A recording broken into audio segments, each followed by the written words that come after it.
12 dreams for the Red Queen under crown of stone. 8 voracious beasts born from 8 restless nights. 4 nails piercing the flesh of the sinner. 1 prayer for the summoned, called by this song. 'Tis perhaps the countdown to oblivion for the once proud city of London.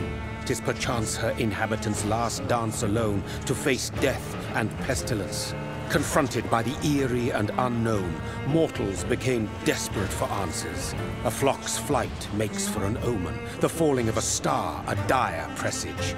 Turning to priests for interpretation when there was no reason to be found.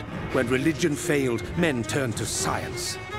I saw them build such vain cities, crafting machines made for endless war. New questions flourished as old answers withered. What is darkness but lurking sun? What is wall but enslaved stone? What is glass but tortured sand? What is song but a call to arms? What is hate but jilted love? What is life but death pending?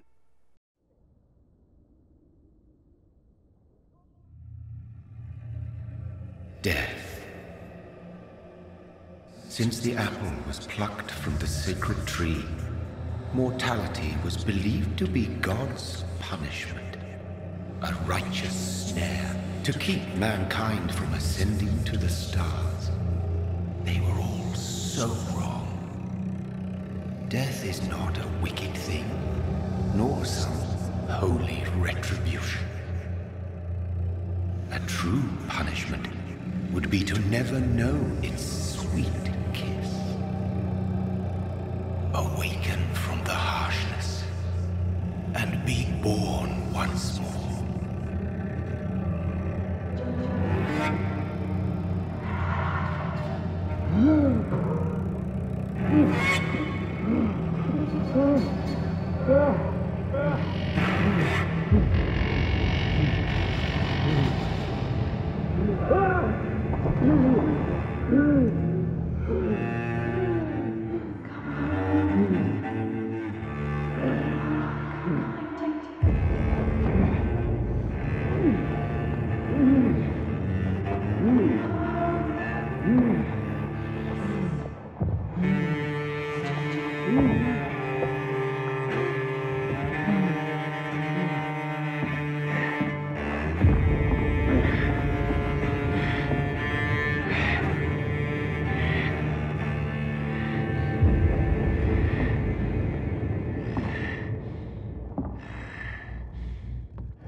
Mary! Oh, no! Mary!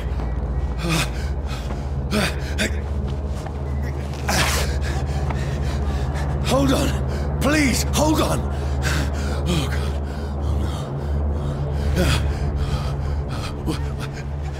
Mary. Mary.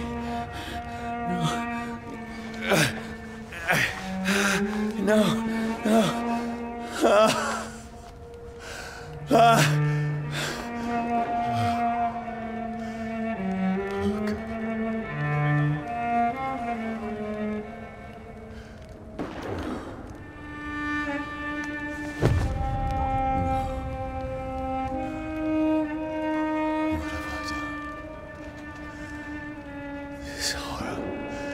It's a nightmare.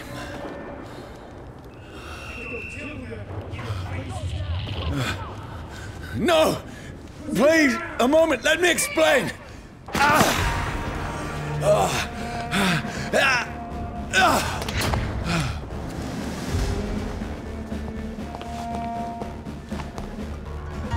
These patrols are after me.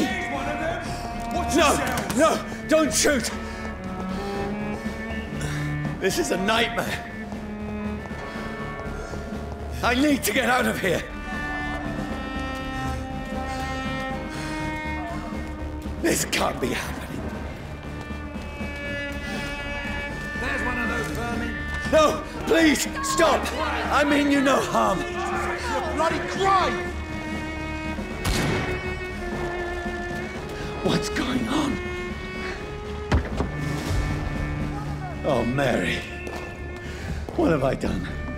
What's all this about? Shit, where'd it go?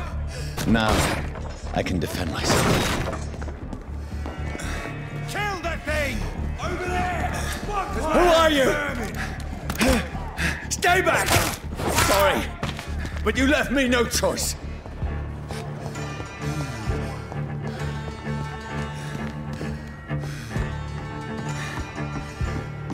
Who are you? Stupid beast! Let's see how it likes a bit of... Sorry.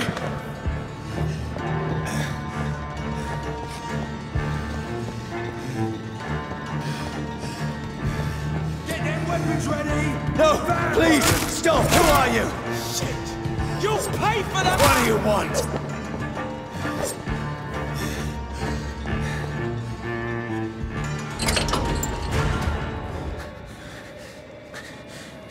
I mean you no harm. I need help. Die, you fucking leech! Please, listen to me. I can't make any sense of this. Shut up, beast! Who are you? What is this all about? What in God's... That'll do the rest of the job. Just leave me.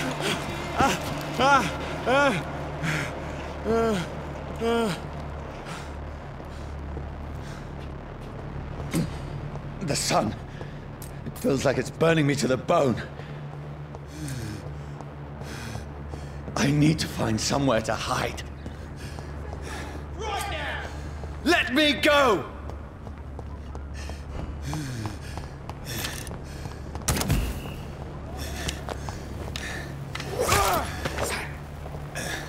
I need to find shelter. Is anybody there?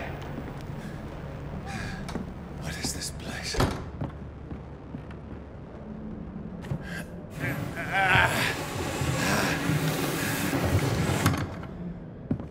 The place seems abandoned. I should be safe enough here.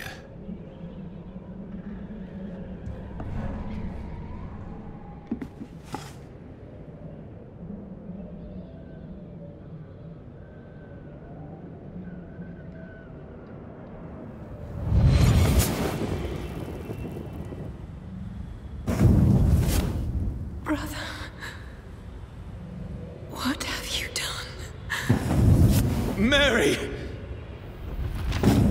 Mary! Mary, I'm sorry. Whoever did this to us, I will find them.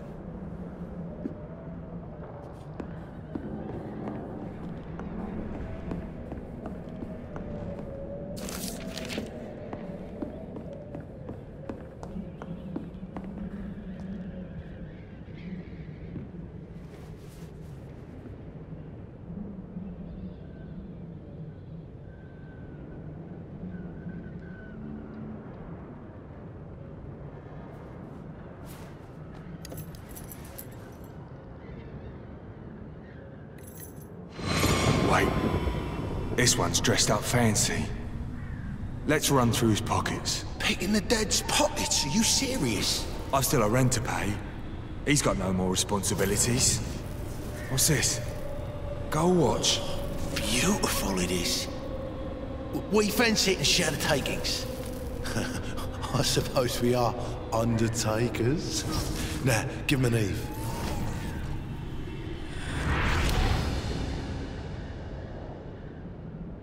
That's impossible.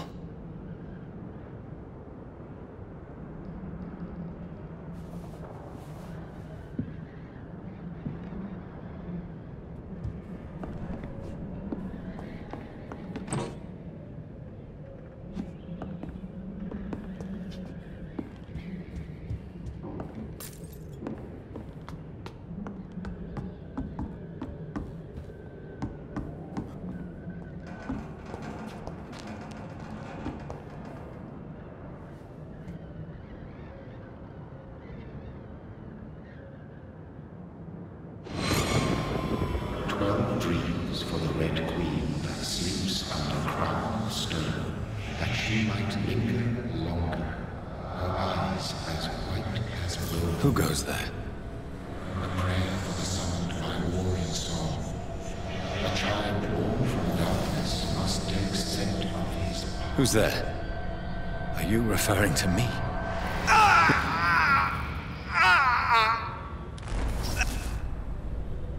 No! No!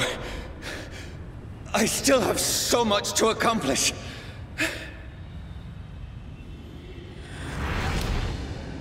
I still have so much left that needs doing.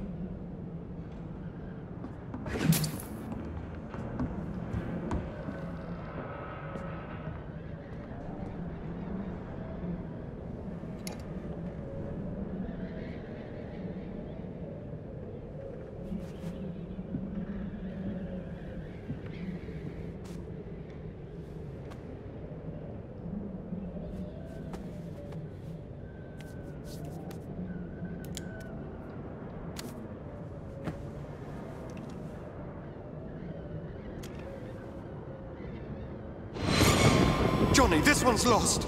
We need to leave. And now! No! There's time. I can save him. That's the enemy coming! The orders are to evacuate the hospital! Done. He'll live. And now what? We fight. Killing is a hell of a lot easier than healing.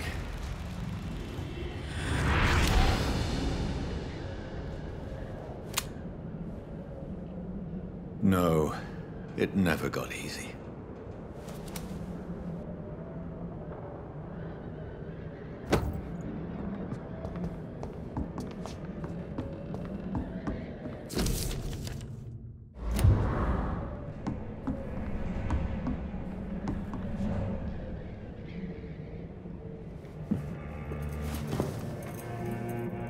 This makes no sense.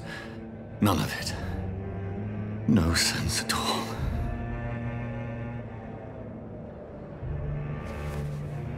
It's a nightmare. That's it.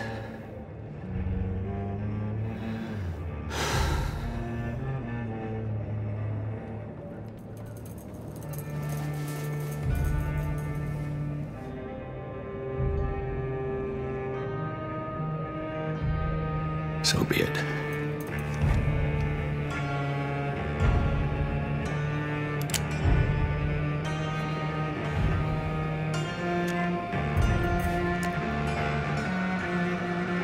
Rational thinking only.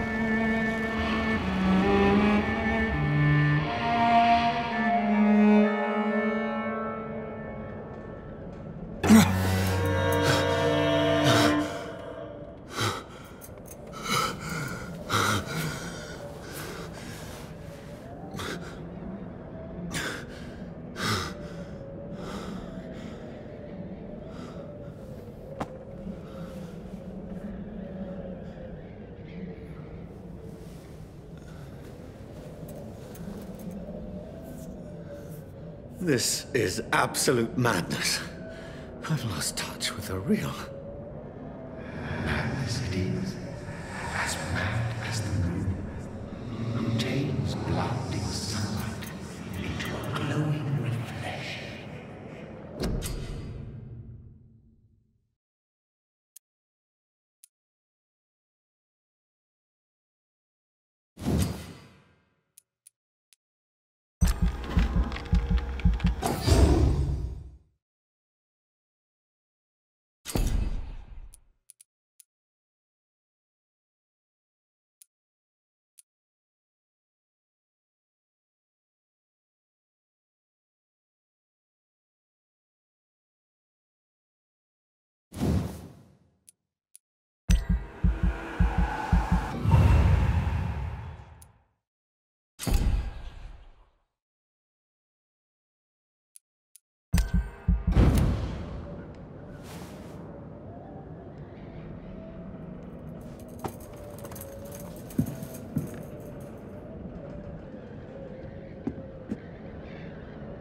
Voice in my head. If I'm not mad, then it must belong to the one who made me what I am. I must find him to understand what I have become.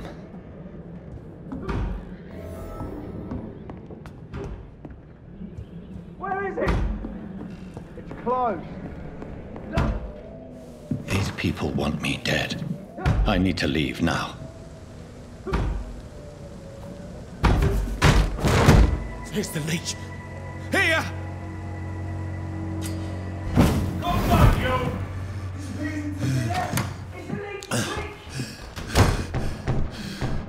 My head's spinning. Oi! Come out, you coward! It's locked, all right. Clever fucking beasts!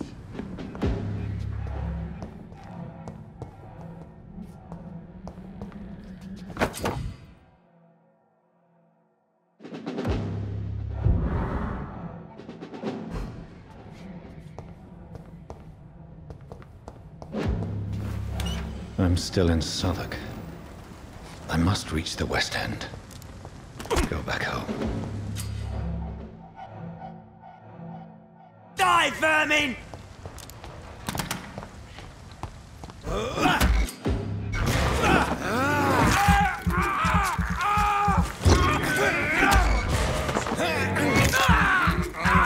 There's a strength I never knew I had.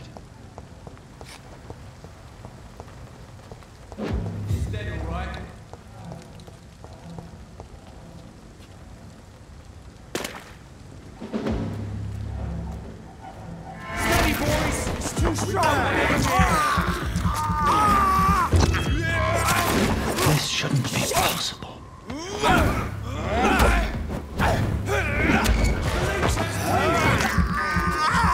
Every sinew, every fiber of my being is afire. I feel like a child learning the limits of my body.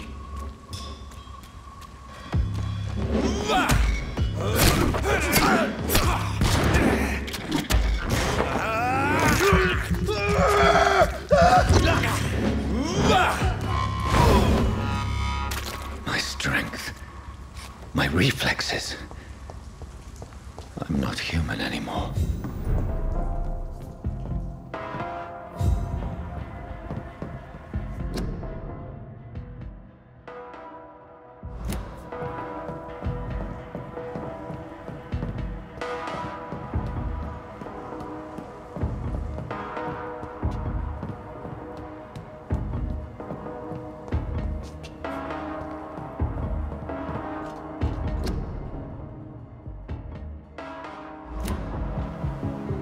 My poor sister.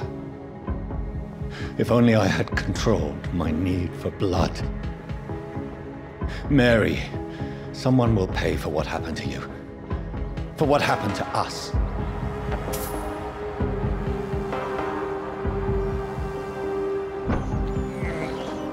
I have this thirst for blood.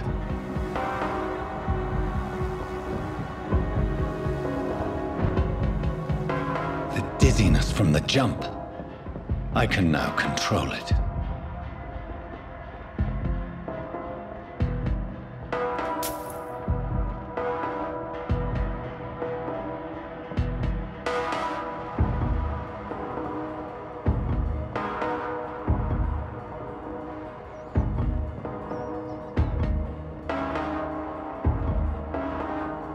What will London have to say to me?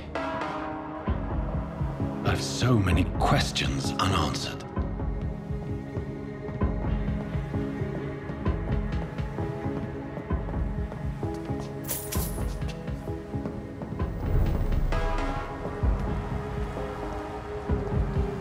Another corpse. Have the very streets of London become a mausoleum?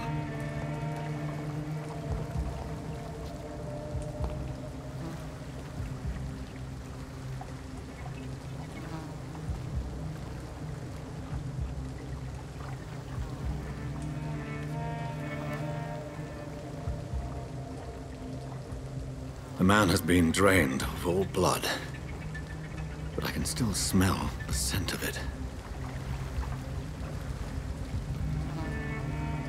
I follow the scent's trail. Perhaps it will lead me to my assailant.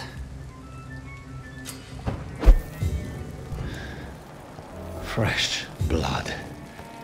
The smell is so strong. Where has everyone gone?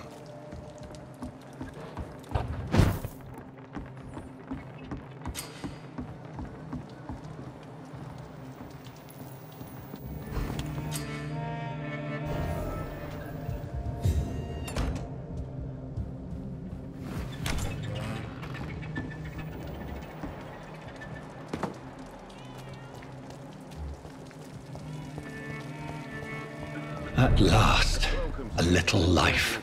Whoever he may be, the killer recently entered this bar. Maybe some of the locals saw him. I'm losing my mind. Hello, sir. Are you all right? Is there any way I can help you? I don't know.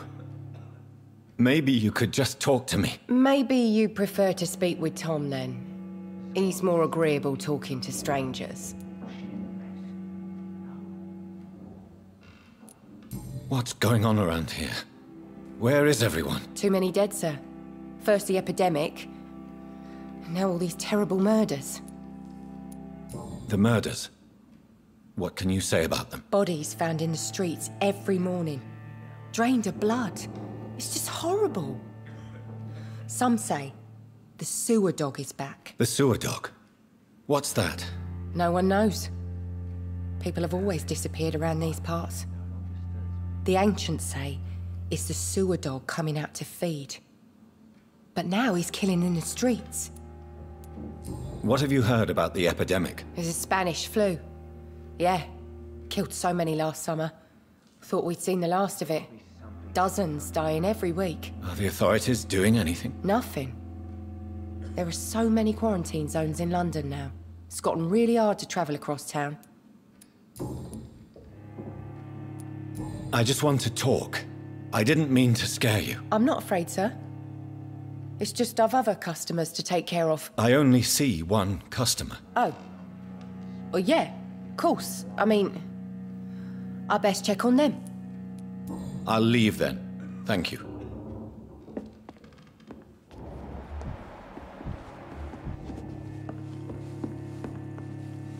My God, sir, you look like Jonah's whale just spat you out of hell. Can I get you a drink? No, thank you. I'm not thirsty. Well, grab a chair and get some rest. This is going to be another long night. Why is it going to be a long night? You must be new around here. Don't you know about the murders? Do the police have any leads on a suspect? Even before the outbreak, coppers never came round here. We're on our own. People die in these parts all the time, and no one cares. I'm looking for someone who might have passed through here recently. Wondered if you might help. It's been quiet tonight. The only other person I've seen went straight up to his room. Thought it was kind of rude, actually. You mean he's still here? Well, yeah. He paid for the entire week. I need to meet this man. I have questions. Just climb the stairs and knock on the first door. I heard him open his window, so I guess he's still awake. And, Yes? no funny business, you hear me? This is a respectable establishment. Bullshit mess. No.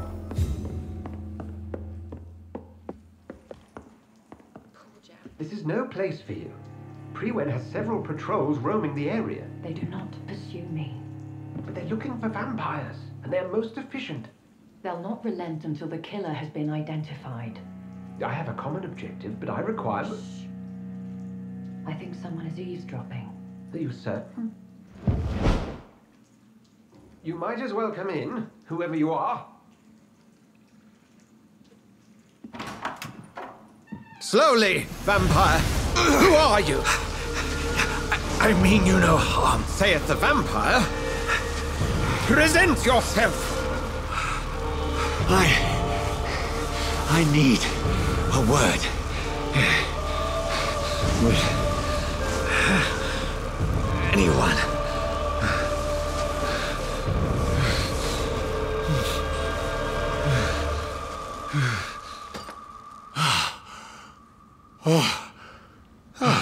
Well, that's something I can do for you.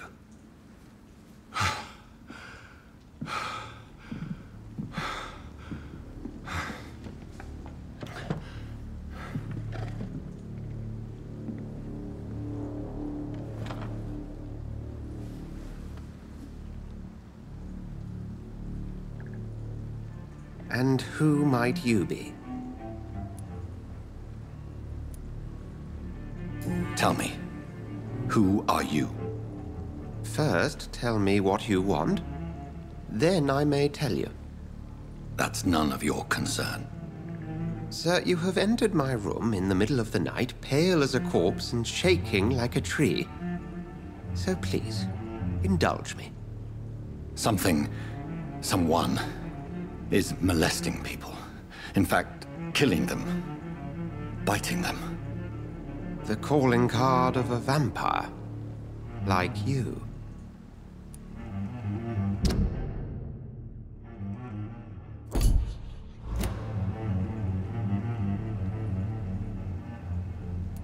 I've been hunted down in the streets and attacked. I'm a victim here, too. I believe you. Then if you are not a vampire, who or what are you? Dr. Edgar Swansea of the Brotherhood of St. Paul. I'm performing an independent investigation here in an attempt to understand precisely what is going on. I heard another voice, that of a woman. Who were you talking to? Ridiculous. I've no idea what you're talking about. Something tells me not to trust you. Then the feeling is mutual. What have you uncovered concerning the murders? It started a few nights ago. Rumors of violent murders. The docks have always been, shall we say, somewhat unsavory. But this is different. How different? A vampire is at work here. Famished. Reckless. It must be brought to ground, and quickly. And what exactly is this Brotherhood? Sir, if the name is not familiar to you, then we shall discuss it another time. Then help me find the culprit. I may. If you'll first tell me why you opened this door. I followed a trail. The scent of blood from a recent victim. It led me here. You thought I was your aggressor. That explains a great deal. We're both chasing the same shadow. A shadow, indeed. Yet I heard his voice in my head. There was a moment I believed I was mad. You should let me handle this affair. You've no idea what you're up against. No. I will find the monster. He is mine. How will you do any better than I? But then let me ask you this. What are your intentions if you find the killer?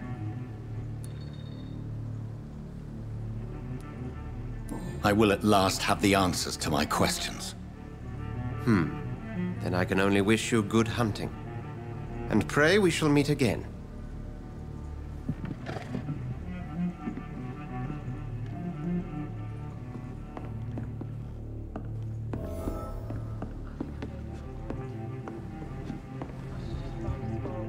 If Swansea is not my attacker, it means somebody else came here tonight. Someone must know something. Good evening, sir. I wondered if I could ask for your help. Wow, you look like you need a drink. Yes. I apologize for my outfit. It's been a long night. Been there, seen that. Don't worry, things can only get worse.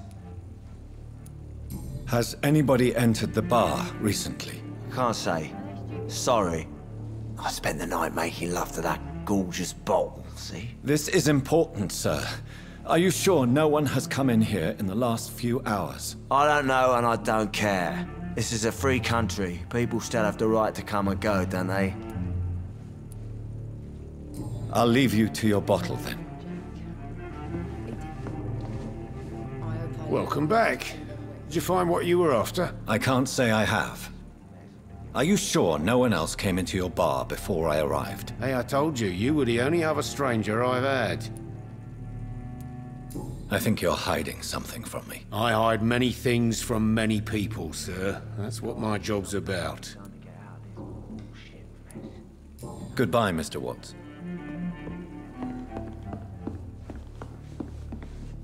Evening, sir. Can I help you? I have a few questions for you. Well, if you must.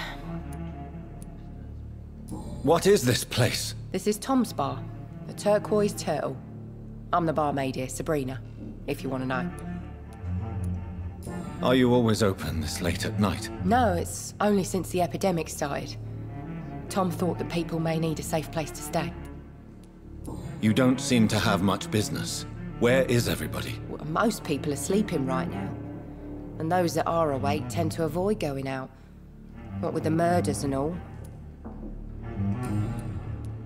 I spoke to Dr. Swansea. He's not the man I'm looking for. Now, I want the truth. The truth? What do you mean? I suspect that someone else was here tonight. And I don't think Tom wants to tell me about it. I'm just the barmaid here, okay? If Tom says you're the only visitor we had, then you're the only visitor we had. I can feel your fear, madam. Please, tell me what's going on. It's Will. William Bishop. He came in here earlier tonight and he... Well, I thought he was going to clock someone. What happened tonight? He was dead drunk, as usual. But my God, his eyes. His face. He must have caught something awful. He shouted and cried. It was terrible. Why are you so afraid? I mean, his skin. His hands. I scrubbed every glass and every chair that he touched. God, I hope it's not contagious. Tell me about this William Bishop. Will was a sailor who worked at the canning factory before he lost that job. A nice bloke, really. He's never been violent. Until tonight. Why keep it a secret? Why not tell me about it? Tom's nothing if not loyal. After Will lost his job, he offered him one ear. They used to be good mates. But recently, well... Will started to get very aggressive. I see. Thank you for your candor. I'll be sure to talk to Tom.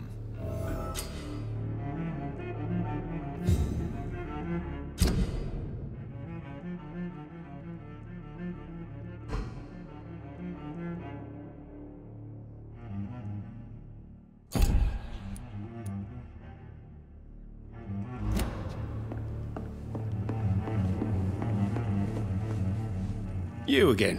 What can I do for you? Tom, talk to me about the visit from your old friend, William. Yes, Will came by tonight, but he's not my friend anymore. Why lie to me if he is not your friend? I didn't lie. I said you were my only unannounced customer, and that's the truth. Who is he? William. Just an old sailor who loves his gin too much. He worked for years at the canning factory before it closed. Is he dangerous? Yeah. Like many drunks, he's all bark and no bite. He can barely stand up most of the time. How was he tonight? Was he different? Sicker than usual, perhaps. He whined and mumbled about how mean people were to him and how he'd like to talk to me outside, and then he left when I refused. I need to find him. It's a matter of urgency. Do you know where he is? You could try his boat. It's up by the North Pier. He sleeps there when he's too drunk to get home. Please describe him to me. What do you expect? He's a tall, sick bastard with a bad rash and torn old clothes. William used to be strong. Now he's a mess. Thank you, Tom. If you see him, tell him I don't want him back here unless he cleans up his act, okay? Boys get what's coming to them. Damn it. I think drink no longer stirs me.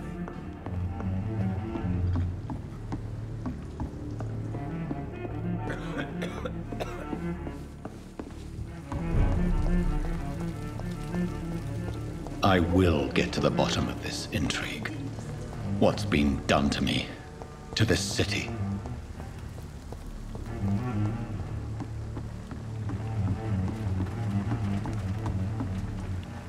The body is still warm. This man has just been drained of blood. This man was armed.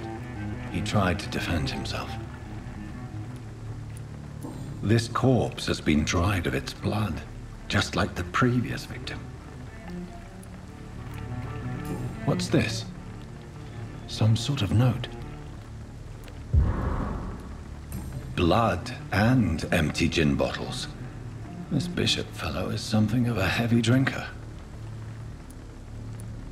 There are blood splats on the other side of the canal. I must reach that barge.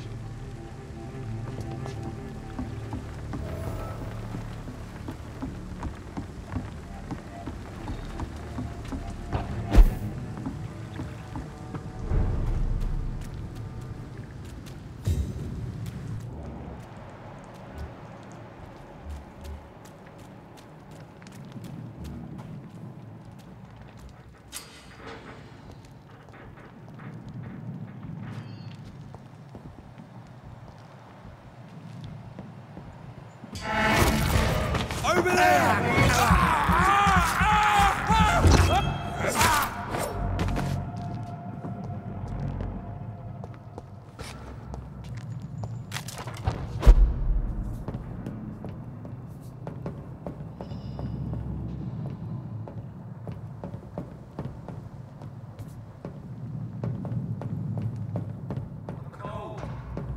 There's nothing here. Let's head back to a warm fire. Shut that fool's mouth of yours.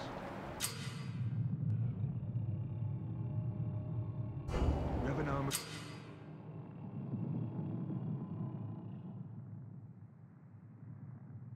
Cullen to be wrong about anything. Right. No time I can remember. But I've only been part of the guard 3 weeks to the day. All the more reason to shut it, Mr. Billy. If the man says a bloodsucker's dug in here, you've got one job, and that's to find him. Spotted! Watch out, boys! Oh, Christ!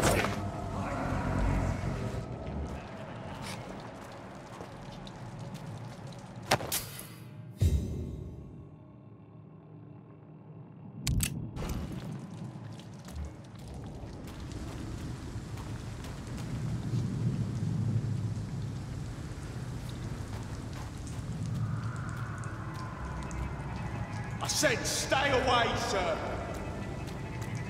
Look at it!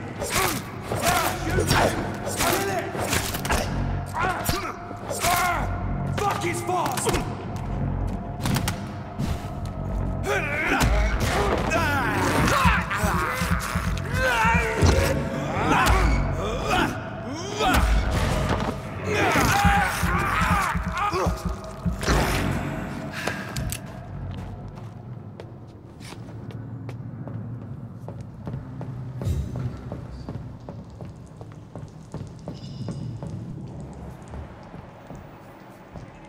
Shut!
Fresh blood. The whole building reeks of it. The scent is so strong it makes me dizzy. I'll not betray your trust. It's this first, you see. I need a drink, I'm so thirsty.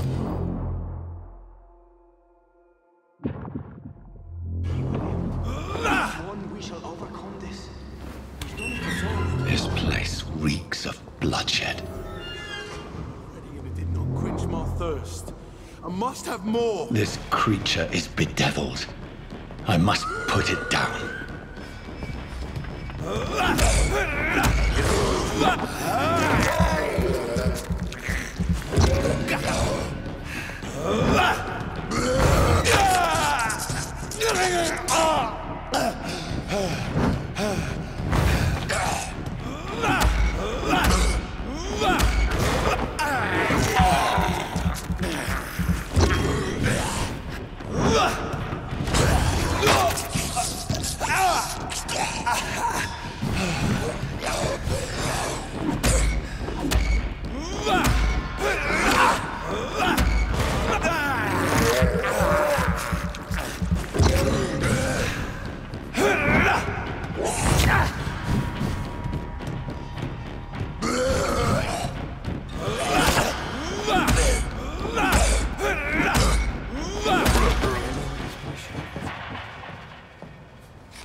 William was an honorable man.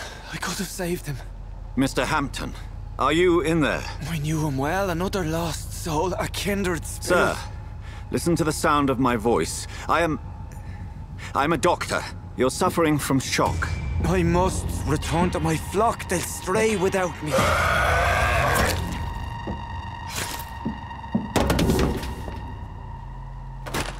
Remember, certain skulls are every bit as resistant as we are.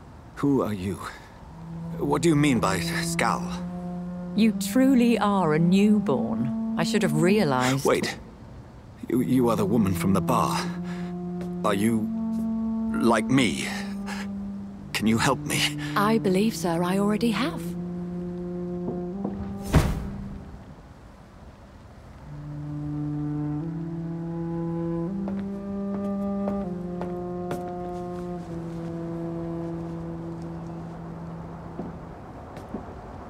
By George and the Saints, you've solved the mystery of these terrible murders. Patience, good fellows, I've come to offer help. Just give me a moment to secure my boat. We can leave this awful place. William was not the evil man they claimed. He was just taken by the thirst. He needed his drink. This man requires medical attention. We'll see he gets to the nearest hospital. No, please, I must tend to my fold. My flock needs me. There, sir. Go with the good Dr. Swansea. He's resourceful, and I'm sure he'll take good care of you. You'd best come as well. The sun is soon to rise, and you'll need a place to rest. I just need a moment. If I can learn something about what has happened to William, I'll be a step closer to understanding what happened to me.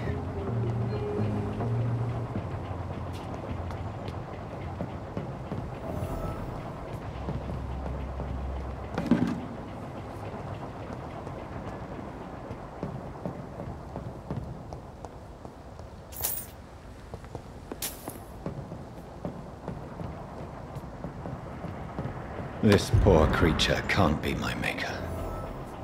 Could it be some subspecies of vampire? I must find a place to analyze the blood.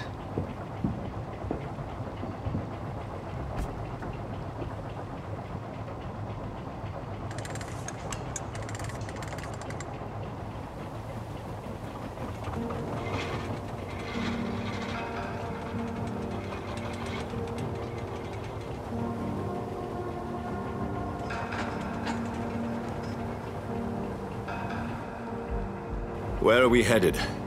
We're on our way to the Pembroke Hospital. It's just across the canal.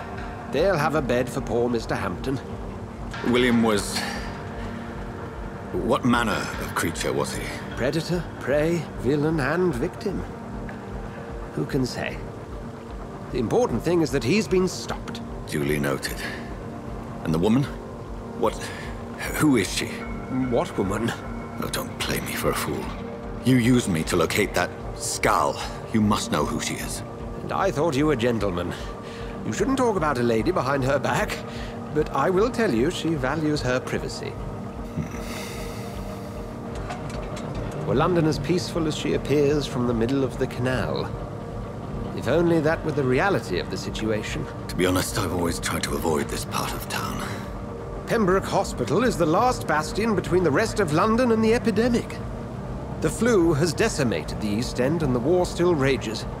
Welcome to the front lines of a plague. This is where you work, Dr. Swansea? I am the administrator of Pembroke Hospital. I thought you were here in service of your mysterious order, the Brotherhood of... Of St. Paul's Stole, yes. But first and foremost, I'm a man of science. A physician, like yourself, Dr. Reed. How do you know who I am? No need for modesty. You are Dr. Jonathan Reed, a surgeon of some caliber and renown, if I'm not mistaken. You are correct, sir.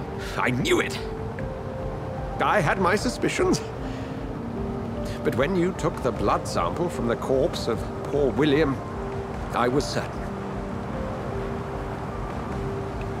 Dr. Reed. Marvelous. Have we met? I attended 3 of your seminars before the war. I have the utmost admiration for your research. And what a turn of fate. England's most esteemed blood specialist returns to London a vampire. That word, again, from a so-called man of science. I understand. Traditionally, the role of science is to refute myth, but when myth walks among us, the Brotherhood of St. Paul has dedicated its purpose to their study. There's so much for you to learn. Of that, you are right. Well, then let me be blunt. Join my staff at Pembroke Hospital. As a physician. I suspect you'll not find a better post of employment to contemplate your predicament. This is sudden. I was returning home to see my sickly mother. But alas, that was before contracting this... affliction. Dr. Reed, take a moment to consider. The post would be for the night shift, providing a good explanation for your absence during daylight hours. You'll be adequately reimbursed, and have a place to hide. I even had the forethought to bring some clean clothes.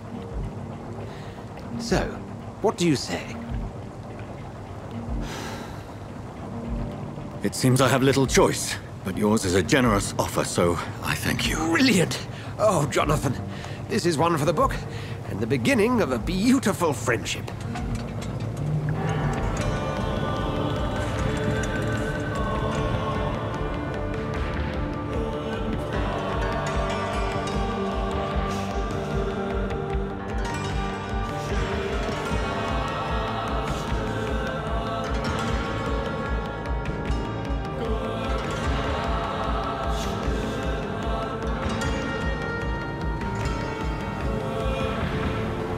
Dr. Swansea, thank goodness. I was beginning to be concerned. Worry no more, Nurse Crane, for I bring good news. Oh, Doctor, what a night. We lost 2 more patients. Nurse Scow said she couldn't take it anymore and resigned. Yes, well, I'll make a new rota in the morning. In the meantime, find a good bed for Mr. Hampton. Be sure to pay attention to his needs. Of course, Doctor. Oh, and Dorothy? Yes, Doctor? Dr. Reed here has just returned from the front. He served King and Country and will be joining us here at Pembroke. We're very lucky to have gained a surgeon of his talent, and one so experienced in blood transfusions. That is good news indeed, Doctor. Oh, yes.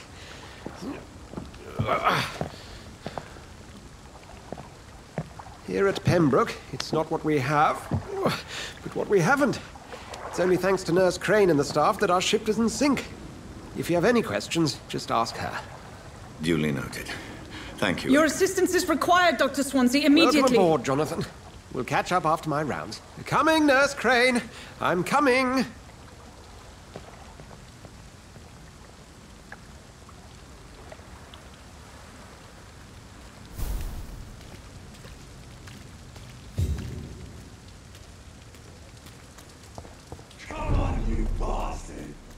better than that. Nah. It's my turn.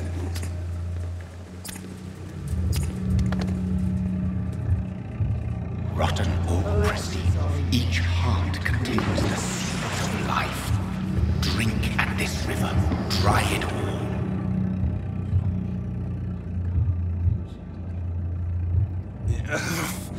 Oh, come on, you bastard! I won't bite. Sir, please. You've lost too much blood. Calm yourself. You think I didn't notice? Stop your staring and get me to an hospital, you arse!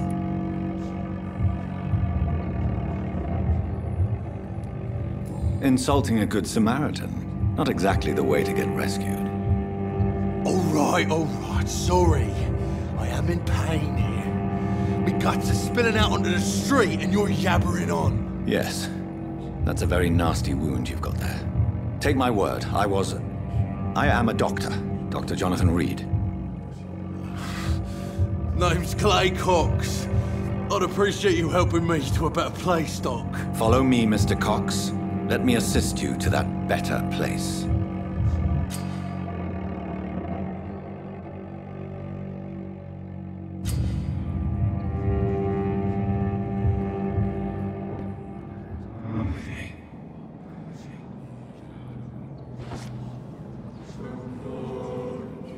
Bring this fading light into the shadows.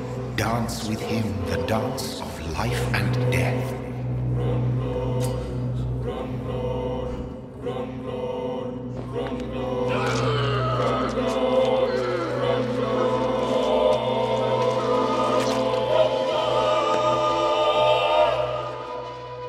In the back, you bastard! Didn't have the guts to fight me. Fuck you. I'll kill you. I'll kill you.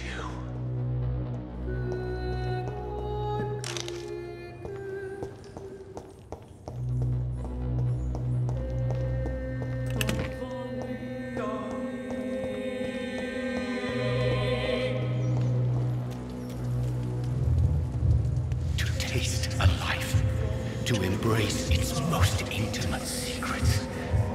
Such a burden, such a divine sin.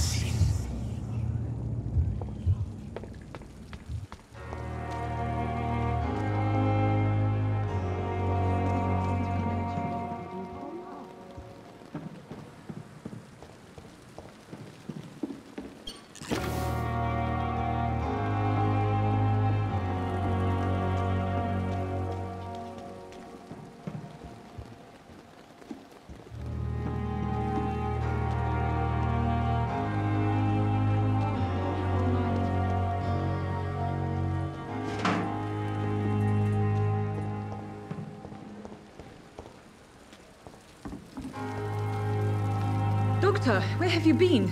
I've little time to play hide-and-seek with new staff members, no matter how illustrious they may be.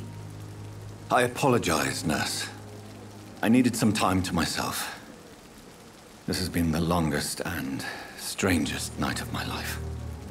You delivered poor Mr. Hampton from a terrible fate. The means to that end should be of little concern, Doctor. Thank you, nurse. What can I do for you? Dr. Swansea insisted we provide you a quiet office. You'll find it on the second floor with your name on the door. Thank you. Nurse Crane, isn't it?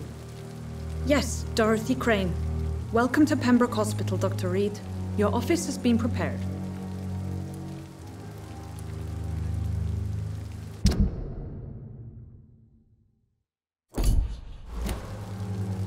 I would like to ask a few questions first.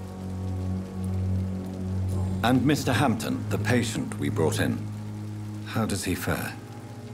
I gave him a sedative to help him sleep. Poor thing was in quite a state of shock. If you could point me in the direction of my room again, nurse. Second floor of the hospital, left after the stairs. It's the last vacant office at the end of the corridor. What kind of man is Dr. Swansea? Well, you accepted the job from him.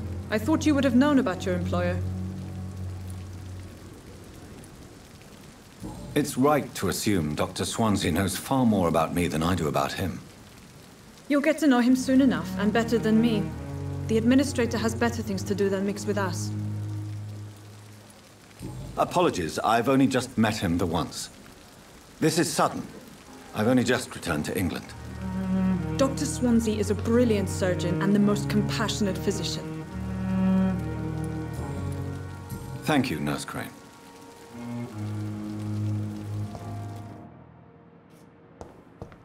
It's locked.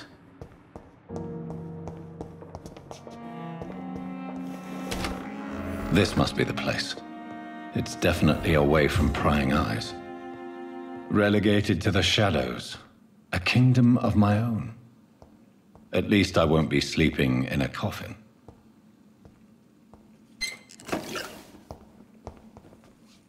The flower's dying. It needs water.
William Bishop's blood is much more unstable than human blood and shows extensive mutation.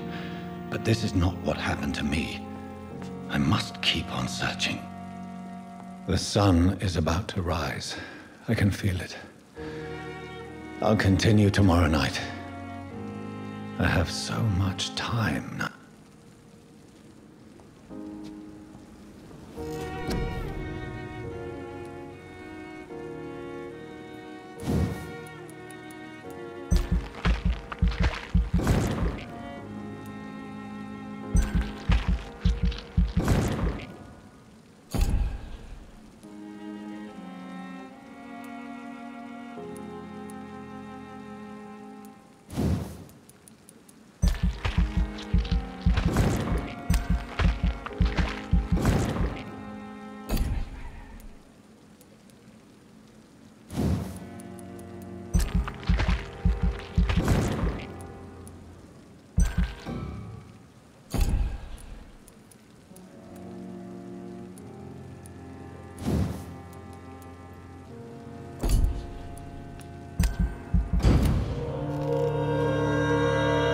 I'm to stay here until my research is complete. I'd better learn to hide my true nature from the mortals. But what about my thirst for blood?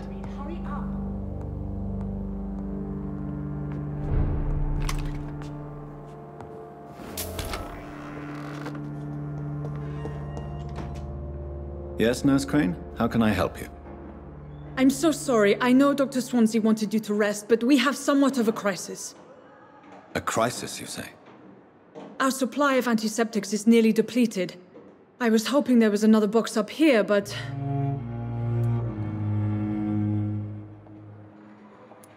What type of hospital are you running? No antiseptics?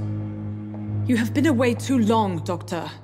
With the war and now this epidemic, supplies have been running scarce for months now. I may have a solution. In France, during the war, drugs shortage was a daily problem, and we had to use our wits to overcome the shortages. However do you mean? If combined correctly, certain household chemical products can be used in a pinch instead. Now, where's the hospital storeroom? The storeroom? Fat chance. This is the Pembroke, and space is luxury we don't have. Everything used to be stored in the old morgue. Perhaps I should look there first. Where is this morgue? It's the large building behind the hospital. You'll need to go in the back door because it's been sealed off for sanitary reasons. Take this key. It opens a small back entrance at the end of a narrow street. The abandoned morgue behind the hospital. A small door at the end of a narrow street. On my way, then. Thank you, nurse.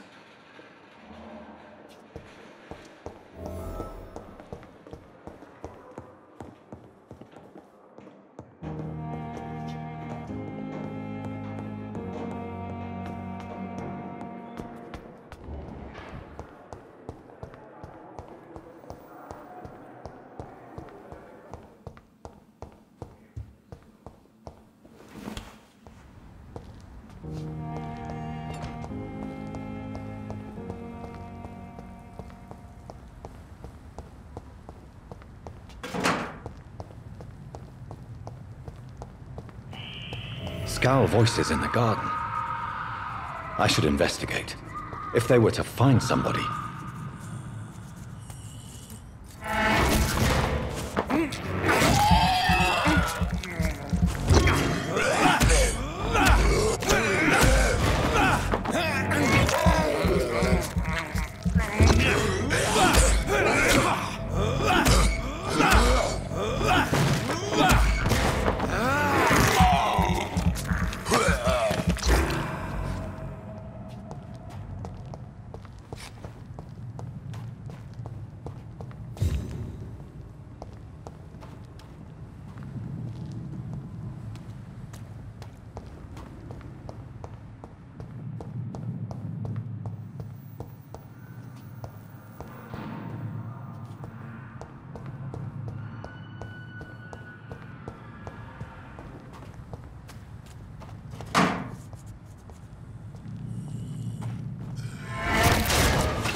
So, Mr. Hooks and Nurse Hawkins are an item. Those two have hidden their affections well.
Balls of Mars, fortifiers.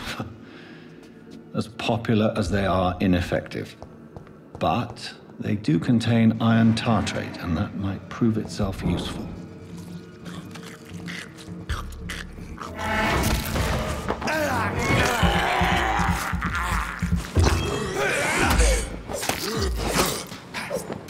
Behavior is similar to the infected William Bishop.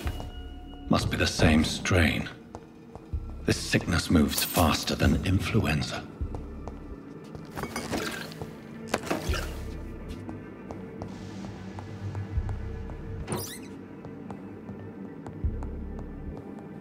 This key will surely grant me access to the basement.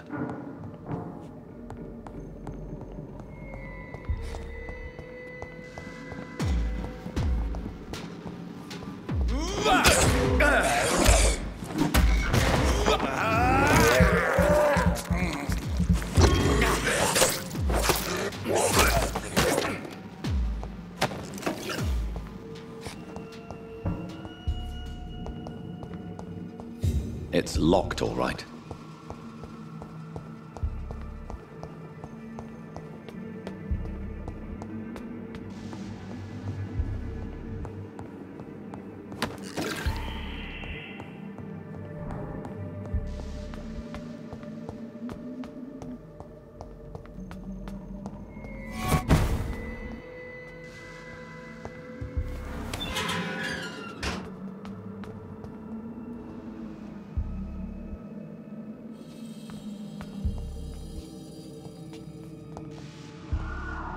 These skulls feed from corpses and the husks of animals.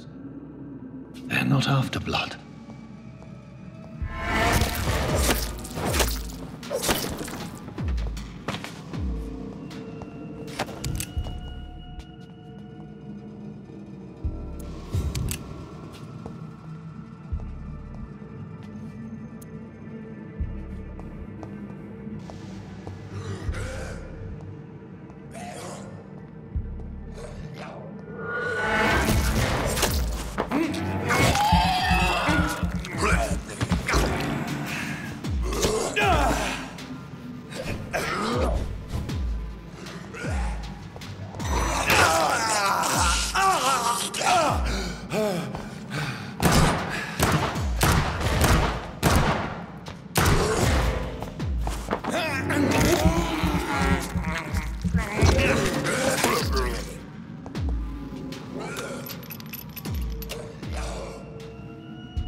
It's locked, all right.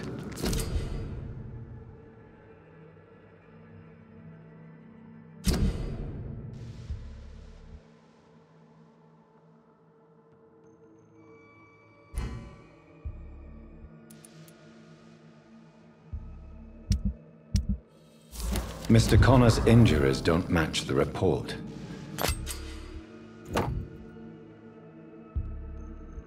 I'd better look into this.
Skulls can be so ferocious. I'm not sure I can defeat them without becoming stronger. To drink blood is so tempting.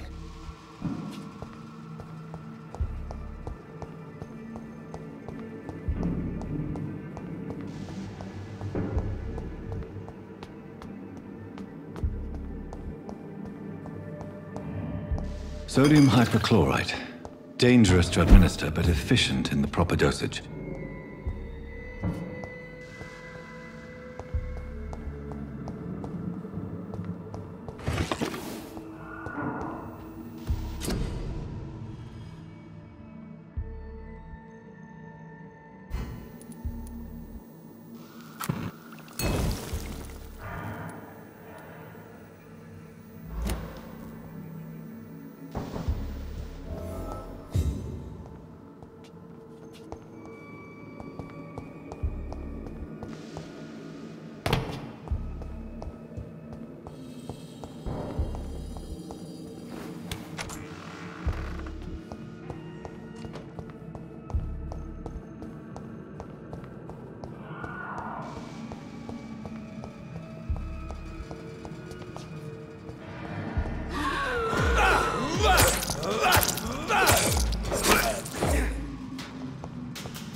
Finally, you've returned, Doctor. Did you find anything of value? Yes, nurse. You've worked your first miracle, Doctor. Now, this patient here needs immediate treatment. Duty calls. When the storm has passed, I'll show you how to mix the remedy yourself with the same basic ingredients. Many thanks, Doctor. When you've finished, you ought to report to Dr. Swansea in his office. He's been looking for you. Seemed pressing.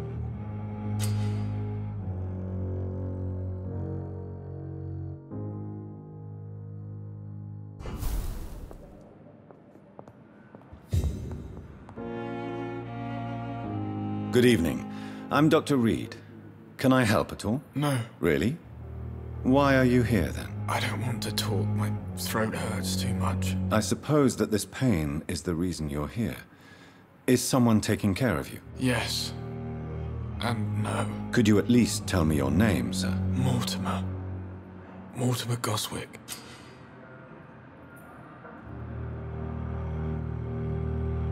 Do you need any help? I'm afraid I may, sir. I don't mean to be a burden. You are not a burden, sir. Healing you is my responsibility. And you have my gratitude for that.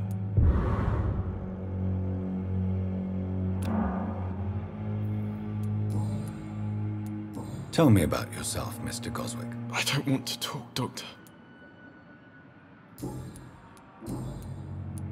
How painful is your throat, Mr. Goswick? So painful I'd rather not talk at all, Doctor.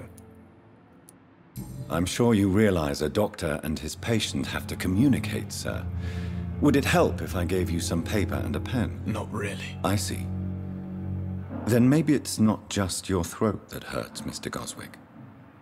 Perhaps your sore throat is just the consequence of something more hurtful. Yes, maybe.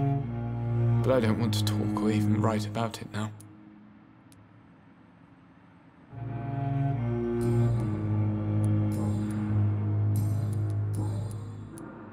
How painful is your throat, Mr. Goswick? So painful I'd rather not talk at all, Doctor. I'll let you get some rest, then. I'm all right. Don't waste your time with me. Good evening, madam. Can I help you? It's my son who needs you, sir. I'm Dr. Jonathan Reed. How can I help your son? I'm Beatrice Goswick, mother of Mortimer Goswick. Could you check on him, please, Dr. Reed? I've heard much of your talents as a physician. What can you tell me about yourself, Mrs. Goswick? Not much to say.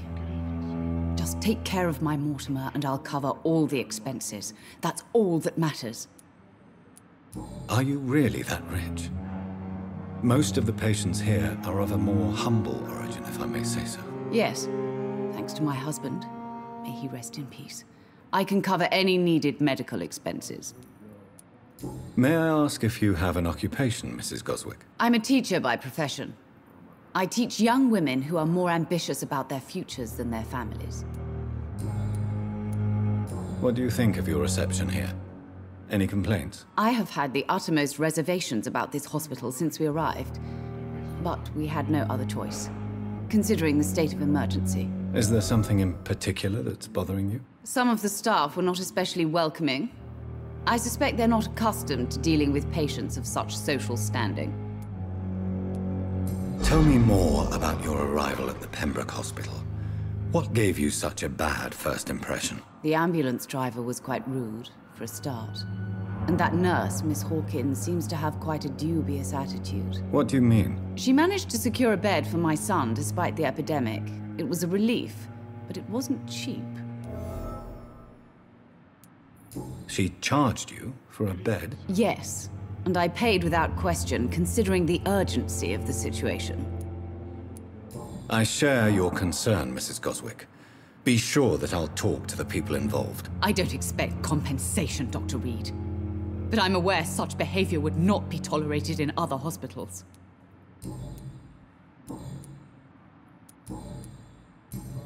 Goodbye, Mrs. Goswick.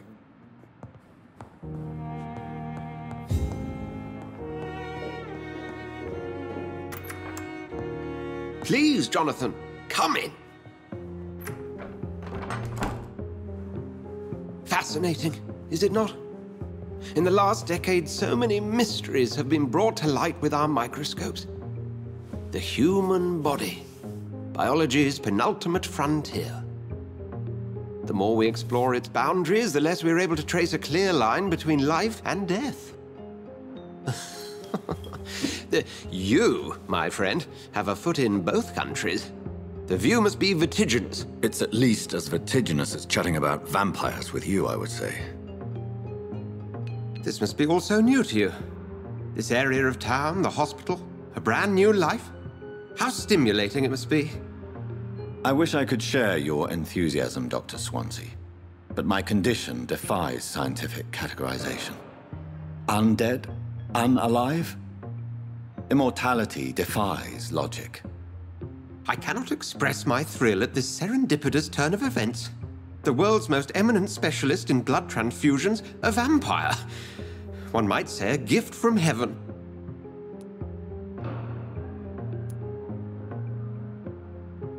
It may seem strange, but your words have brought me some comfort here. Forgive me. I've been an admirer of your work for a long time, and now you are so much more than a brilliant physician. And please, call me Edgar.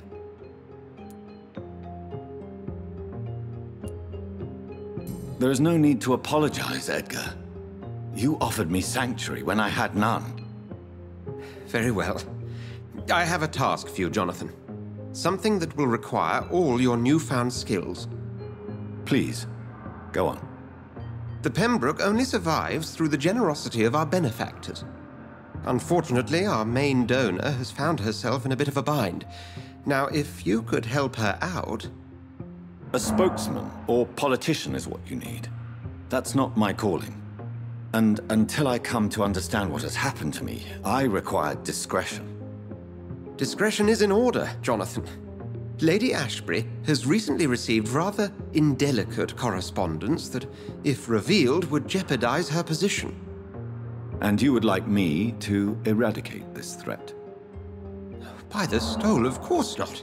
I would just like you to pay her a visit. Her ladyship is certainly near the tents outside, tending the sick. You can't miss her. Look for someone impossibly delicate. Accepted.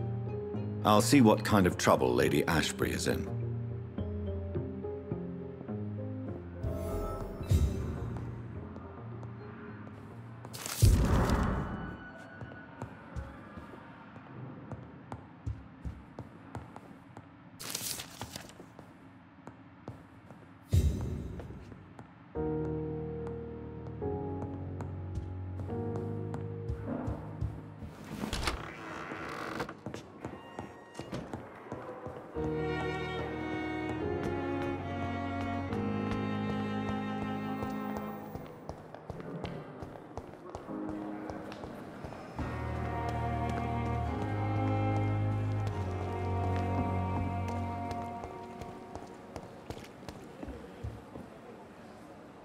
The flu took my dear wife, Emily.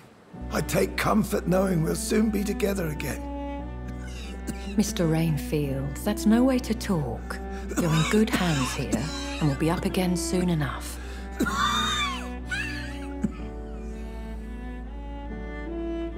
Now do me a kindness and get some sleep. I'll be back round later. Your words are kind, the blessings of an angel. You're the sweet, sweet Lady of Mercy.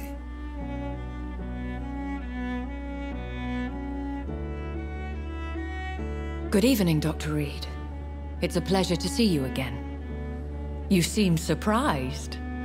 Dr. Swansea has brought me up to speed concerning your recent appointment to Pembroke Hospital. You're a the lady who saved me that night, before vanishing into thin air. I remember you from the pub with Dr. Swansea. Indeed. Allow me to introduce myself formally this time. My name is Lady Ashbury. I remember you well, in spite of the brevity of our encounter.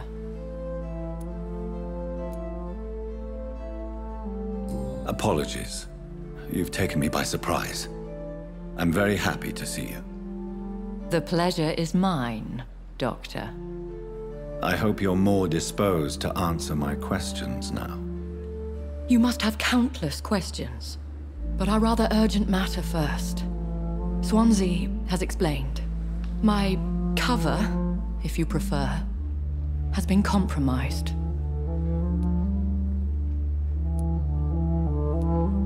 Pardon my boldness, Your Ladyship, but I have questions concerning this condition we share. As a newborn, your hunger for answers is rivaled only by your thirst for blood. But the questions need wait. I'm a scientist. My trade is in the deciphering of mysteries, and I need information to feed my mind. I will gladly answer every question you have, but first, prove yourself capable of resolving my predicament without eating the culprit. Dr. Swansea has commissioned me to be your agent in this matter. You could start by explaining what's amiss. These past insufferable weeks, I've been the victim of extortion. I've made a first payment, but the blackmailer grows greedy. I must refuse his most recent demands. What are your expectations? Please be precise. As the newly appointed surgeon of this hospital, you are in an excellent position to ask innocent questions and deftly learn the identity of my blackmailer. Who would be so foolish as to threaten you? A kindred spirit. Even if it were the case, and I highly doubt it, a vampire would have asked for something more valuable than money. My suspicions lean toward a patient or their family. If we're dealing with an ordinary criminal, surely you've the means to deal with it yourself, if I may. As immortal tradition doth dictate, all fangs and hypnotic eyes ablaze, the blood would run like a river.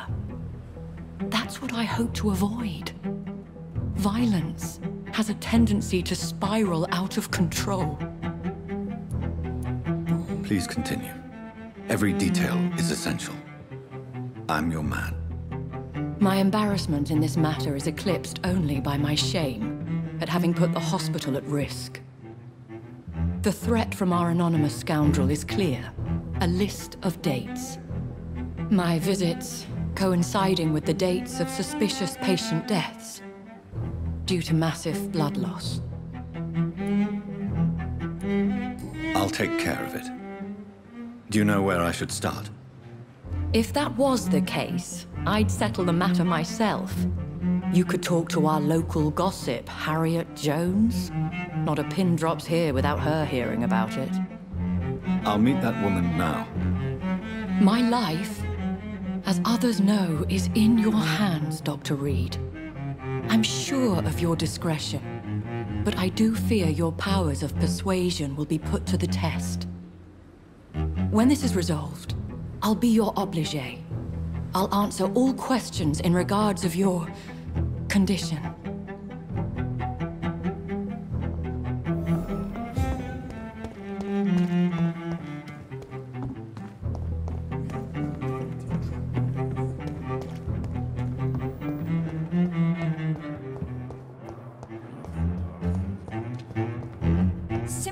these nurses.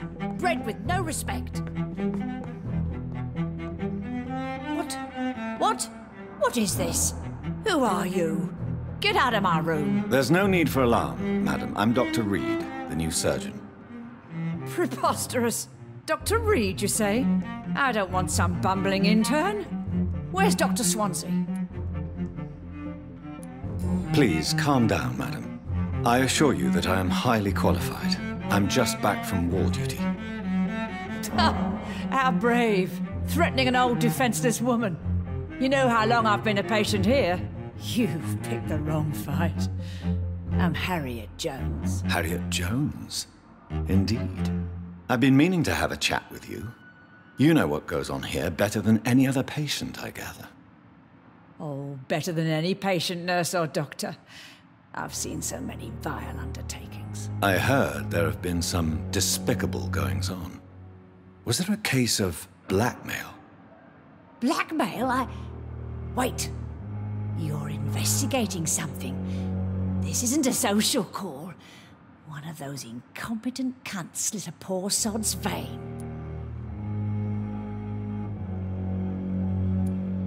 I assure you, madam, this is not an investigation into a possible medical error.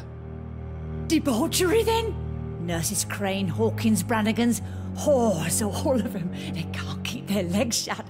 I've seen them scratching slutty sores. Really? Well, if you have irrefutable proof, I'll not have the staff behaving in such a manner here. This is your business, Doctor, not mine. But I swear one of the nurses is cavorting with some man on hospital hours. Thank you for your time, Miss Jones. You've given me something to go on. See you on the next round. The patients and staff might know something. I'll start my investigation with them.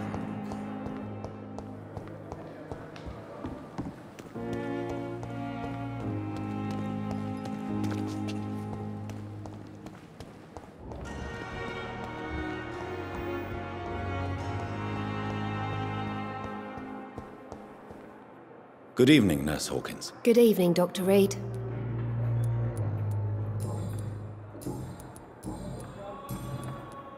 What can you tell me about the strange man visiting one of the nurses during her shift? Let me guess. You spoke with that old shrew, Harriet Jones. Do not pay attention to her, Doctor. She's full of fanciful tales.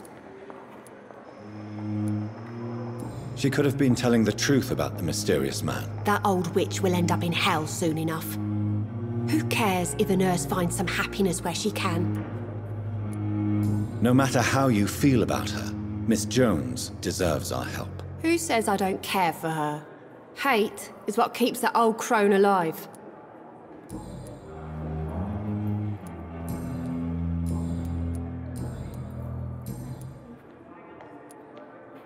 What can you tell me about the strange man visiting one of the nurses during her shift? Let me guess.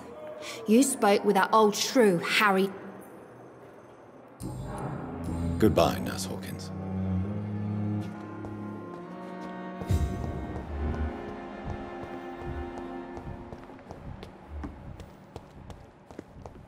Another night. Surely.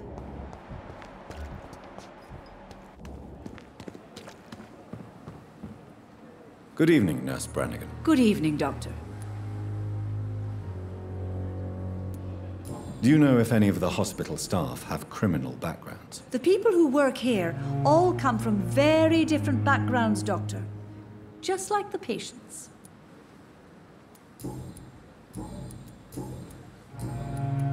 Have you seen a strange man visiting any of the nurses here? I've never heard of such a thing, Doctor.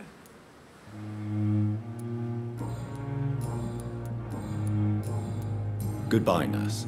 Call me if you need assistance.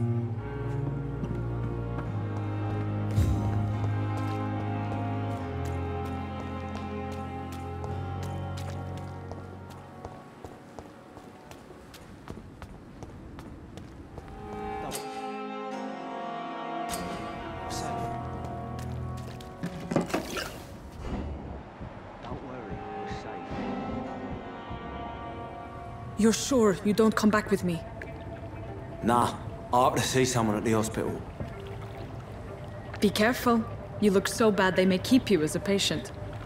Fuck 'em. I don't like hospitals. Or doctors. Well then, when you go back to Whitechapel, you may find this useful. What is it? A pass for a free medical exam by the best nurse available. Just read it. I don't read well, but thank you, I guess.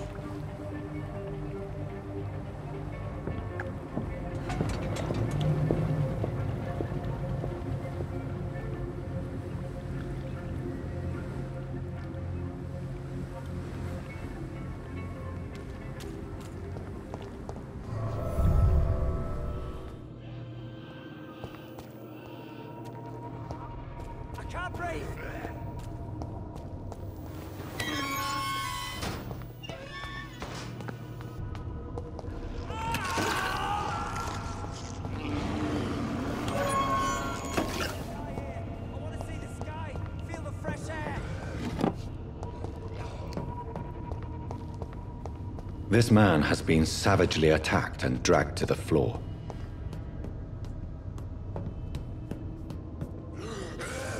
I can't breathe! I can't breathe!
What sort of creature is this?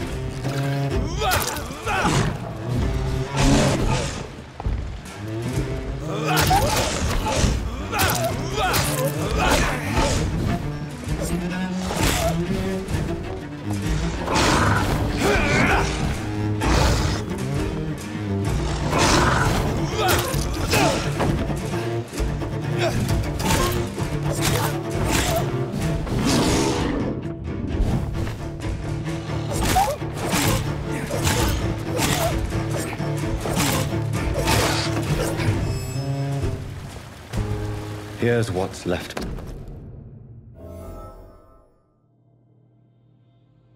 Some voucher for a free checkup in Whitechapel. What is Nurse Crane up to? I really must find her.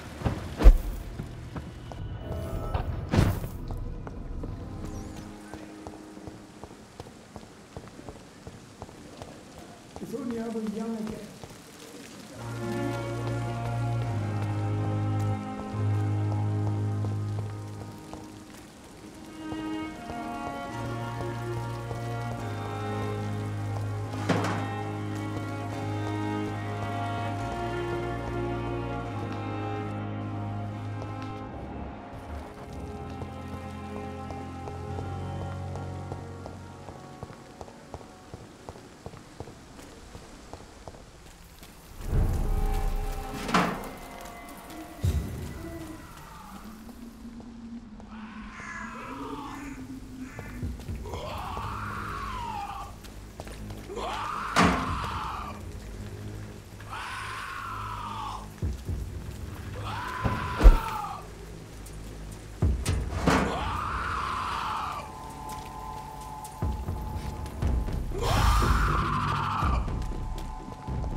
There's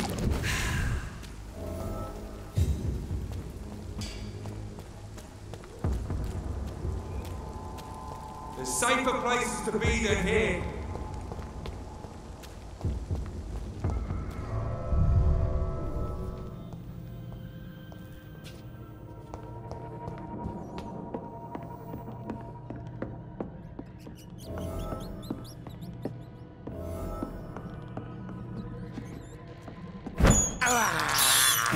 I can't believe I'm doing this.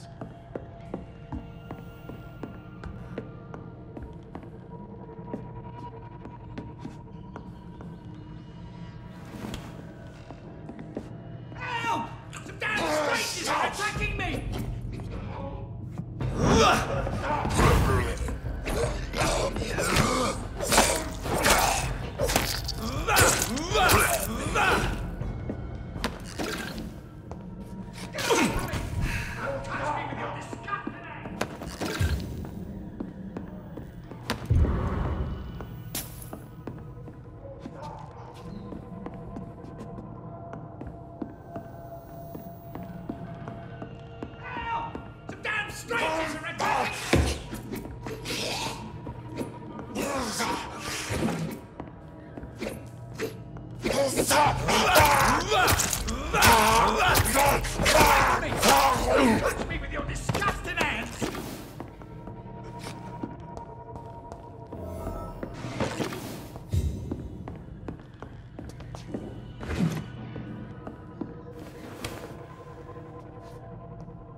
This is Braille.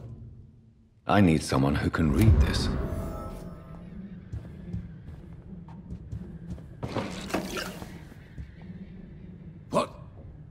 What happened? Who are you? It's all right, sir. You're safe now. Oh, a fellow Englishman. Thank you, sir. For a moment, I thought those bloody heathens had killed me. What are you doing here? This place is not safe. Yeah, it's a cesspool, but it's mine. I came to collect some overdue rent, but those who still live here have gone completely bonkers. You're very lucky to be alive. Yeah, filthy immigrants. Fucking savages, every one of them. And now with this bloody fever, they're just animals. You can find safety of sorts in Whitechapel. If you're quick and cautious, you'll be able to avoid the savages.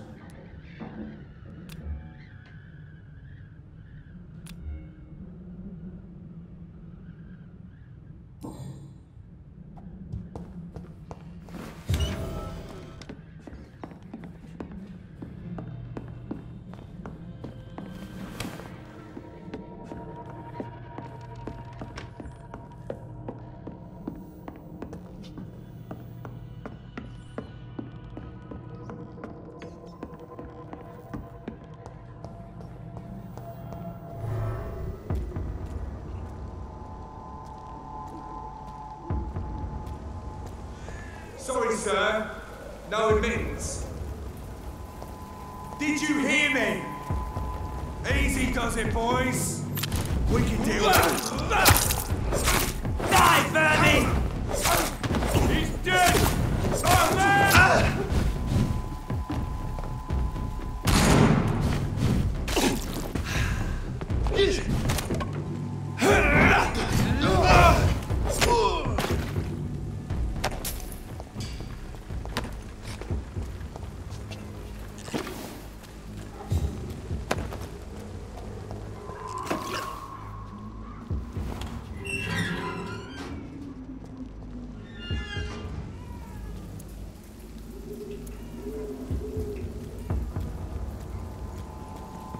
No shooting allowed! Trust the leech, boys!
More and more of these bloody leeches every night.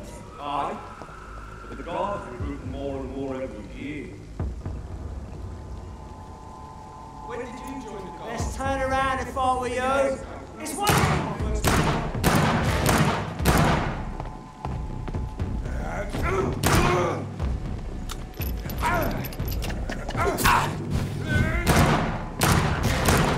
It's too strong.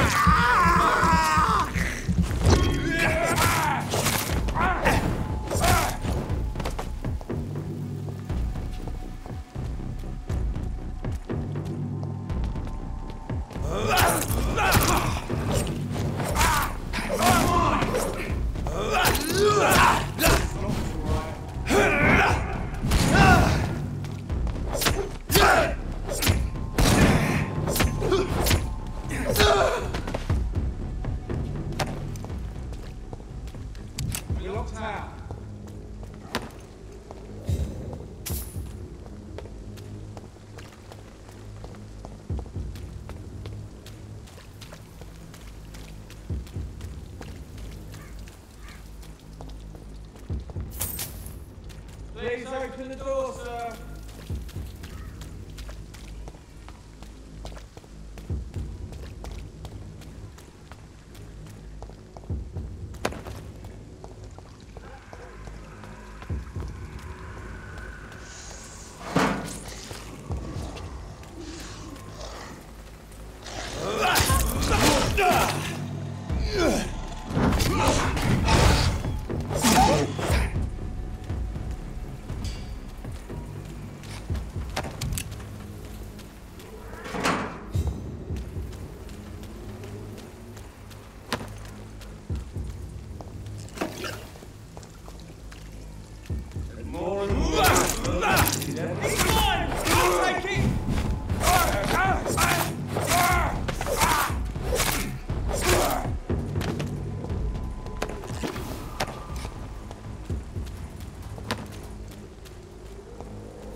Whitechapel.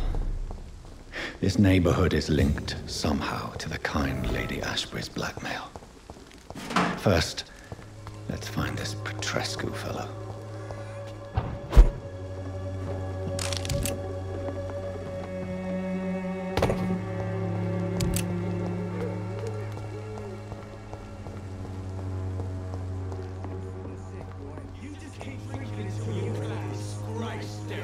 Fuck you all! Fuck it all! Stop it now, Albert, stop it!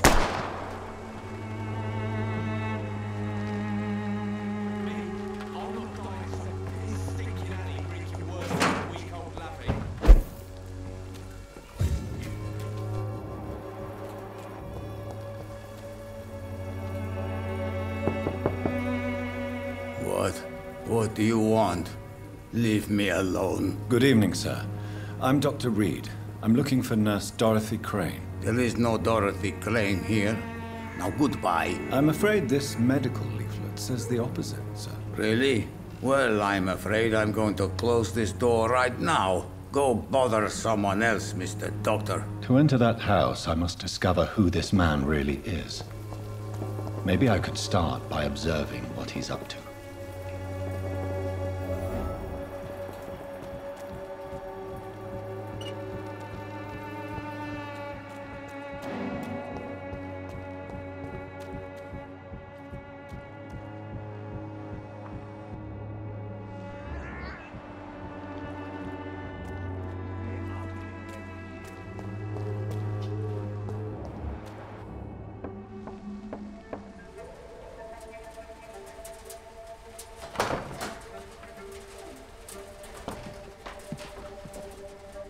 A strange man was at the door with a pass for our medical facility. I refused him entry. Darius, how could you know he didn't need our help? His clothes were too finely tailored to be for Whitechapel. Perhaps just a friend of that stray poet who is always about. Richard Nethercott? No, not of the same cloth, this man. I suspect some machination from that journalist. Clayton Darby. Is he still asking questions? Yes. I saw him drifting around St. Mary's Church. I swear he is tracking me, just downwind.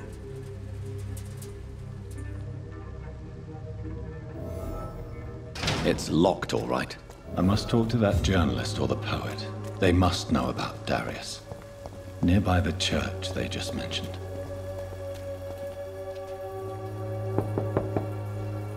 I will return later.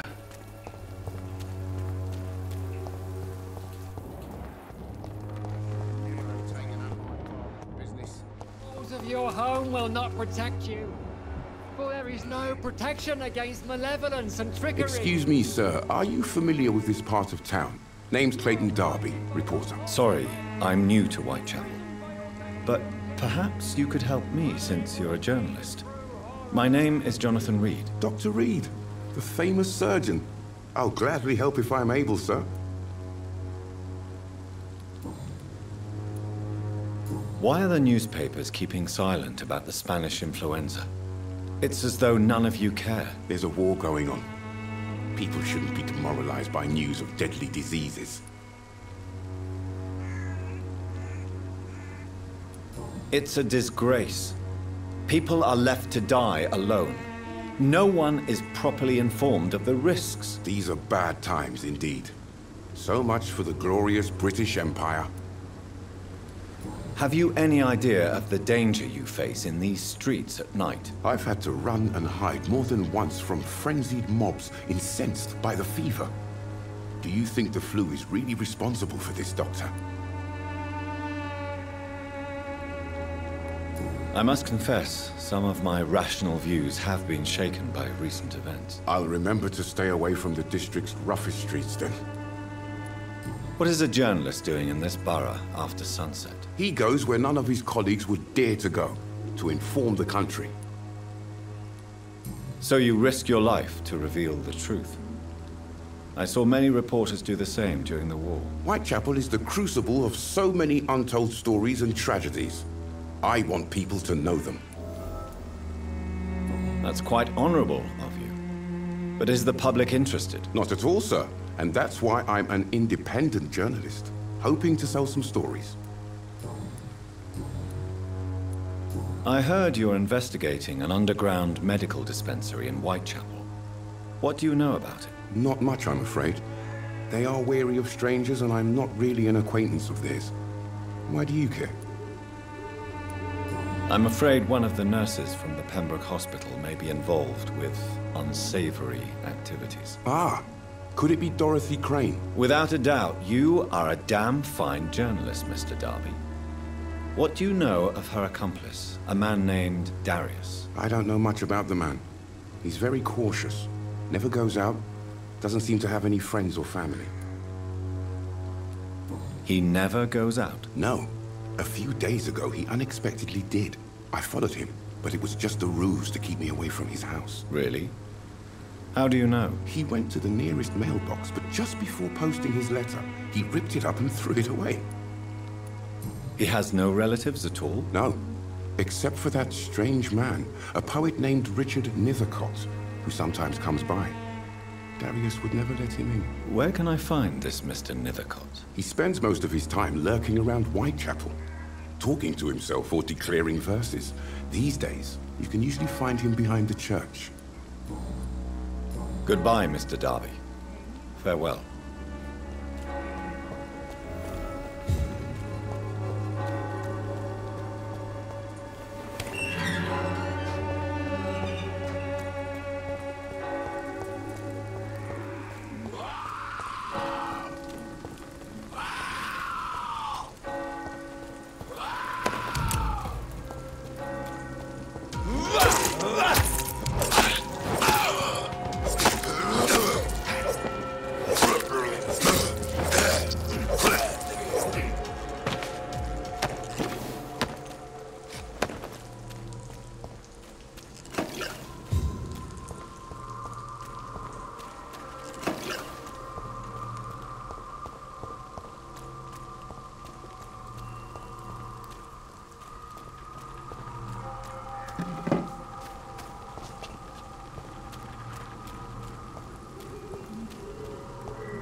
Oh, Camellia, the silent flower of Whitechapel, an angel made flesh, I tell you. Some of us come to already touched.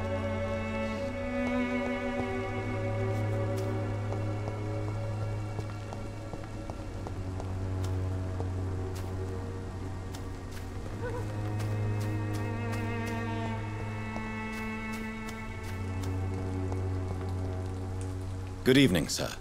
I'm Dr. Reed. I would like to ask you a few questions. Please be my guest.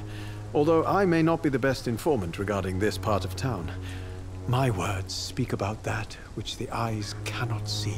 Really? Are you an artist of some kind? I'm a poet, sir. Richard Nethercott, at your service. May I ask what you're doing at this hour of night, sir? Do you live here? Not at all. I'm just enjoying the pleasure of a quiet walk. Though night talks are always preferable, if you ask me. Especially with strangers. But are you not afraid of the epidemic? Oh, why should I? I see some equity in the Spanish flu. No flesh should be saved, say the scriptures. Good or evil, rich or poor, all are equal in the eyes of the flu. If you say so. But as a physician in a time of epidemic, I must caution you to avoid unnecessary exposure, sir. Thank you, Doctor. But we both know the seeker of truth has to go boldly where the weak dare not. What are your thoughts on the terrible situation in this city? Terrible, you say? No. Of course, the death of so many innocents is a tragedy. But the scourge has not been all bad for the city. Oh, no, sir. What are you talking about? Do you remember London before the flu? Noisy, cacophonic, quiet nowhere to be found. And now, listen to this oddly peaceful silence. Peaceful? That's quite an unusual way to speak about the epidemic. And very inappropriate, I must say. Most people fail to understand my perspective. I don't blame them. But how could I call myself a poet if I veiled my feelings? Are you aware that your life could be in danger in this part of town? But this is where I must be to feel the real beat of the city. I had to come, see it for myself, alone. I understand your need for solitude, but it's not safe around here. I don't care. I don't have many friends, Doctor, and my family despises me. If some misfortune came upon you, who would be here to help you? Well, you, for a start, my dear Doctor. May I ask you a few questions about the district? Extraordinary part of town, is it not? I'll be glad to help you, if I can. What can you tell me about an old man called Darius? Darius Petrescu? Yes, I know him. At first, I thought he was only a small publisher. I invited him to publish my work, but his reaction was pretty clear. Not interested in your talent? Darius is an old political activist who takes delight in printing tracts and lampoons. Those communist activities only require mediocre writing skills. I'm looking for Dorothy Crane, a nurse who lives in this vicinity. Dorothy Crane. Oh, I love the name. The Crane of Whitechapel. Sounds very mysterious. But, sorry, no, never heard of her.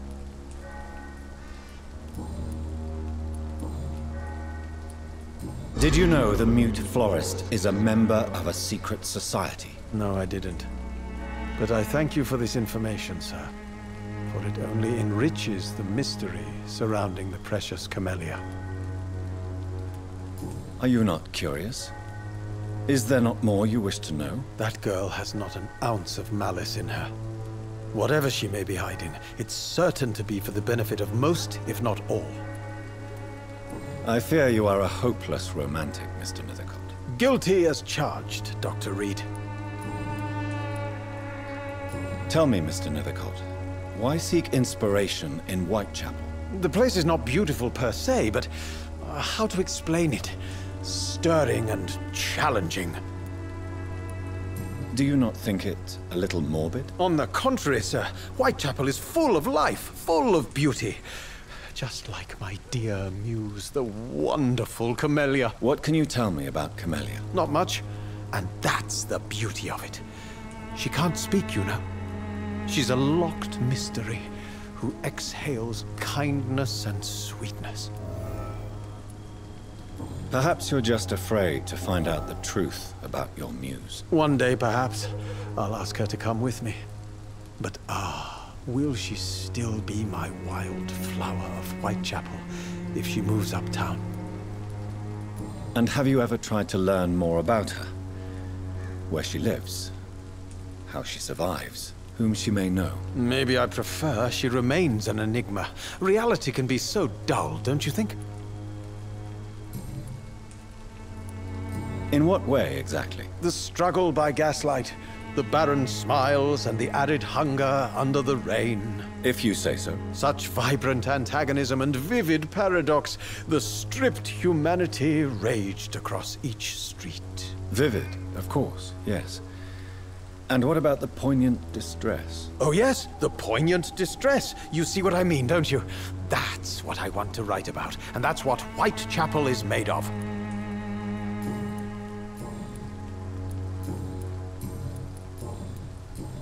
I'll leave you alone, sir.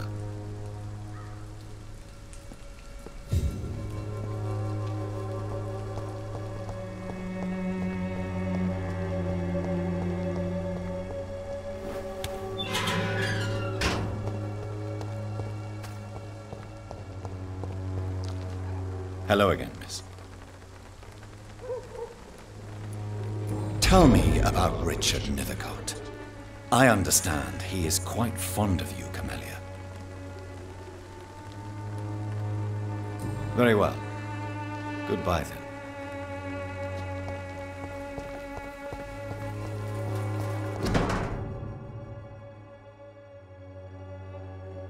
The content of Darius' letter to his children could give me more leverage to enter.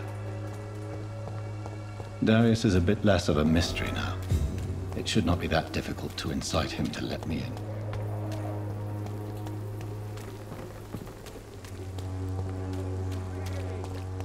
You look so pale, my lord.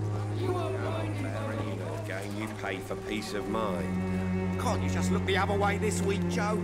Come on, we can sort it out, right?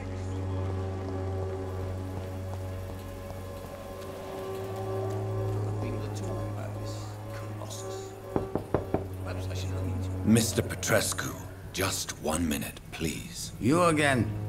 Go away. Sir, wait. Stop this nonsense. I know Nurse Crane is here. Shall we speak man to man, you and I? All right. Speak up. Don't you see we're on the same side?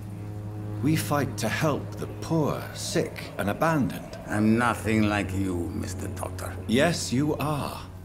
You too believe in providing medical care without charge.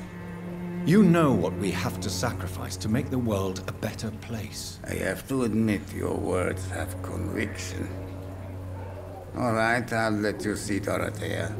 Don't make me regret this, though.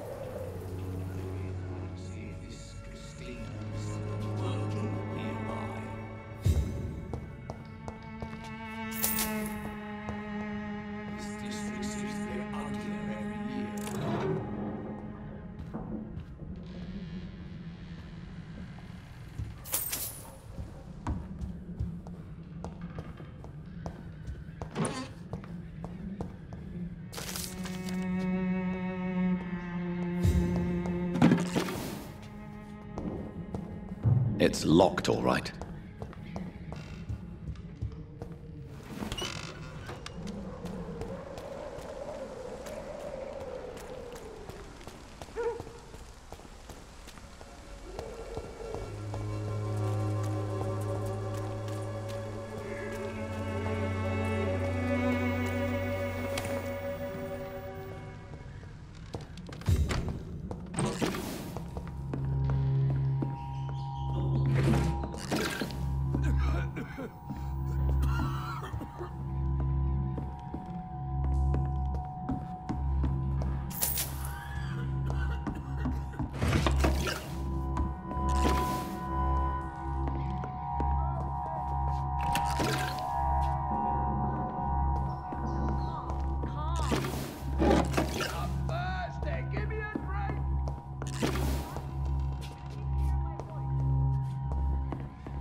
What do we have here, nurse? Patient Raz Van Vasily. High fever running on 3 days.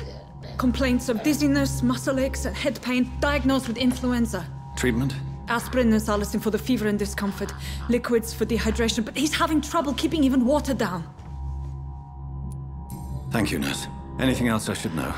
He did lose consciousness this morning, but he's never had convulsions like these. He's not convulsing, he's choking. He's not getting any air. Scalpel! Hand me that scalpel! What can I do, Doctor?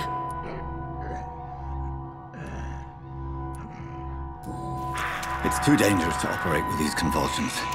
Sedative, nurse. Do we have any anesthetics? I'm sorry, Doctor. None at all.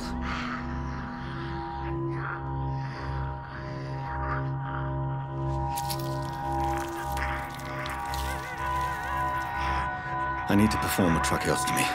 Short pipe. That rubber tube will do. We're going to cut a passage for air through the neck. Yes, Doctor.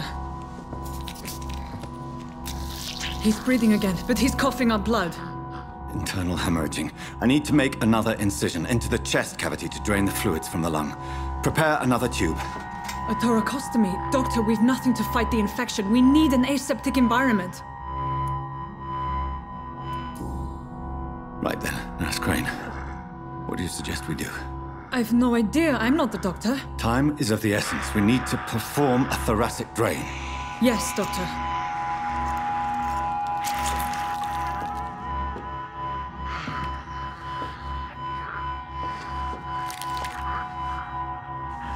He's still bleeding, Doctor. I'm losing his pulse. The drain must have punctured the intercostal artery. There's too much blood. Are you all right, Doctor? I can't see.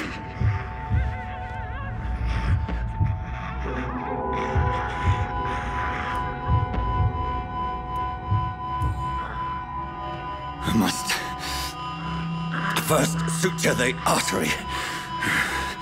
Find the wound. The source of the blood. Needle and thread, Doctor. Good. The stitches are holding. How's he doing? We're losing him. We've lost his pulse. He's dying, Doctor!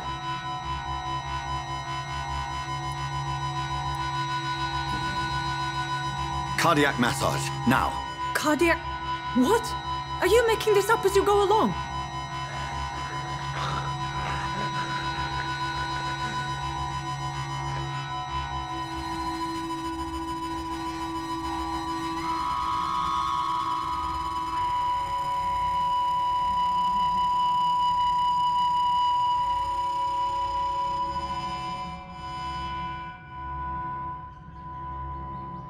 We've lost the pulse. He's gone, Doctor. Nurse, we did everything we could. Truly? Everything you could? Is that how you'll report this in your log? Is this how the war went? Piling up one poor corpse beside the next? This was not an influenza-induced seizure. I've never seen symptoms like these on the continent. Neither have I. But the previous symptoms leading up to this attack were the same, indistinguishable from the epidemic. No. There was something more vile in these reactions. Something primitive. There have been numerous reports of mental breakdowns caused by the fever that accompanies the flu itself, Doctor. Yes, but... I'd best take some samples of the blood for analysis.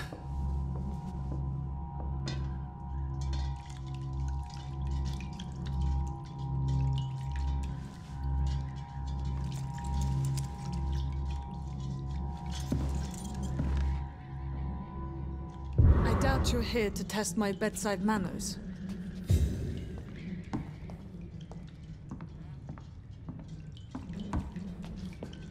I suspect it was more than intuition alone that led you to us. So, how might I be of service, Dr. Reed?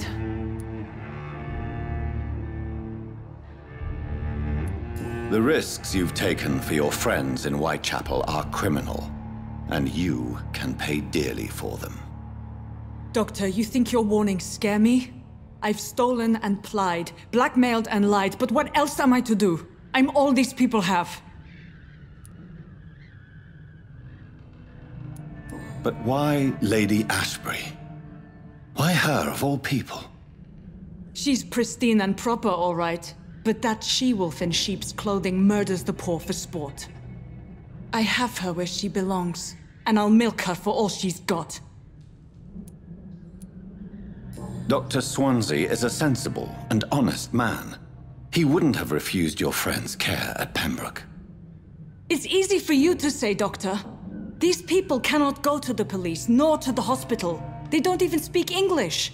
They depend on me for everything. So, the end justifies the means. Is that your defense? I know you're kind, Doctor. Just another fine-heeled, silver-spooned gentleman who was given the world on a platter. You know nothing of poverty. Nothing of the shame, the hunger, the loneliness. You've convinced me of the sincerity of your actions and their noble justifications. But all the same, blackmail is a crime, and it will stop, Nurse Crane. So, are you going to turn me over to the authorities?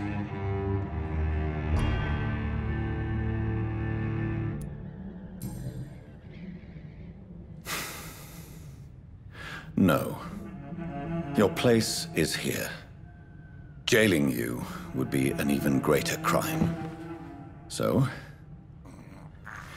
here is my proposition. I'll look the other way on your little enterprise. In exchange, you will resign from the Pembroke Hospital and provide me with medical supplies when the need arises. Dr. Reed! That sounds like a business proposition. My accomplice, then? No, just a privileged client. My research may require the occasional rare piece of equipment or ingredient. I'll pay good coin in exchange, fair and honest, to help finance your noble endeavors.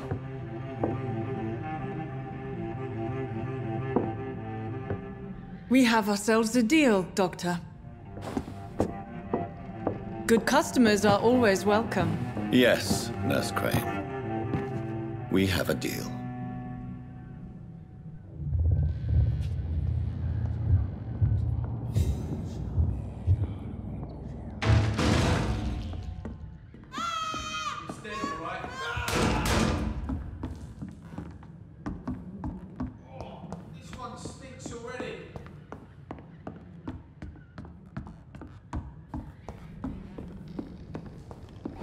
What you say? This one! Murdering bastard!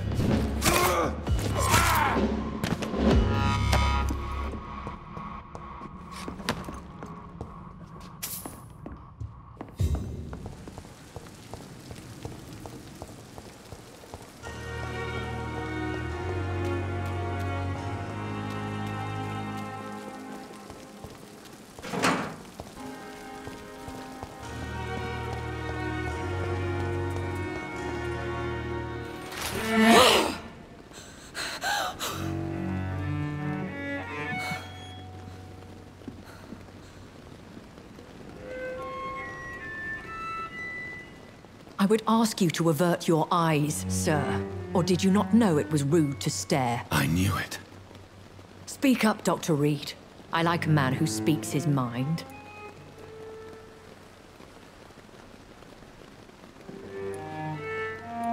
Hiding your true appetites behind a facade of compassion.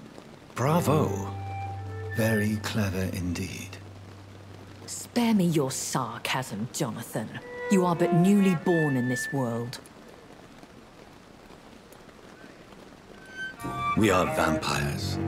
We live by leeching the blood from weaker prey. We are Darwin's next chapter. His cynical and perhaps ultimate expression. The situation is somewhat awkward nonetheless. I have not been observed sustaining myself for many decades. I have to say I'm a trifle embarrassed. Anyway, I have concluded my inquiries concerning your blackmailer. I see. Please excuse my agitated state. Under normal circumstances, I wouldn't let anyone see me in this condition. I must confess I have not put an end to the blackmail, my lady. Unfortunately, I could not bring myself to do it. I'm so disappointed in you, Jonathan. I didn't expect this from you. Lady Ashbury, you yourself admitted how ridiculous the sum of money was.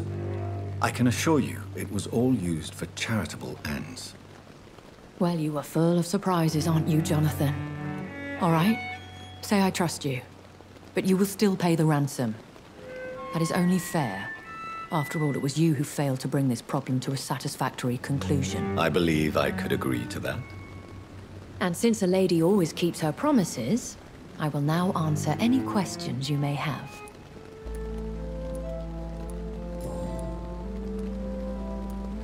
Why did you save me in the canning factory? I could hardly stand by and watch such a promising young blood as yourself be torn to shreds by some gutter scowl. William Bishop wasn't the vampire that created me then? No, Jonathan. Whatever their strength and demeanor, scowls are the progeny of careless vampires. It cannot be the other way round. What type of vampire is a scowl? Not a true vampire. The deformed offspring of lesser vampires. It is a shame these creatures run wild, slaves to their baser instincts. Why does Dr. Swansea allow you to feed on the patients of the hospital? Dr. Swansea is a good and compassionate man. He is trying to find a solution for our hunger. Until that happens, he is clever enough to understand that I only feed upon the dying. What do you know about this Brotherhood of St. Paul's Stole? The Brotherhood is well known amongst London Vampire Society. As long as our kind is discreet, and as long as they do not interfere, we have come to a mutual understanding. And no one suspected you of the murders? As you well know, suspicion has recently fallen on me of killing for pleasure. But you have my word, Jonathan. I take no pleasure in taking a life. I know this is beyond the pale, but may I inquire your age? Really? And I thought you were gentlemen. If you must know, I'm 27. I've been 27 for a long time now, and 27 I shall remain. Very well. But I believe there is more to this than you are saying. A lady has to have some secrets. And who bestowed upon you this eternal youth? My maker. He left this isle a long time ago.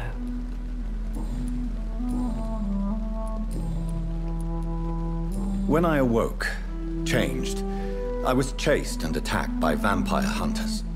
Prepared and well-trained. Though I can't be certain, more than likely it was the once glorious Guard of Priwen.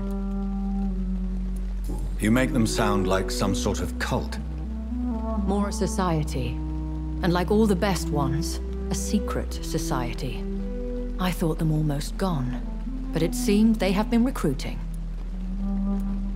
Once glorious, but still dangerous. They have seen better days. But all fanatics are dangerous. You would be wise to stay clear. They are sworn to destroy our kind. I've been away from London and England for 3 years. This isn't the city I remember. Things have gone from bad to worse here, Jonathan. I've lived in this city for a long time, and I've never seen it like this. The Spanish flu has hit London that bad. Yes, but it's not just that. I've heard things. Things I've not heard for a very, very long time. There are whispers in the shadows. Something far worse than the Spanish flu is here in the city. What is it you fear? Fear has long since flown this form. But there is something malevolent circling us. I feel fear is merely waiting in the wings. Are there many vampires here in London? Immortals are of a rare breed, and we often tend to hide. But you may occasionally meet some of us at night. Do you know any of them? Have you an idea of the identity of the vampire who attacked me? You mean your maker? No, Jonathan, I have no clue. But I fear he or she is as careless as cruel. To let you discover your new condition by yourself. What do you mean? Every now and then, you may discover an immortal in the deep of the night. But we are a rare and reclusive breed. Our progeny is almost never accidental. Will they all be as affable as you, my lady? I do not see why not. But remember, even the shark smiles before he bites. That sounds like a lesson from experience. Vampire politics are as intricate and sometimes tedious as a game of chess in a gentleman's club. I've learned from experience it is best to decline to play. I don't understand. Why was I created and then left for dead? That is a question only the one who made you can answer. It's not normal practice. I doubt even if you find him, he will answer you, considering how cruelly he treated you. So me being a vampire could have been a mistake. I very much doubt it, Jonathan. Contrary to the legends, it is not as simple to make another vampire by just biting someone. I'd like to avoid creating another vampire by mistake anyway. Tell me, how is it done? The process is dangerous. It could even kill your potential progeny. If you did decide to sire an offspring, they must drink of your blood, Jonathan. I've been hearing a voice talking in my head. Is this some kind of insanity? It feels like the voice of the vampire that created me. Hush. Tell no one this. It would be unwise to talk of such things amongst British immortals. Speak no more of your maker. How could this cause offense? Only the powerful immortals can mentally call to their progeny. No vampire or hunter will sleep easy, knowing that an unidentified elder is stalking the streets of London. Excuse my forwardness, but... are you my maker? Me? Goodness, no. Only a foolish immortal would create a progeny without taking precaution, and I'm no fool. A vampire? Is that what I am? What we are? Such a crude word, defined by penny dreadfuls and drunken hacks. No. You are now an Ekon, and that you shall remain. Are you an Ekon too?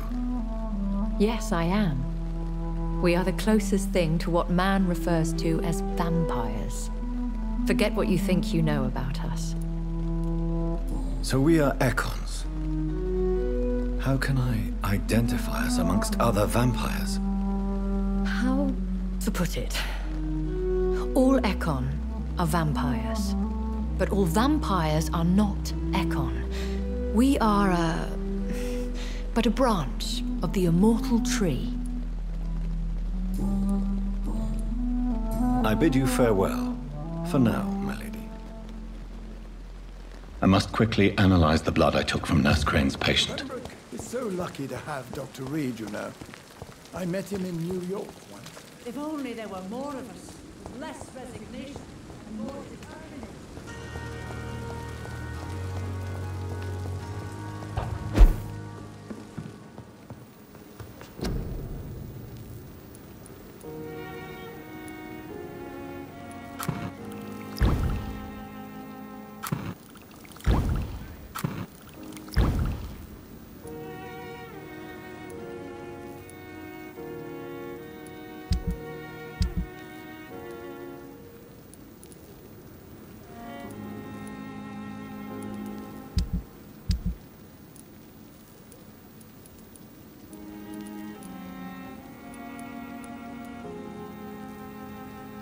Razvan Vasily was infected by Spanish flu, but also has the highly unstable blood of the Scowls.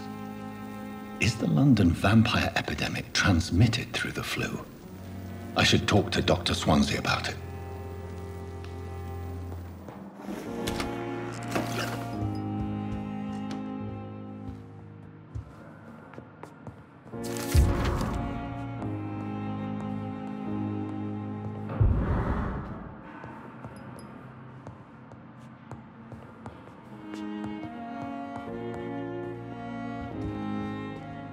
Evening, Edgar.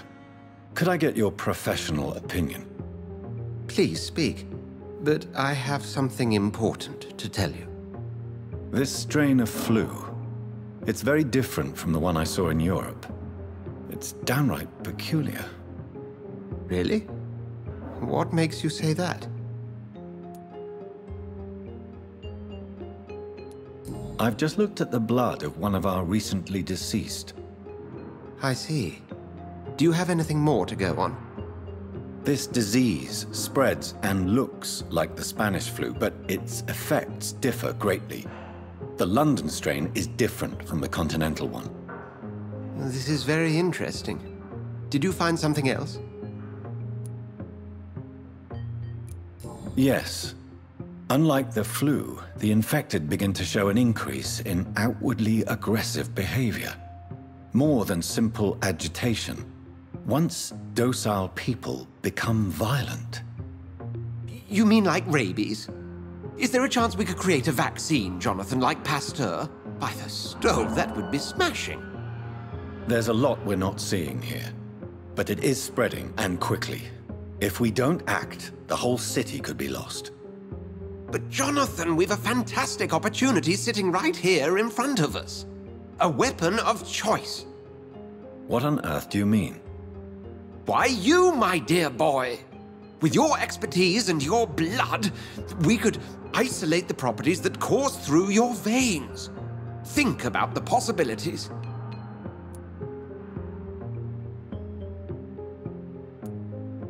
I admit it did occur to me. Blood seems to be the common factor in all of this. I totally agree. We're in uncharted territory here. Maybe it's just wishful thinking, but imagine the possibilities. We'll discuss this more later. Thank you for your time. No, thank you, Jonathan. But as I said, I needed to talk to you. I have some rather bad news. Yes? I'm afraid it's your sister. My sister? She's to be buried this evening at Whitechapel Cemetery. Your mother published the obituary this morning. I see. I'm sorry, Jonathan. Please accept my condolences.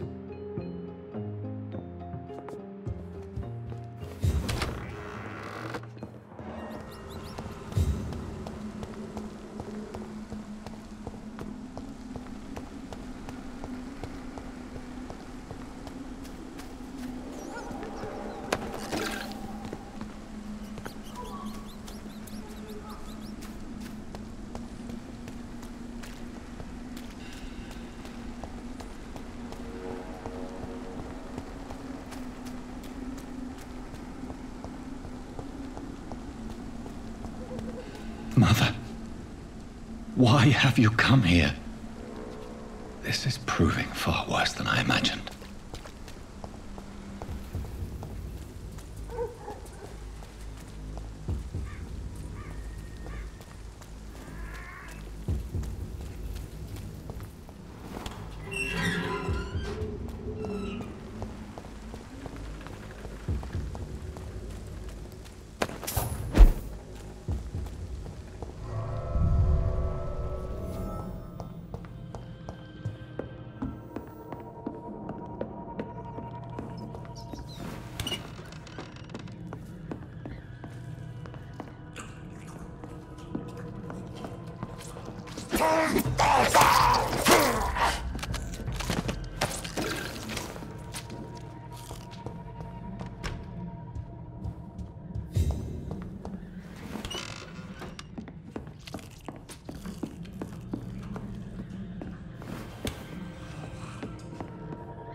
Over there!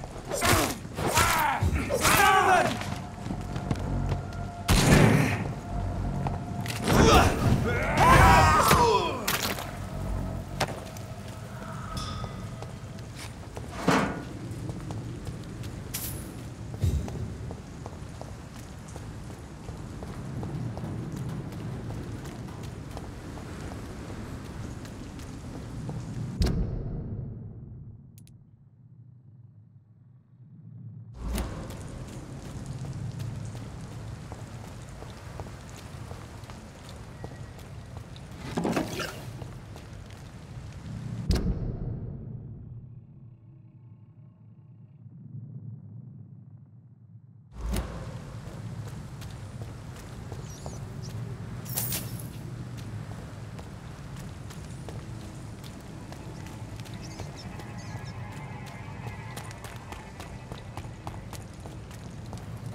Bloody monster!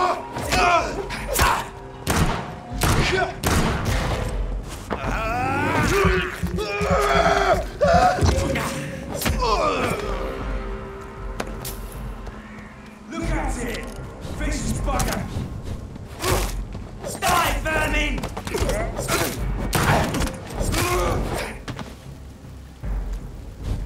Snuff!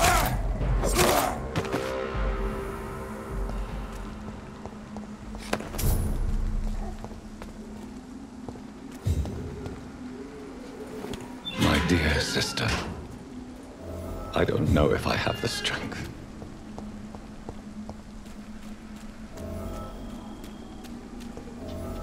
Somebody help!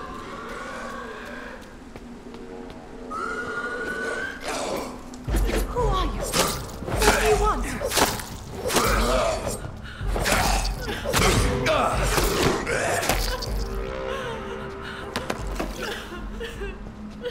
Somebody help!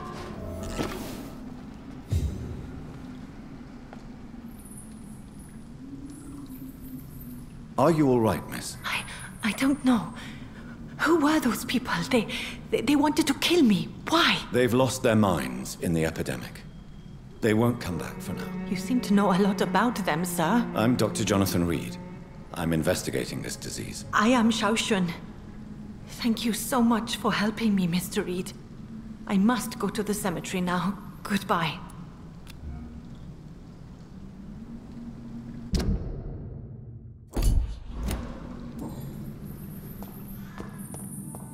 Carnage. Is Father Whitaker's disciple among the bodies, I wonder? This man's far too old to be Samuel. No. By the look of his clothes, this man's a docker. Samuel isn't here.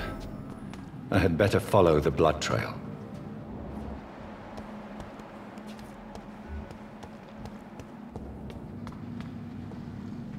Shouldn't you go back home? where you'll be safe. Maybe later. But for now, I need to talk to my husband at the cemetery, Mr. Reed.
Since I can't reveal myself to my mother now, I must find a discreet spot to attend the ceremony.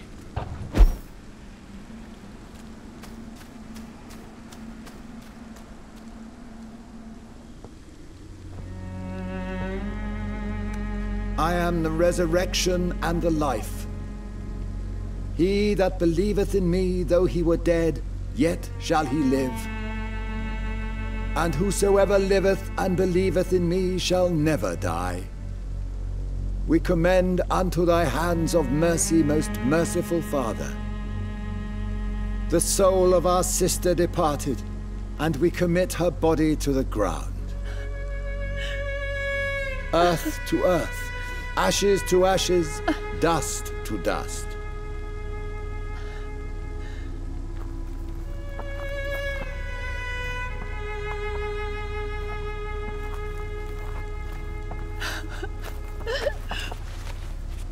Why kill my Mary and stick her here in this cold, god-awful place? These are the legal requirements for the epidemic, madam. Oh, Avery, I feel so tired. Please take me home. Yes, madam.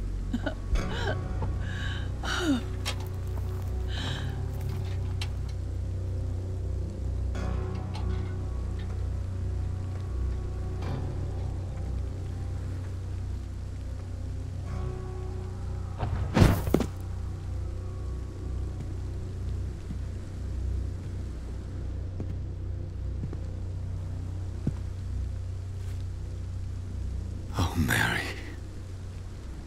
What have I done?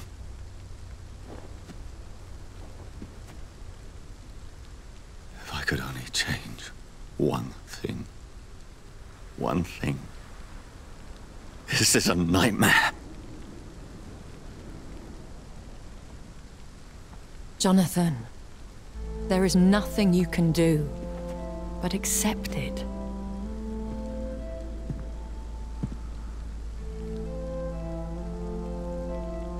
What brings you here? I thought you could use the company. I am so sorry for your loss, Jonathan.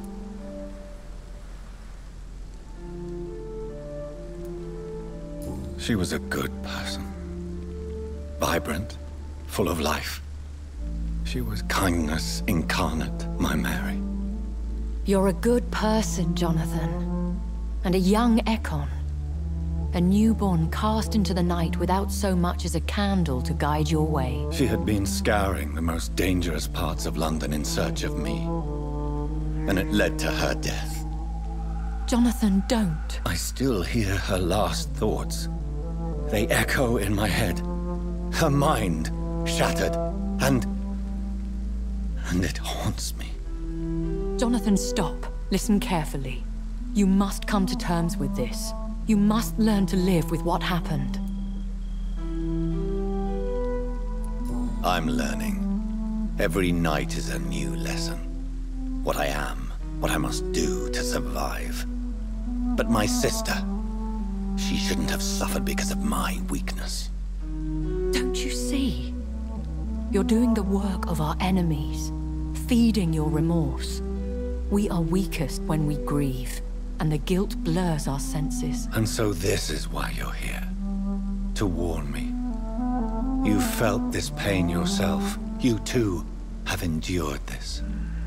I don't want to lose you, Jonathan. I've lost so many friends. Loved ones I cherished. Pray for Mary's forgiveness, if you must. Thank you, my lady. I will. Good. But be careful. If I found you here, others may too. What should I do then? St. Mary's Church is not far from here. Go there and make your peace. Find the solace you need. My lady wants me to confess. No, Jonathan. It's you who wants to confess, I think.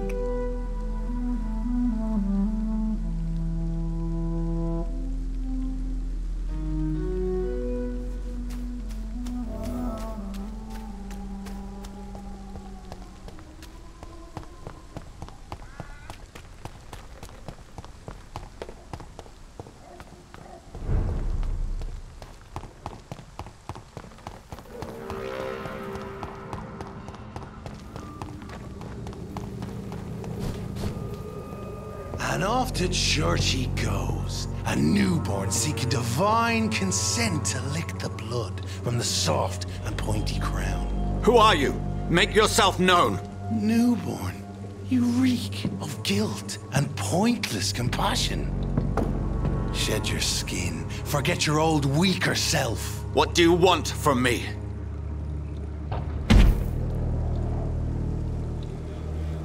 Ascalon does not approve of lone wolves who bring unwanted eyes to our pastures. So your name is Ascalon? Ascalon's will is vampire law. Learn them, abide by them, or I shall return as your judge and jury.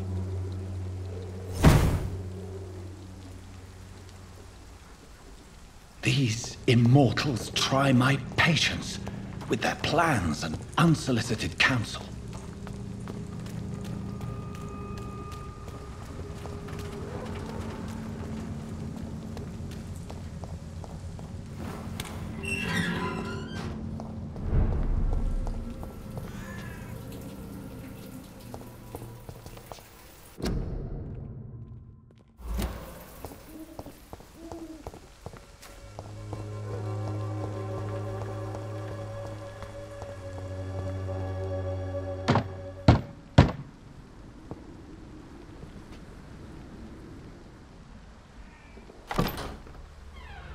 Yes?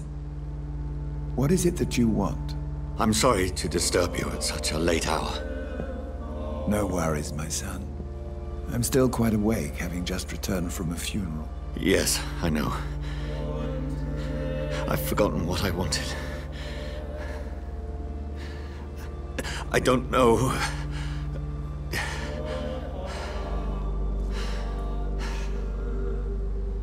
May I help you, child? You seem somewhat perturbed. I haven't the strength to cross the threshold. I wish to pray, to cleanse my soul. The church is shut by order of the bishop. But I'm still the vicar of St. Mary's, if that is any use to you, my son. You seem to me a good soul, vicar. But this is a personal matter. There are no secrets from God, my son. If your heart needs comfort, consider me your chapel. For I can be as silent as stone. I've words for one departed. They're not for living ears to hear. Your eyes burn with rage, yet I see the pain that lies beyond. I am here to lighten the burden of all God's creatures. Whatever you tell me is between us and the Lord. Very well, priest, as you seem quite adamant. Open your heart, my son. Tell me what burdens you. With whom do you wish to speak? She was my sister. You seem so troubled by the loss of this girl. What happened to her? She was murdered. I see. And how are you feeling, my son? I feel responsible. The pain is consuming me. I have a final question for you, my son.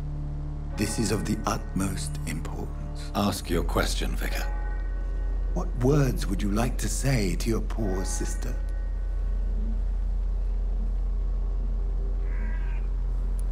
I killed you. There's no excuse. My dear Mary, forgive me. You have been heard, my son, and your burden will lighten if your words are sincere. Go in peace now, and live your life in the way she would have wanted.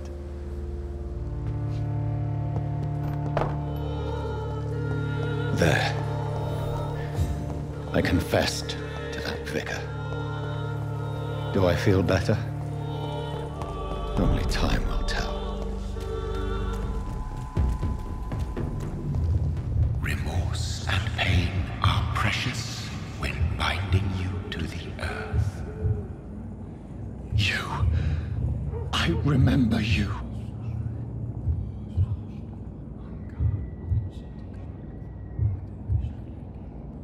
Fear be gone. I would harm no child of my making. This is your doing. You made me. Made me this creature.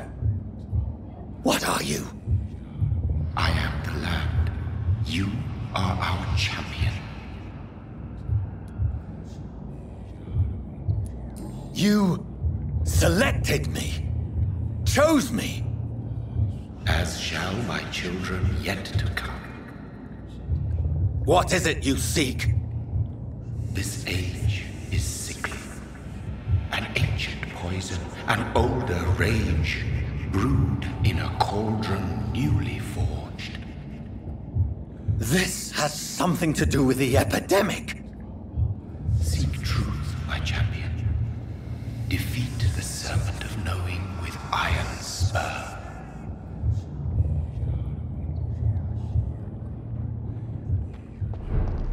I've had enough of others making decisions for me, pretending to know how I should feel or behave. So the vampire who made me is some sort of disembodied entity? Or was he just projecting this vision in my mind? Maybe Edgar can help me with this one.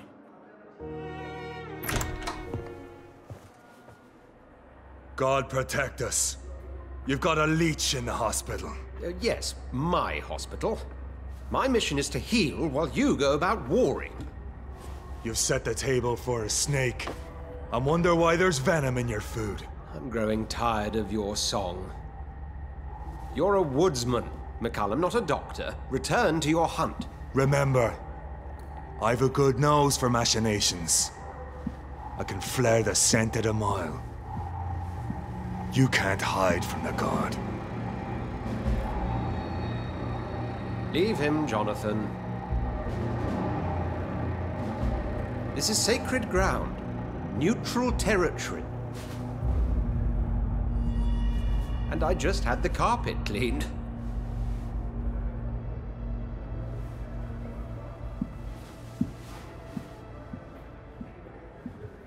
By the sacred stole, this is very bad news. Bad news indeed. What happened? The hospital has been attacked. We have injured patients, at least one dead and several missing. This has spiraled out of control. Even the most infirm are asking to be allowed to return home.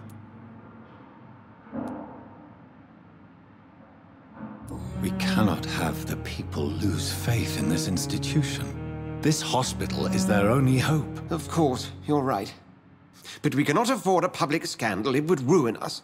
We must restore order, and quickly. You mentioned a dead patient.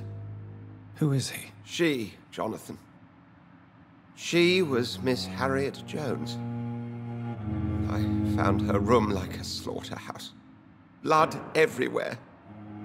The duty nurse is taking care of the mess. Very well. I'll help you. Jonathan, please. I can't rely on anyone else. And this concerns you as it involves vampires. Someone has taken advantage of our more liberal tendencies here. In what way? Jonathan, I may turn my head when you or her ladyship indulge, but I will not allow this place to become a nest for street feeders. Please then, tell me. Sean Hampton, the man we thought we'd saved at the docks. It seems he was infected after all. So Hampton became more beast than man? Exactly. And now Guard of Prewen suspects the hospital of vampire activity. Do you realize what that could mean for us? Rest assured, I will protect you and your staff. McCullum is a fanatic. The Guard will stop at nothing. You don't know what they're capable of, Jonathan. Very well. Since I brought Mr. Hampton here, I will put an end to this.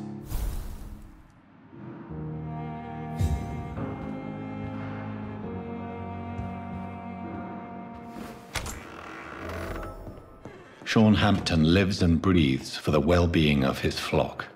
There's no other place he would go but the docks.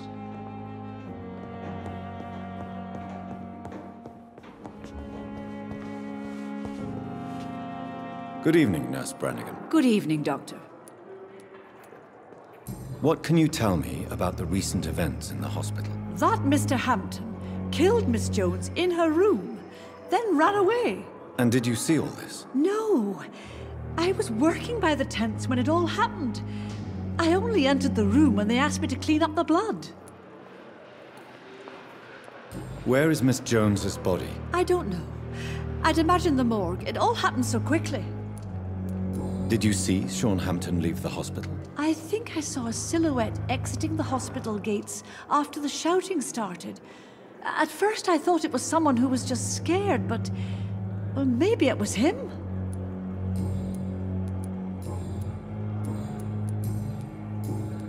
Goodbye, nurse. Call me if you need assistance. Street corner. The daily routine. What on earth happened here?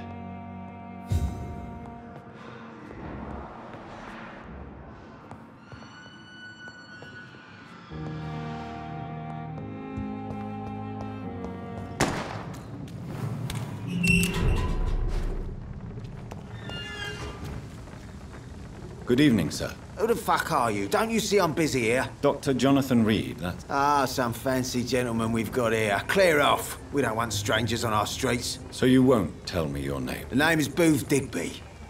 Maybe I'll ask... Are you some...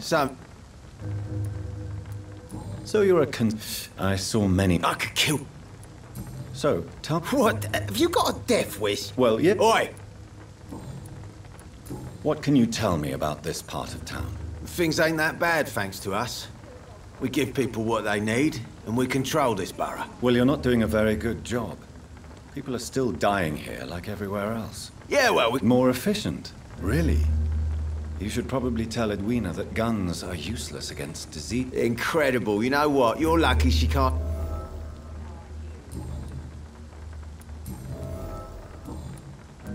Do you know where I can find Sean Hampton? I need to talk to him. The sad saint. Why on earth do you want to talk to him? He was one of my patients at the Pembroke Hospital. Oh, yeah. I heard the poor bastard had been abducted by some cunt. You better ask Tom Watts. He knows Sean Hampton well. Do you need medical help, sir? I feel fine. Goodbye.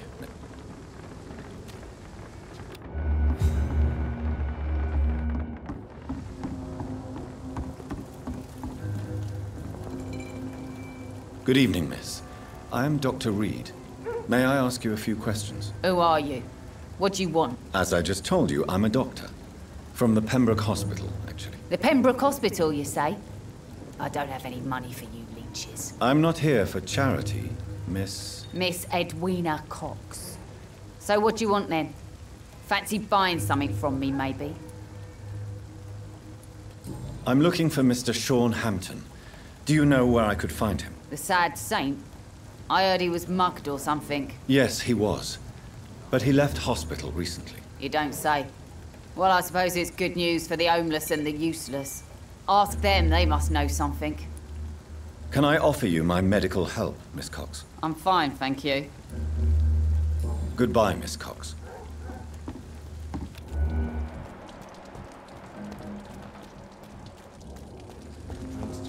Mark my Good evening, sir. Whatever. Don't you recognize me? We met a few nights ago. Don't take it personally. I spent a lot of energy forgetting what I did the night before. Yes, you had definitely drunk too much then as well. I'm Dr. Jonathan Reed. I'm Dyson Delaney. I'll try to remember you. This time. I'm looking for Mr. Sean Hampton. Do you know where I could find him? I really don't know. I heard he'd been abducted. I don't know if he's back. Who could tell me that? About the sad saint. I try asking Tom Watts about it. Inebriation aside, do you need medical help? Yes. I feel sicker than usual these days. Take this, then. And perhaps you could try to slow down the alcohol intake, too. Hey, Doc, you don't really want me to stop the only remedy I can afford. Goodbye, Mr. Delaney.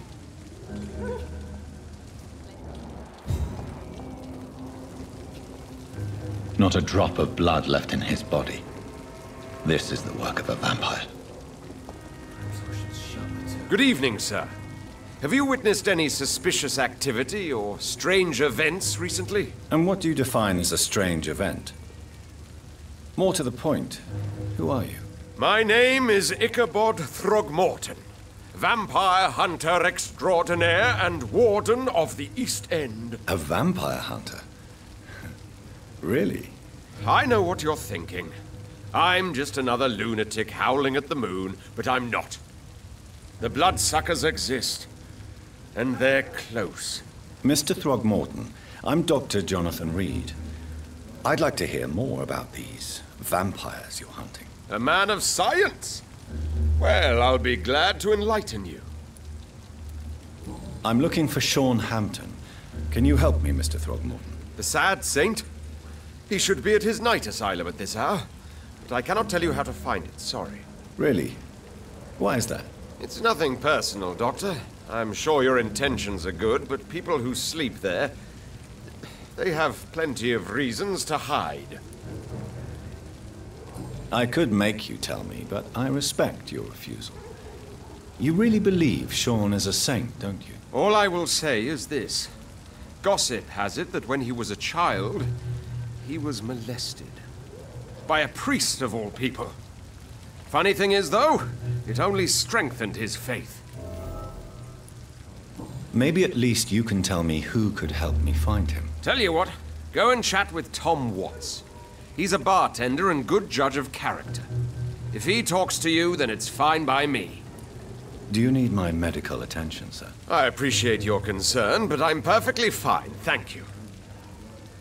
Goodbye, and good hunting, Mr. Throgmorton.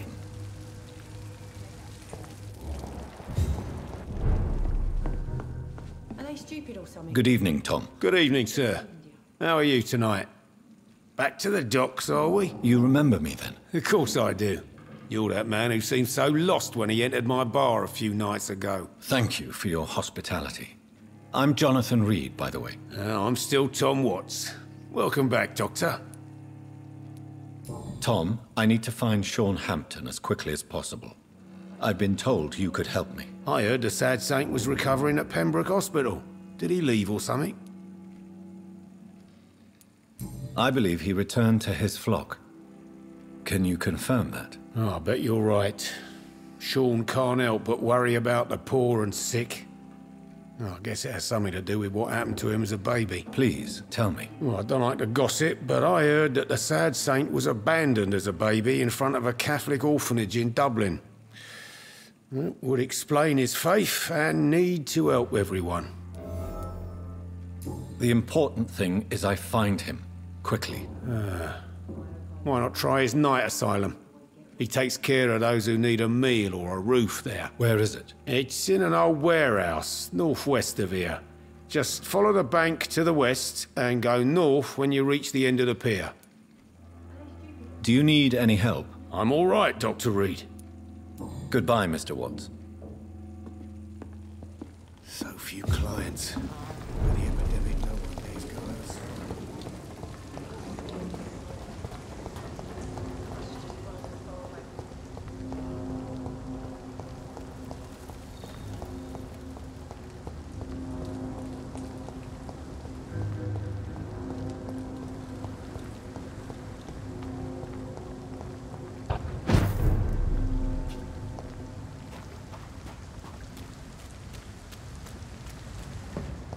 Seems like the guard of Pre-One is on. Want some of this? That's gonna smart. Die, leech!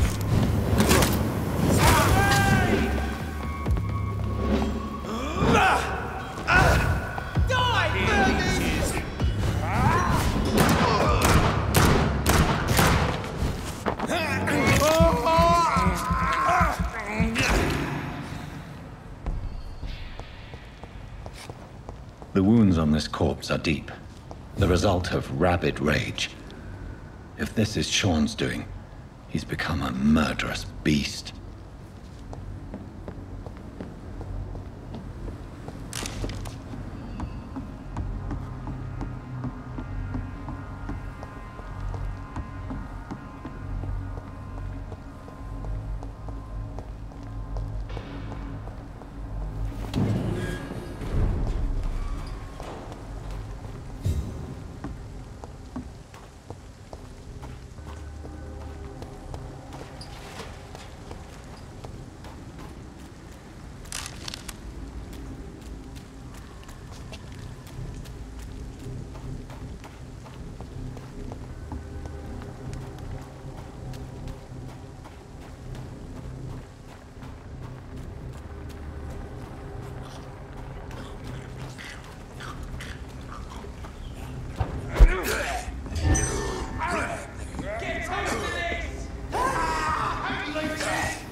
This is not the place for you, sir. Sir! Step away!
People are still It's working locked, at this all time, right. while you're on surfing suits before bed.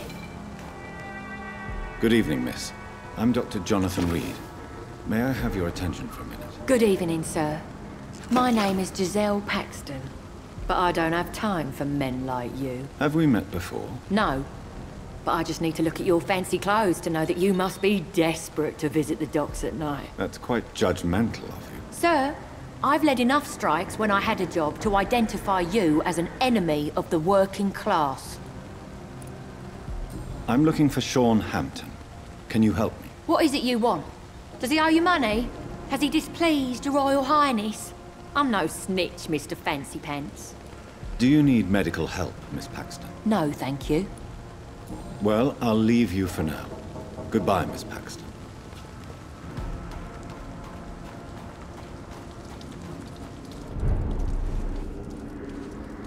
Good evening, miss. I'm Dr. Jonathan Reed. Can I help you? A fancy doctor lurking at night by the docks? Not fishy at all. And what about you? working outside at night in this dangerous part of town. You want to know my secret? I'm trying to earn money. And I'm Lottie Paxton, by the way. I'm looking for Sean Hampton. Can you help me? Mr. Hampton must be in his office at the night asylum he manages, I suppose.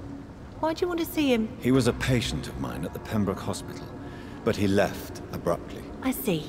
Well, Mr. Hampton is a discreet and dedicated man. I'm sure you'll find him soon enough. Do you need my medical attention, Miss Paxton? I'm fine, Dr. Reed. Keep your medicine for those who need it. Goodbye, Miss Paxton.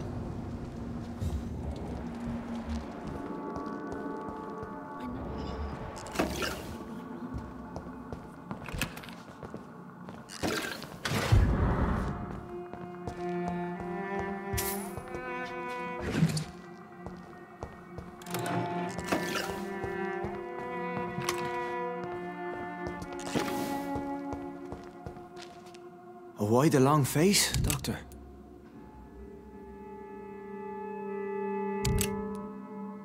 Is it all that worries you, Sean? My long face? Really? This is a blessing for me, to become a Skal. Immortality gives me more time and energy, if truth be known, to run a shelter. What more could I want? Since you left Pembroke, the amount of blood that has been shed, it's hard to believe you, Sean. Ask what you will. As the Lord is my shepherd, I will not speak a lie to you.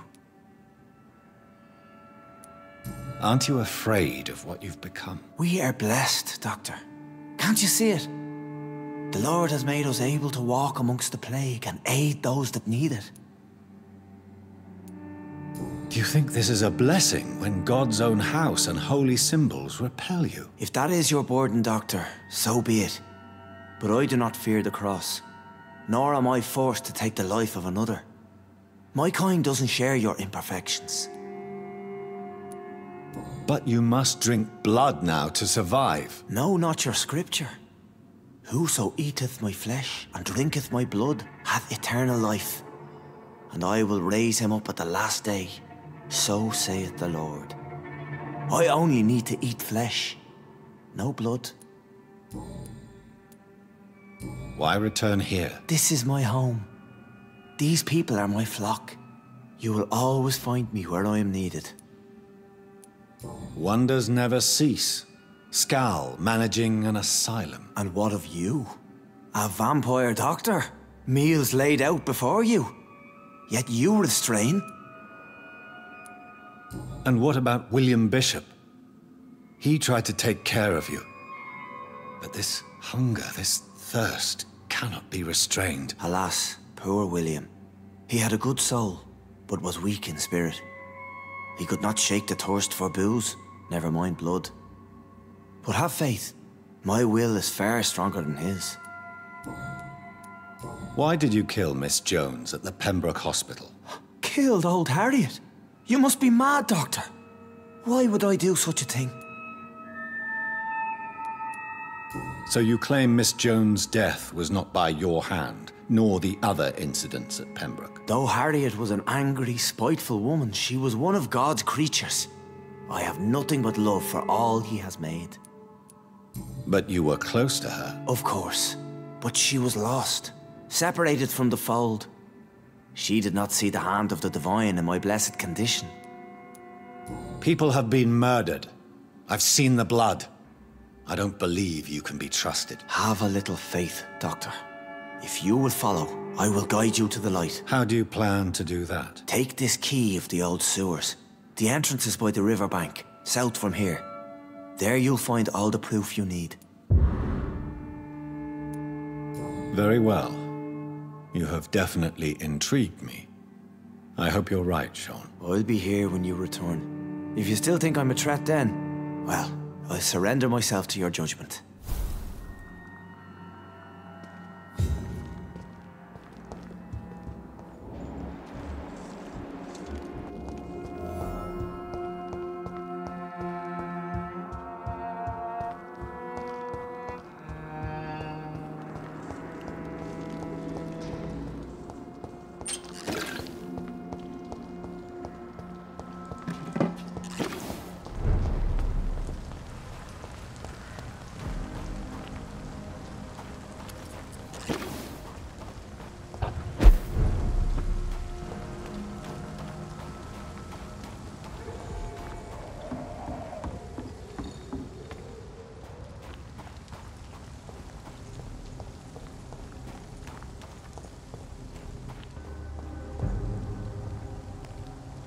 Best stay back, sir.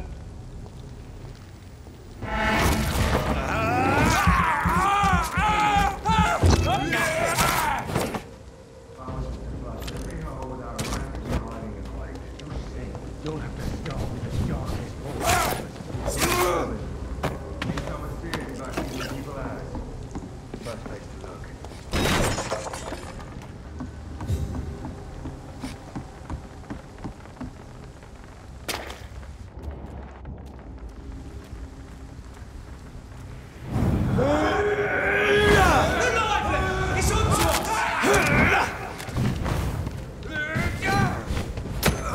Bloody lead die, vermin!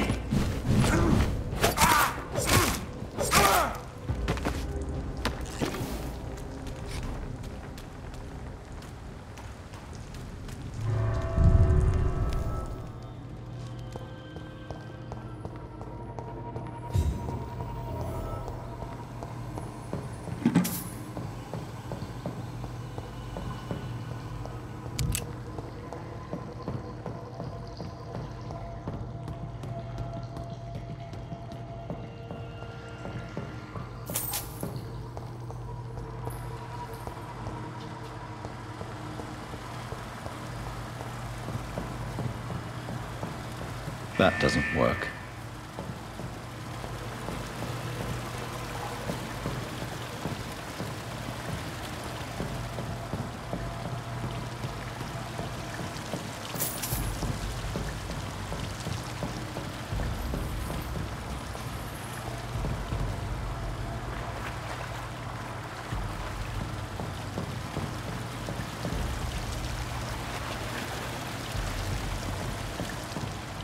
There must be a way to control the water level in this reservoir. I need to find the wheel. So that's it. These wheels control the water level.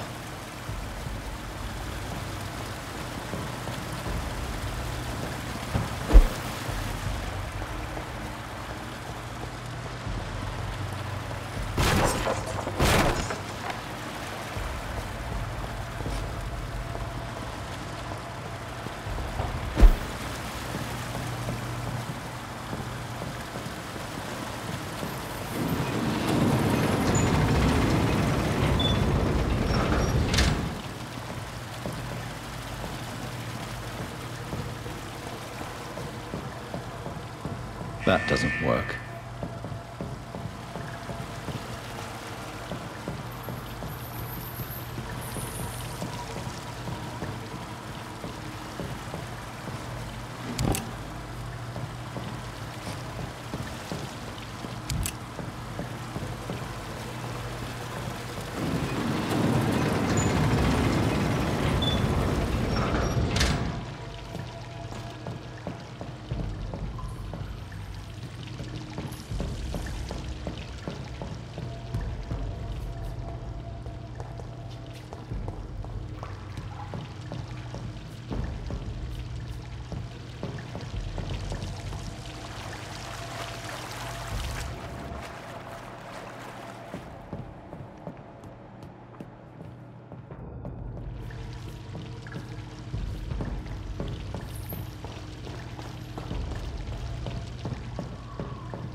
These maggots have escaped the wrath of Ascalon for too long.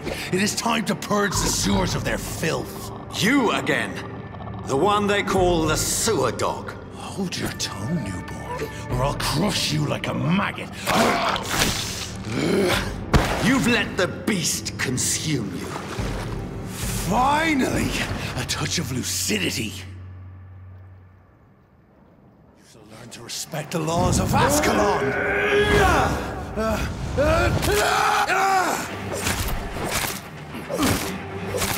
Whilst you vanished, I'll slaughter these scalds while singing your name!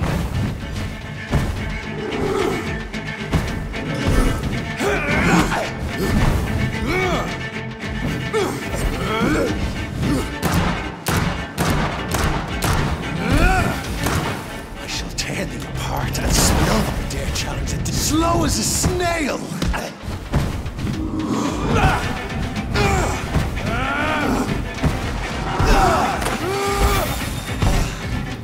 Your blood is now mine.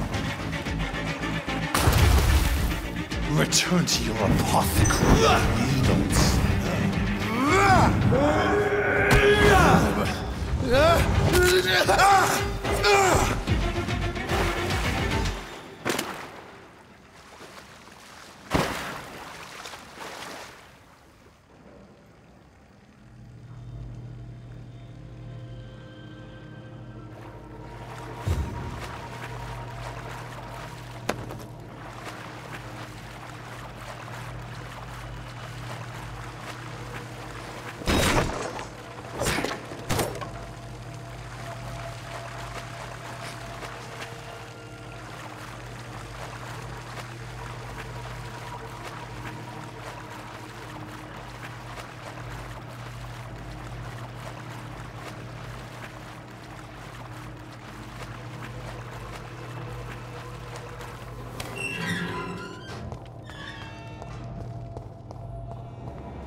At least one Skal escaped Fergal's wrath.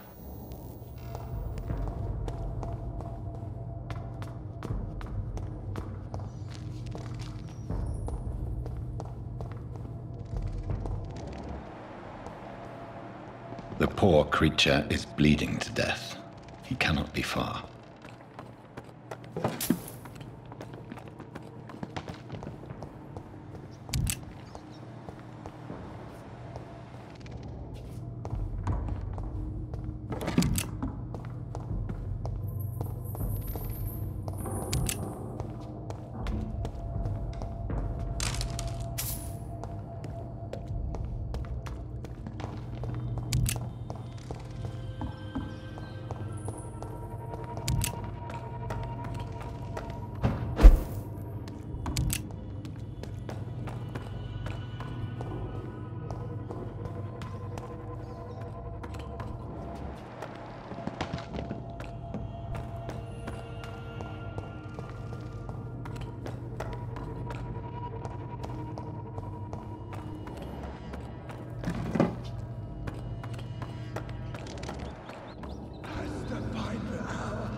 Isn't the blood of a vampire, but it will quench your thirst.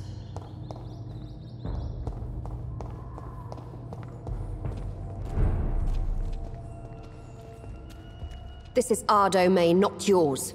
You've been warned. Wait, I saved you from this creature. That must count for something. Thank you. Now go. Go back to the streets and houses. There is no love lost between us, vampire. But thank you.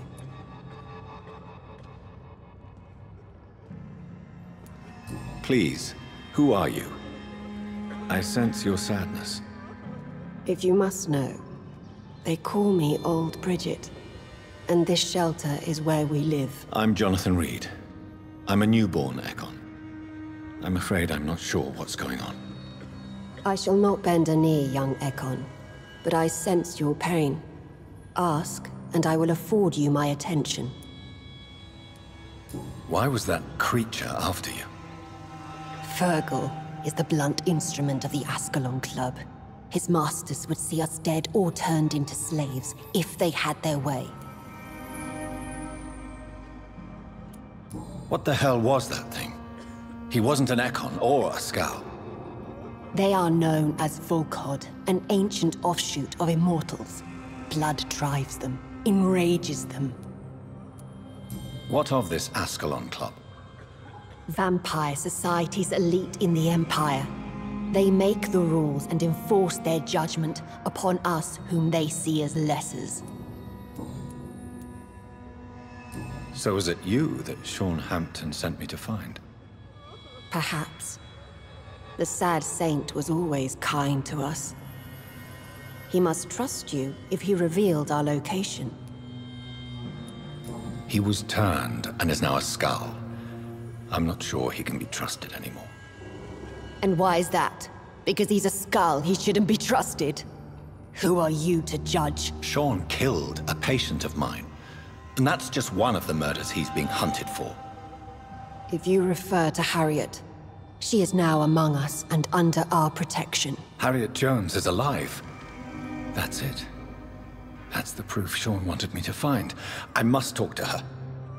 No. Harriet is not alive. But you can speak to her. I must warn you. She is fragile and may not receive you warmly. I don't understand. She is filled with bile and hate. Her mind is sharp as a tack, but her body is so weak.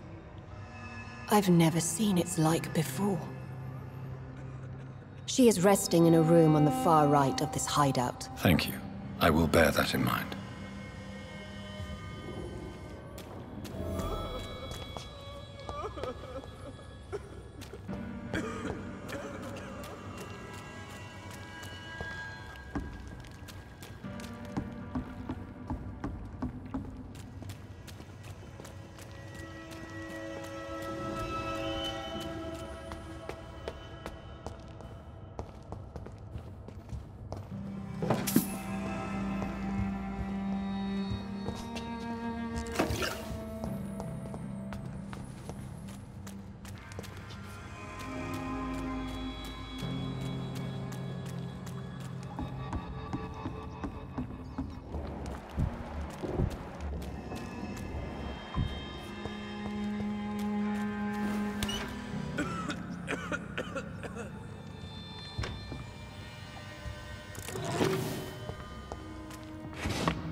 Hello, Harriet. Do you recognize me? Yes, you were from the Pembroke Hospital. The young doctor. So full of secrets. I have so many questions I need to ask you, Harriet. If you would. I love questions. As for the answers, you may not like them. How do you feel? I can't see. I can't move. My body's burning. I feel as if I'm dying over and over again. Have you tried to eat or drink something? People here tried to feed me, but I'm just not hungry. I don't have the strength. Does the pain ever stop? It is not pain I feel. It's like I can't stop feeling every inch of my body. But at the same time, each muscle and bone is the wrong place. Your room, the blood. What brought you to fake your death in such a gruesome fashion? To see if I would be mourned. Why flee with Sean Hampton? Oh, it's always a pleasure to see a saint fall to sin. But the coward still won't kill. Do you take pleasure in causing so much pain and sorrow? Nobody gave a damn about me. Not a tear shed. Poor Harriet. Always the discarded. Why did you come here? And why not? This is where I live now. Leave me be. Will you respect old Bridget's wishes? Will you obey her? Bridget is kind. She only needs to keep me fed and I'll be good. So you desire to stay here? Yes, I'm with my own kind. Birds of a feather, so to speak. Poor Harriet. Always alone. I have a question of the utmost importance to ask. Will you answer? Questions, questions, questions. The good doctor, always searching for answers. Do you remember what you did after leaving the hospital? Did you kill anyone? First, a question from me. You answer first. Very well then. What do you want to know? Are you like me? Are you also dead? No, I'm not, Harriet. I've no taste for revenge, nor do I enjoy the suffering of others. I like what I am. I truly do. I relish the pain that courses through me. I know you fled the hospital with Sean Hampton. Did you or Sean kill anyone in your flight? Anyone? Try and remember. I will not lie. I wanted blood, and I wanted revenge, and Sean pulled me from it, brought me here instead. But the shadows heard my prayers. The shadows killed that bastard. You sought vengeance by your own hand, and someone else obliged you. Very convenient. Don't lie to me. I don't lie. I saw him near the docks, and rightly I wished him dead. And I am happy he is. It's true. But I didn't kill him. I was too tired. Who was that man? The one murdered in the street? He used to be my landlord. I lived here for many years before falling ill. Oh, he was an awful man. Disgusting and cruel. So cruel. Shadows? Tell me what you saw. The shadows, they heard me and answered. Something in the deep darkness. Quick, deadly. It asked me if I wanted revenge. I answered, yes. And these shadows, this presence, do you still hear it? Was it a vampire? Did Sean see it? It spoke only to me, and now it is silent, but it is born of hatred. And it will kill again. And it hates you, Doctor. Oh, it hates you. What makes you say that? It whispered your name, Dr. Reed. It wanted to know who you were and where you went. Questions about me? What did you say? Nothing, Doctor. I said nothing. There was nothing it didn't already know. Oh, I'm tired now. Let me rest.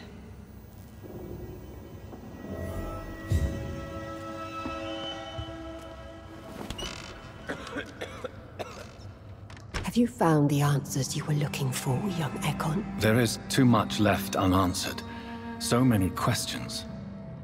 Get to know us. Spend time with us, and I may be willing to answer more questions. Why do you live here, amongst the filth and vermin? Live. Here we hide. What are you hiding from?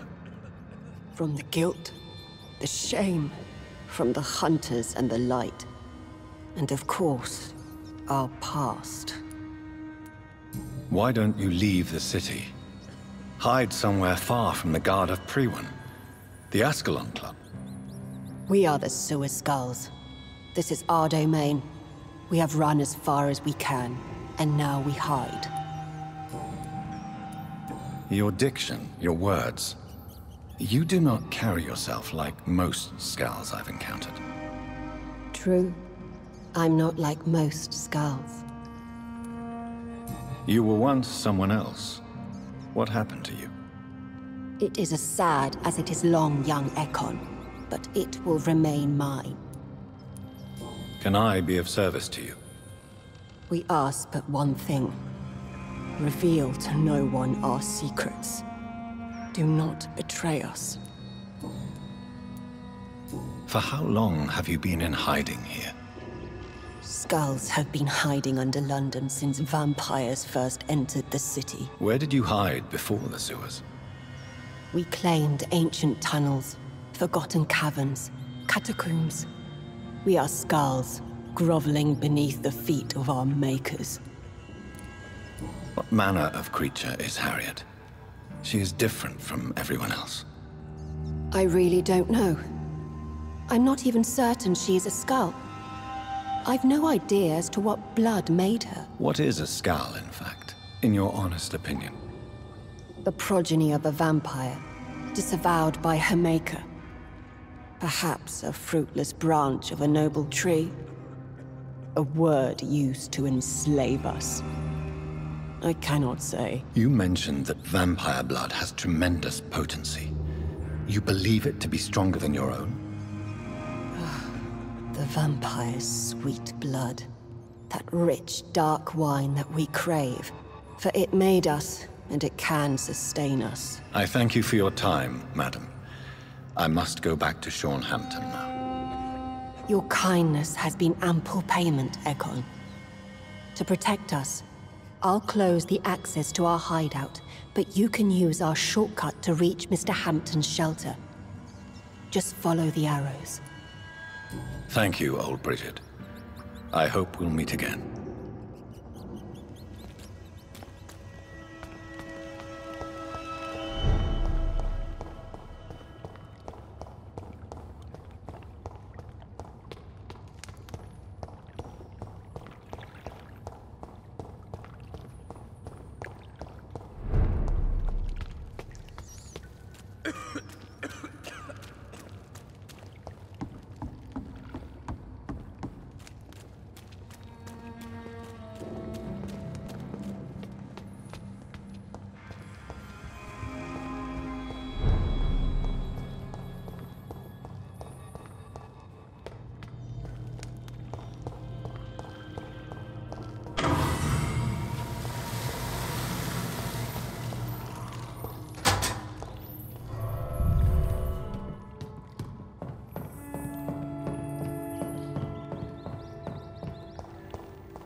It's locked, all right.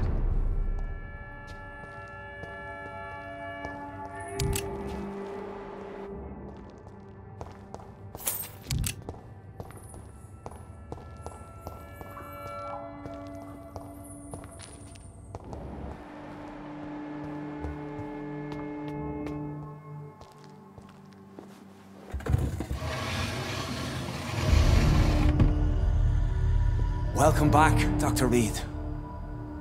Would you like to take communion with me now? Sean, are you eating raw flesh? It is the sacred flesh of the mortal lamb. Our Lord's bountiful transmutation for the sustenance of his believers.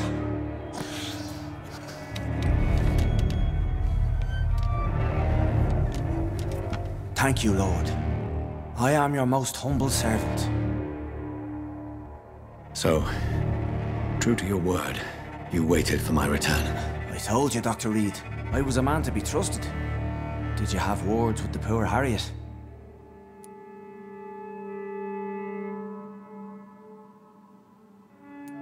You're harboring monsters under the beds of your clients.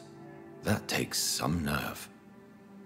We are God's children, Dr. Reed, one and all, and he's determined to save us.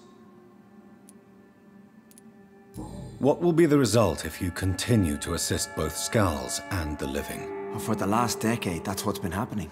And they found a better life. What's to change? you're forgetting the epidemic. Things can go south very quickly. I've seen it. Oh, these are terrible times. Only those pure of heart shall prevail. You've turned Scal now. Don't you see the danger to anyone giving you their trust? We are all sinners, awaiting salvation. This is a simple truth, ordained by the Lord Almighty. I am a seeker of His glorious light.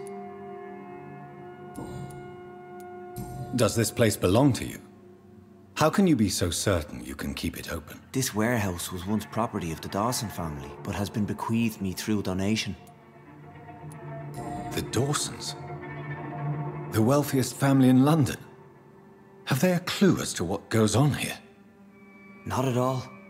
The donation was made before the war. The building was run down. I never met Aloysius Dawson myself. So you have the run of the place and no one's taken notice? As long as we keep to ourselves, we interest no one. This is a haven, and I pray it remains so for eons to come. Harriet, Miss Jones has been behaving in a most violent manner. She's going to need special attention. That's precisely the reason I brought her here. To meet old Bridget. She's the guide Harriet requires. Who is this old Bridget? I don't know, Doctor. She rarely speaks of her past, but I know she has a long one. She's likely the oldest soul in the city. Harriet is possessed by her hatred. You cannot let her roam free. She's dangerous. She has joined her own kind, Doctor. Old Bridget is a saint to the younger Scals, guiding them to salvation and peaceful existence. I believe I've learned all I need to know.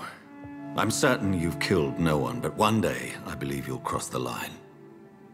Logic is a false prophet. Faith is the only path to salvation. What do you mean?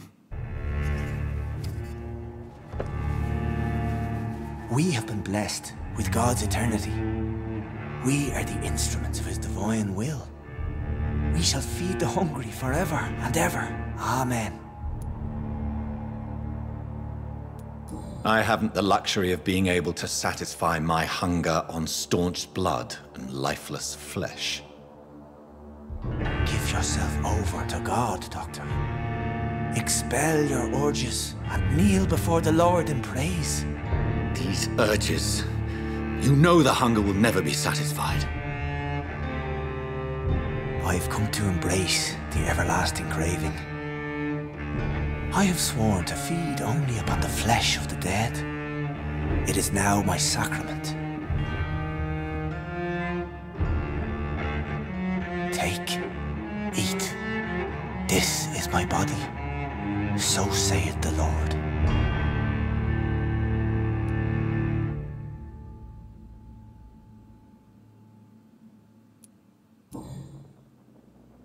I really would like to believe your fairy tale.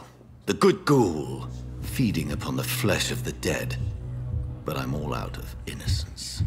Do you question my faith, Dr. Reed? Do you remember William? Oh, how his admiration for you was exceeded only by his hunger. May his soul rest in peace.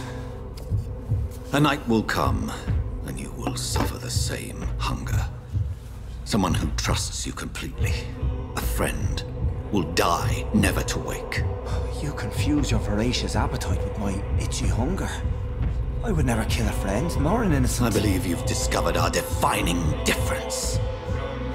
No! No! I did...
Another corpse thrown in the streets.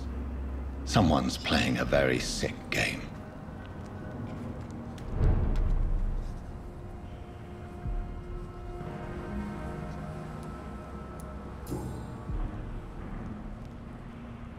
I know this brooch.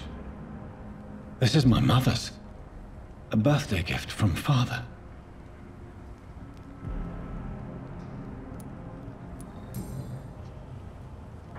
"29 Pretty Orchard Street." That's near Poplar's district. Why would this man carry off my mother's brooch? I must go there.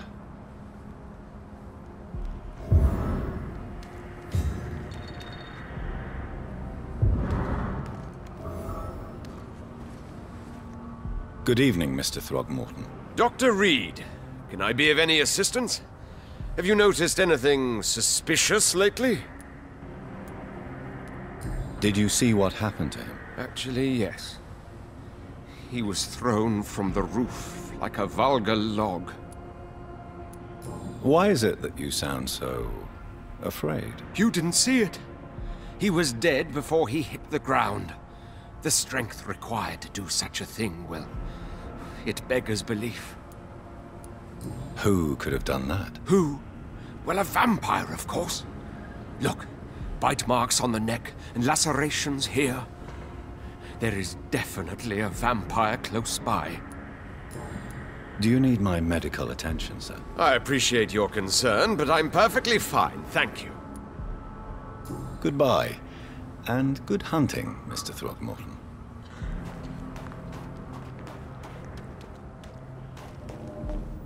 It's locked.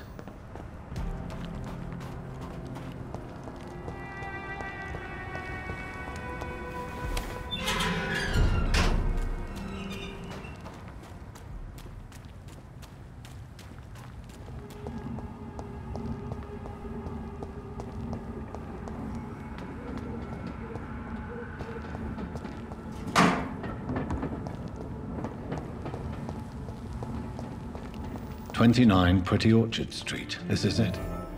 What's in there for me?" There's been a fight here.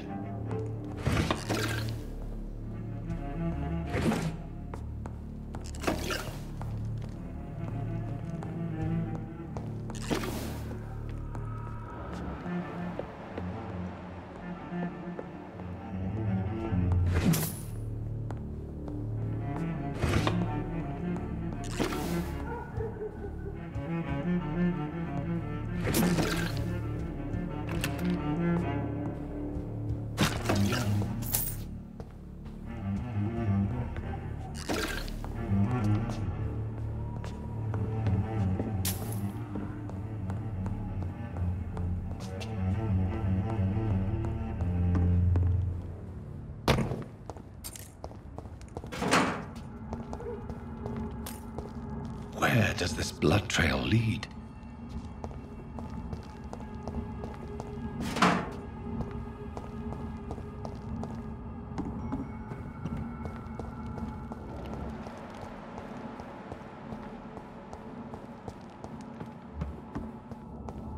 Did you hear me?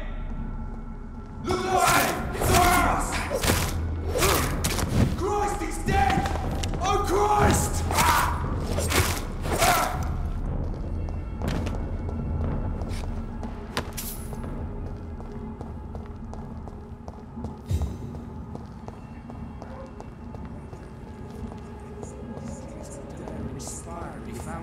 You're surprising.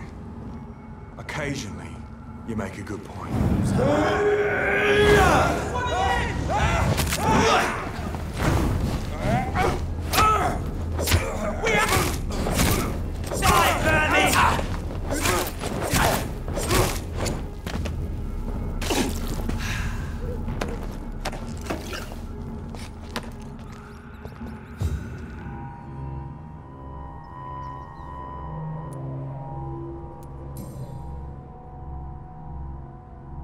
The marks on this woman's neck were made by the fangs of a vampire.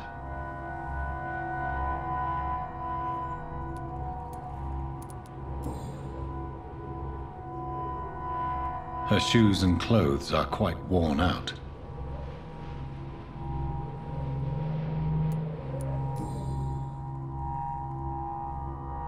This is the very flower my mother tossed on Mary's coffin. Someone is targeting my family.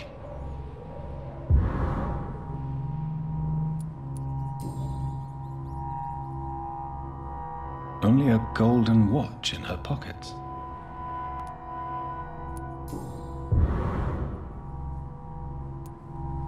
I see you.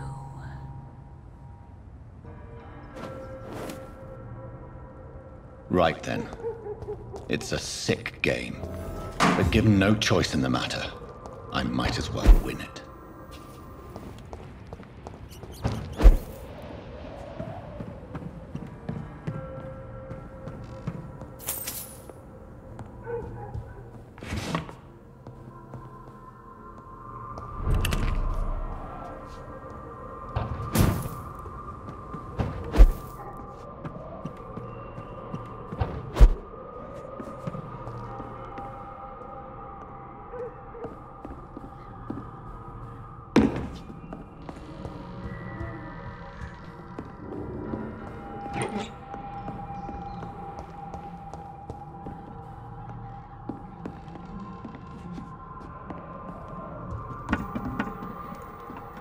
Jonathan. What was that?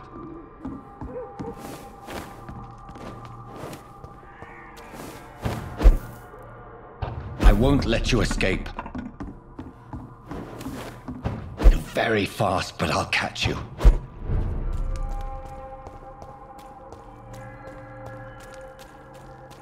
They've all been butchered.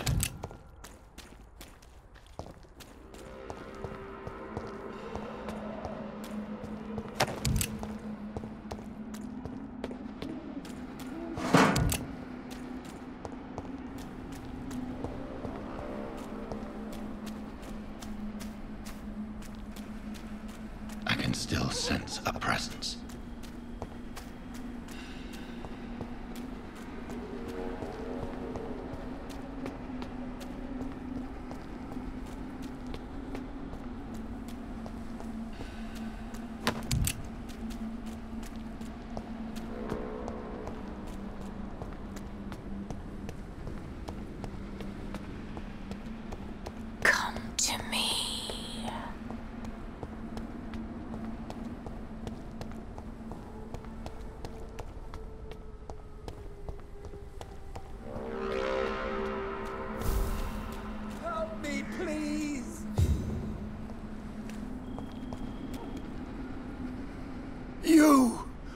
What have you done? Vicar Larrabee, what happened? Demon! Hell scourge! Son of perdition! Vicar! Vicar! Jonathan's no demon. He's just a soul. Returned from the dead. Like your Christ, Vicar. Mary, is it really you? Oh, it's me, all right. Precious brother. What is Mother doing here? I'm gathering the family for a final reunion. All smiling, all dead. Thanks to the good Dr. Reed. Mary. Mother, say hello to your son. Hello, Jonathan. Mother, What do we have here, Mother? The prodigal son has lost his tongue. Our Jonathan always had the first and last word at dinner. The entertainer, the star of our show. I'm sorry. Let me explain. Shut up. It's my turn to do the talking. I have this nasty hole in my chest, Johnny. It needs to breathe. Of course. You can speak.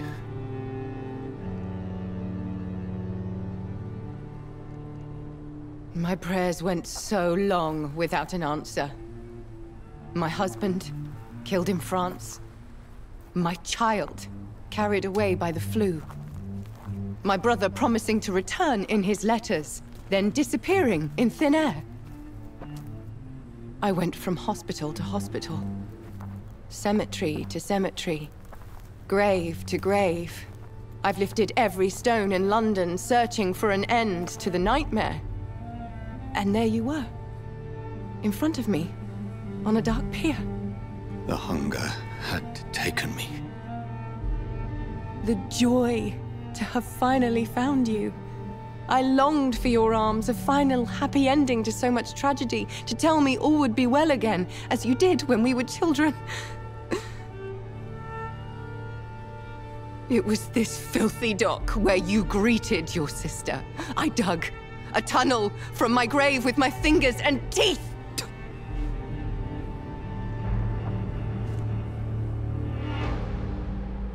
Mary, I thought I had murdered you. I tried to end myself. We've been through the same horror. We are a disease, Jonathan. A sickness that corrupts all it touches. All we kiss, and all we kill. Look at me. Admire your ilk. I'm so sorry. Apologies will not suffice. I demand reparation. I want a miracle. Are you a miracle worker, Dr. Reed? No?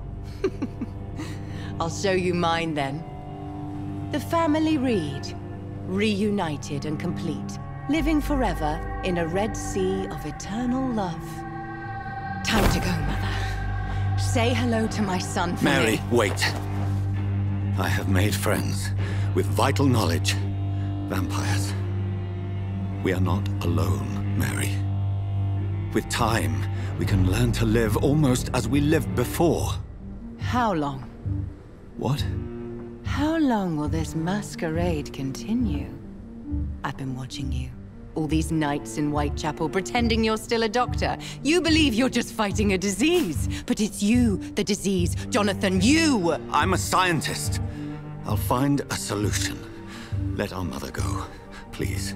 You're always the one to sway me to reason, Jonathan. But before, your motivations were always pure. Now you're tainted. Let her go! She has no part to play in this. Very well. Have you heard our good doctor? You can go home, Mother. Go home and rest in peace. Yes, I'll go home and rest. It's so easy to make them obey or forget. Puppets for our pleasure. I've seen you have your fun. You are mad. Oh, so that's what I am, Doctor. Mad. I was beginning to wonder. I've been hearing these voices in my head. One in particular, that of my dead brother. This is the reason I must kill you. Not for your betrayal. Not for our poisonous kiss. Not even for the lies you tell yourself. No. It's so that smooth and wicked voice will stop ringing in my ear. Mary. No, don't! Time to die, brother. And this time for good. Slayer!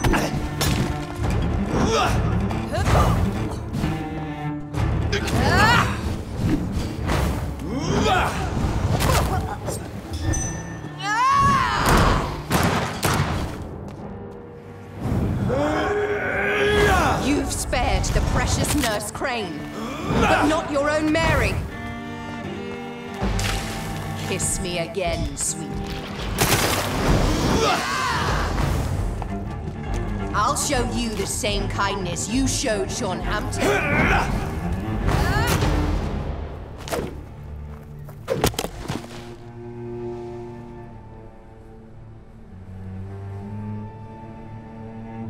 Well, brother, it's time to bring this conversation to an end. Forever. You know I will not play this game. Calm now, Doctor. Like a rabid dog. Or think you're performing an autopsy. Don't be ridiculous. I'll kill them all. The kind Dr. Swansea. The sweet little lass with hair of red. I am the Harbinger, bringing your punishment. Mary. Don't you see? This is not me. Flesh that never ages. All nightmare, no dream. Bring it to a close. Let me sleep.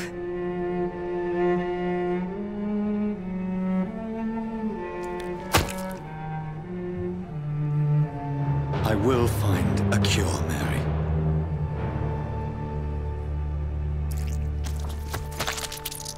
I swear it. Then, at last, I can forgive you.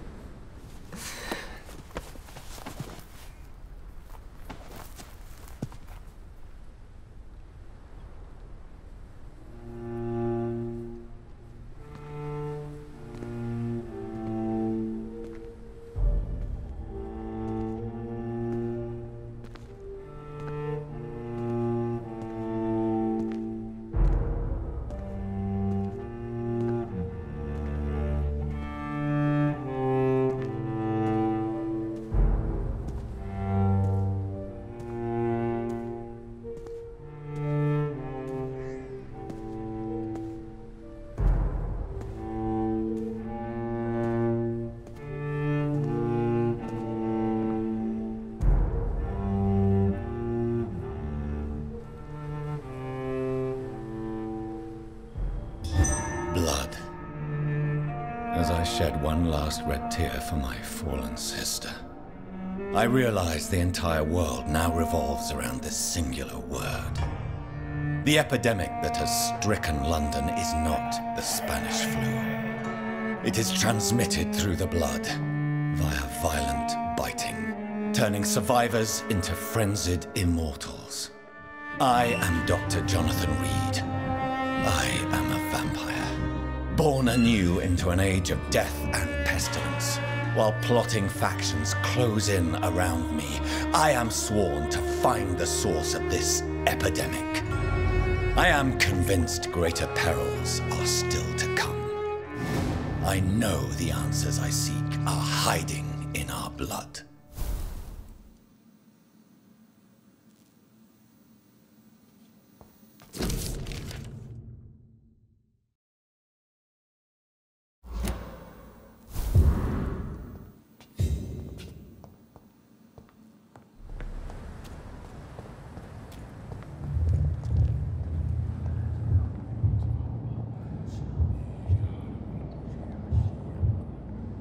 You must prepare, child, for the earth is bleeding and the harvest is upon us. Stay away, whoever you are! This is no time for petty quarrels, my champion. Can you not hear? The famished queen has awoken.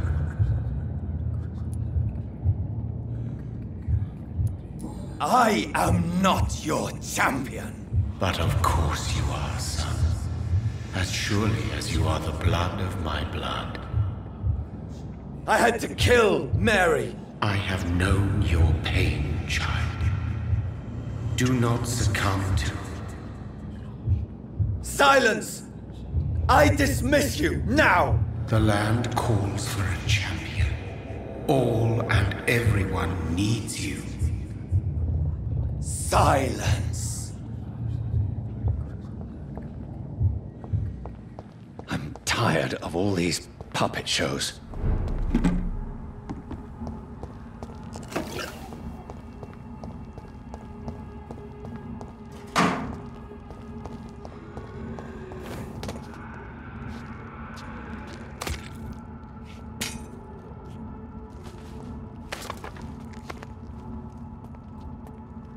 They want war. I'll show them war. Whatever this poor woman did, nobody deserves this kind of punishment.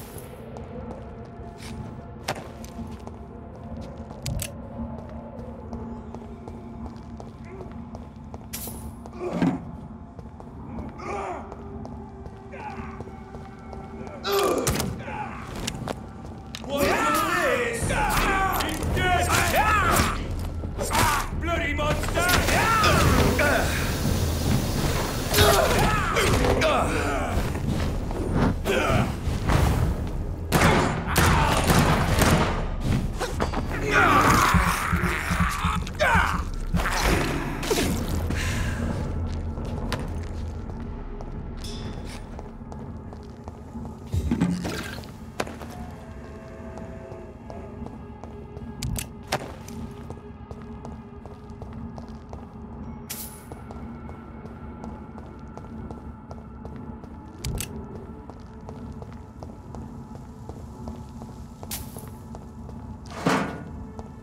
So this is where she lives. What a splendid house.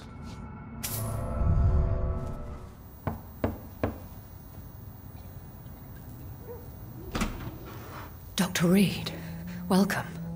How are you? As good as one can be, considering the circumstances. Yes. Death and affliction seem prevailing themes of late. Please, come in. We have much to discuss. I hope I haven't disturbed you. Not at all. Actually, I was counting on you visiting me tonight. How strange, this painting. Beautiful, melancholic, yet with a haunting dignity. Indeed.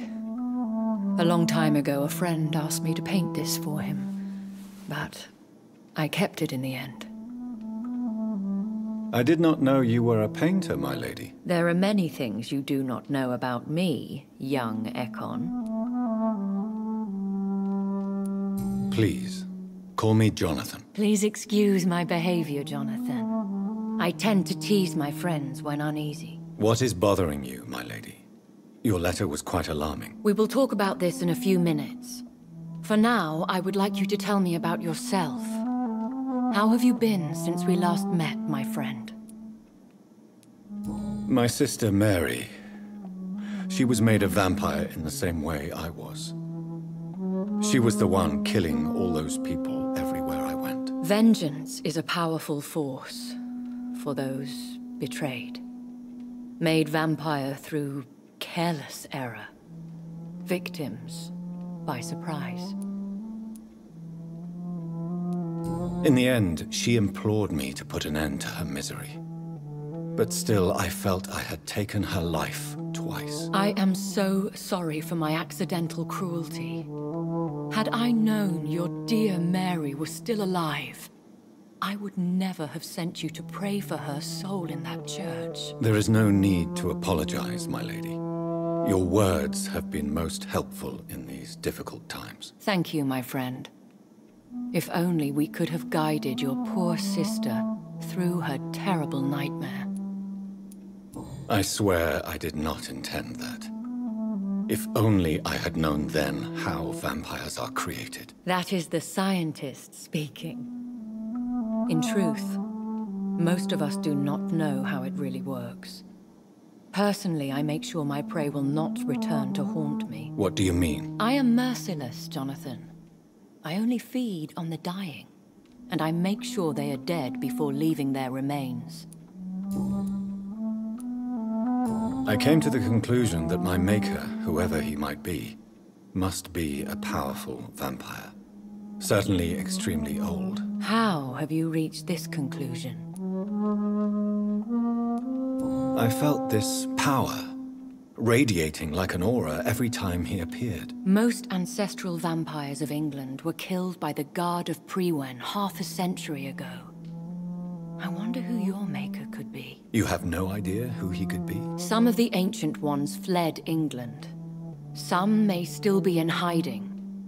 All I know is you, my friend, are a pawn in some secret and obscure game of chess. He is the only immortal I've seen appear in an ethereal form. His voice, his words seemed ancient. It was disturbing. I am afraid you are right. The simple fact that your blood made Mary such a strong Ekon proves that you must be of ancient lineage. I think I should ask the questions, your ladyship. After all, it was you who invited me to settle this most urgent of matters. Fair enough, Jonathan. The situation is critical. We do not have the luxury for etiquette. Please do not misunderstand me.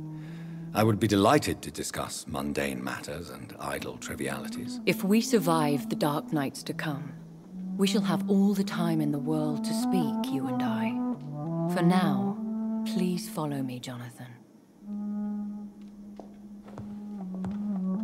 I must say, your house is exquisite. One of the advantages of living forever is having the time to be selective with one's furnishings. I took the liberty of having tea served. You can still drink tea? Can't keep it down, but I do so enjoy the aroma. Let us toast to make-believe. And of course, to your health, Jonathan. And to yours, my lady.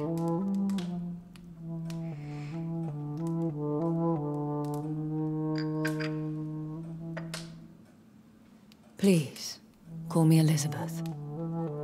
So, my lady, why, truly, did you invite me here? I've been asked to deliver an official invitation to meet the Ascalon Club. Who are they? Really? They are the embodiment of vampire law in Britain. Some say they influence the destiny of the Empire.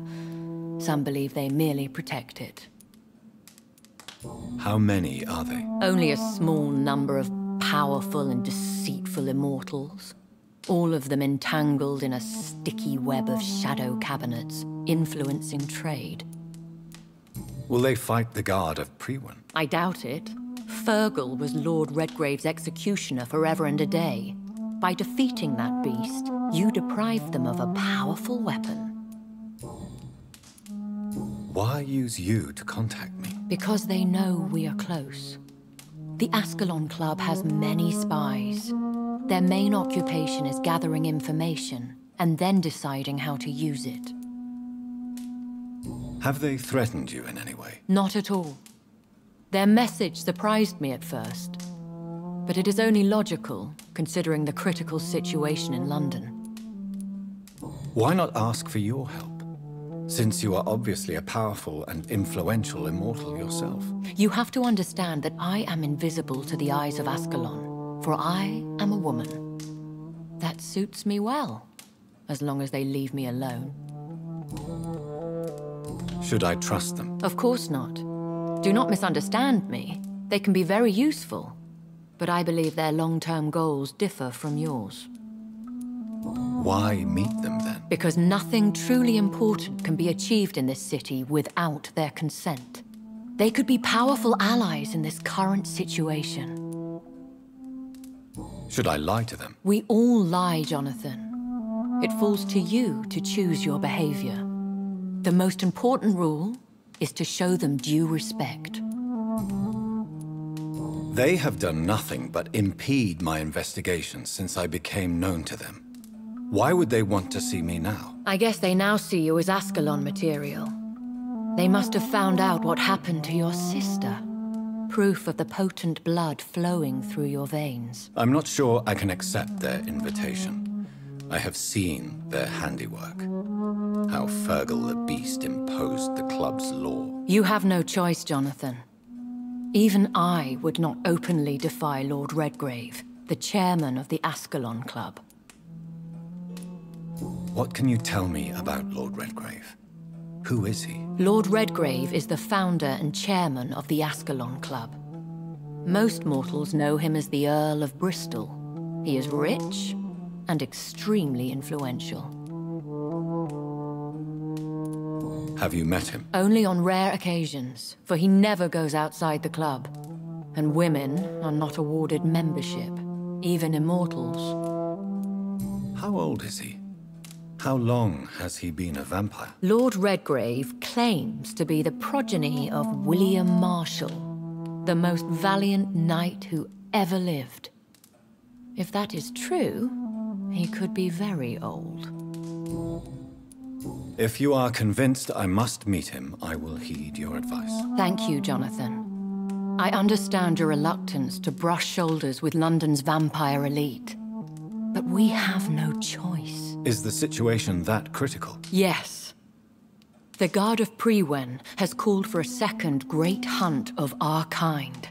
And they will stop at nothing to eliminate us. Will the Guard of Priwen and the Ascalon Club fight each other? I doubt it. If Priwen really launched a great hunt, I think most of the Ekons I know would flee the country to escape the bloodbath. I think I saw them kill an Ekon on the way to your house. They seem to have a list with names. To launch another great hunt, They must have collected intelligence on vampire identities and whereabouts. They are a resourceful lot. Should we fight back?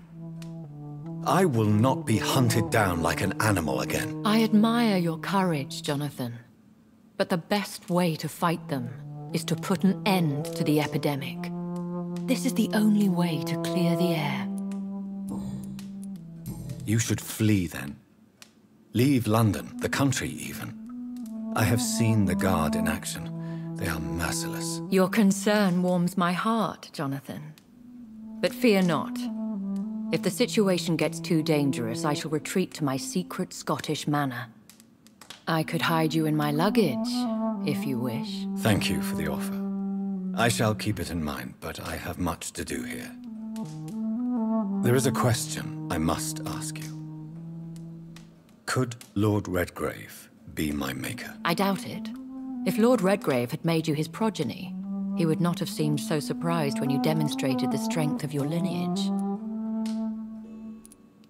What is the plan? The plan is we both try to save this city, you and I. Go to Ascalon, accept their proposition, and use their influence to promote your agenda. How can I save London? The epidemic is the priority. You must find its origin and put an end to it. This is the best way to solve the crisis. What will you do? I still have contacts and old friends in this town. I shall make some inquiries and attempt to learn more of the situation. We need clarity. One day soon, I will have to find the answer to this mystery. And I shall help you in your research, I promise. For now, you must go to the Ascalon Club and play their game. Will I see you again at the Pembroke Hospital? No. You will find me here if you need me. I shall conduct inquiries alone, and we can then share our discoveries. Will you not visit Pembroke again? No. I must remain discreet and avoid attracting attention to Pembroke Hospital for the time being. But how will you sustain yourself? I shall not, Jonathan. Fear not. I'm used to it. When will we meet again? As soon as you meet Lord Redgrave, I suppose. Fear not, my dear. I shall only be a heart's beat away. I want to thank you for all your support and your help, my lady. Could you do me a last great favor and call me Elizabeth? I should be honored, my lady. Then it is settled. Finally, some good news in these dark hours. Thank you. I appreciate the advice.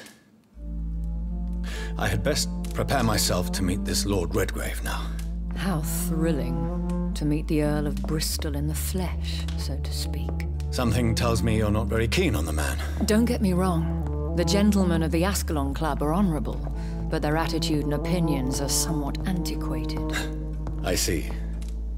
As long as they deny access to female applicants, I will leave them to their antediluvian considerations as to the natural order of things. Jonathan, promise me you'll be careful. Of course. But why the fear in your voice? Look at me, Jonathan. I am. I mean, really look at me, young Ekon.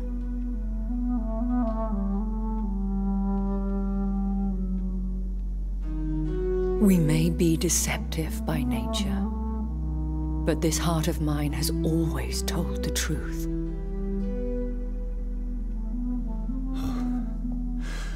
Elizabeth.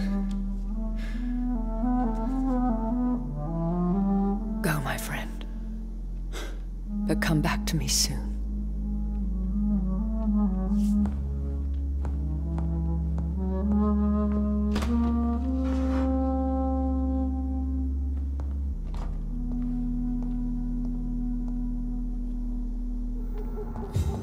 So, time to visit the Ascalon Club.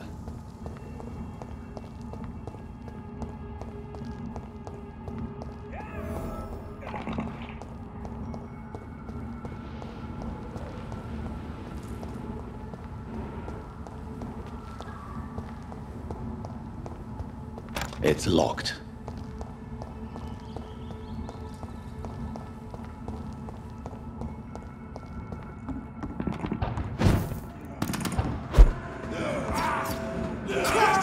Boys, boys! He's dead!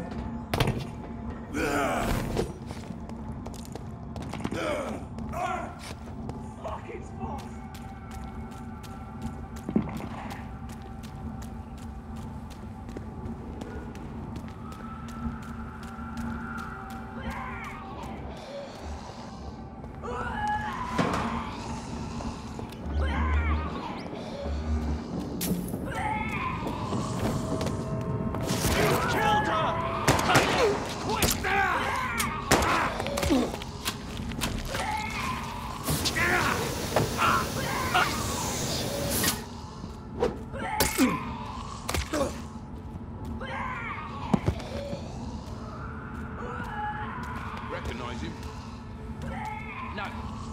This one ain't on our list. Well, that's one less anyway. It'll make McCullough happy. That was the vampire I saw earlier.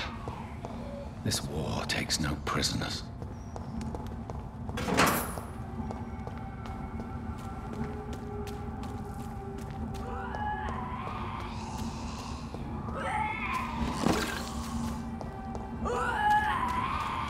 I cannot enter.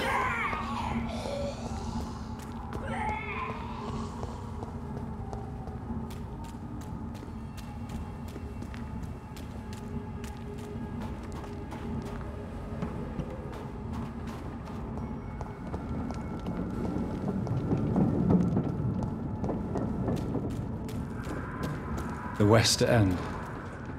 Never have I felt so sad to be back home.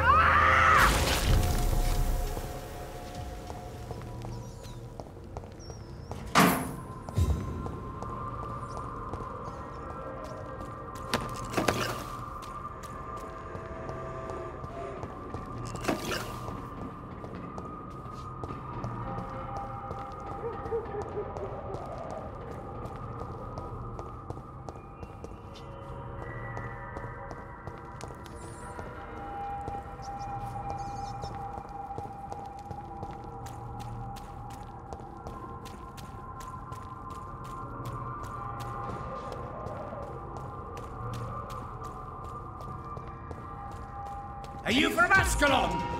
I don't care!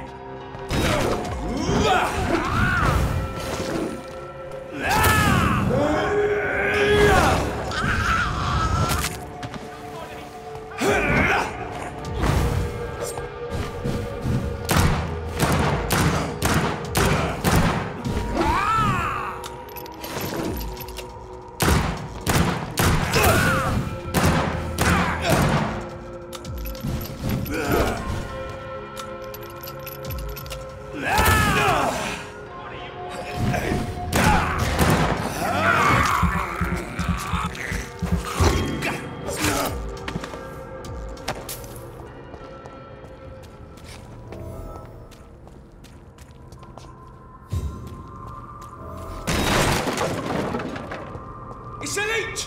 Kill it! Over there! Burn it!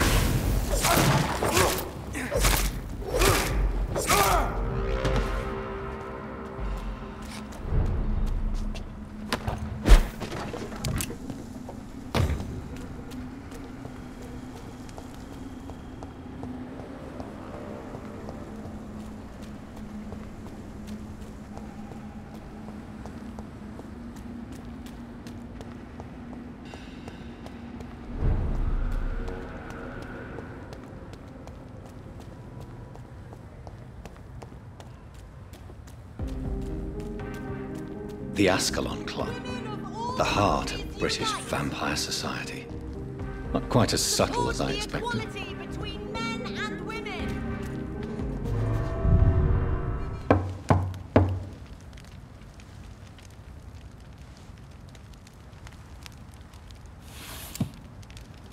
Do you know where you are standing right now? In front of the Ascalon Club, I presume. The Ascalon Club only summons or ostracizes. What is your business tonight? I received an invitation. I'm Dr. Jonathan Reed.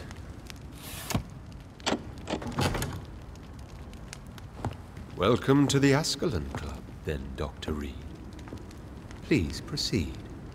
Lord Redgrave is waiting on you upstairs.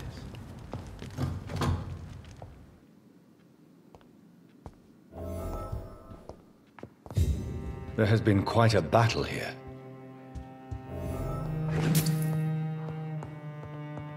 I'm sure the Ascalon Club has the money to replace the furniture.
Good evening.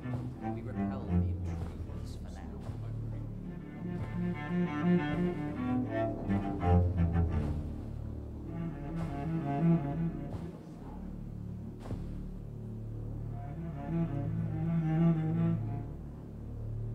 My good friends, if I may have your attention. Behold our visitor, the good Dr. Reed. Newborn of blood so pure and strong that even my friend Fergal Bansher was no match for him. Here, here, here! Come forward, young Ekon, for we have so much to discuss. Welcome to the Ascalon Club, Dr. Reed. I am Lord Redgrave, Earl of Bristol and chairman of this exclusive association. Lord Redgrave. At last we meet. I've been eager to make your acquaintance. I've heard some astounding things about you. Please accept my condolences for your loss, Dr. Reed. Thank you, my lord. Lady Ashbury expressed your wish to meet me. Yes. The lady has always been a useful acquaintance, though not always reliable. Is she a good friend of yours?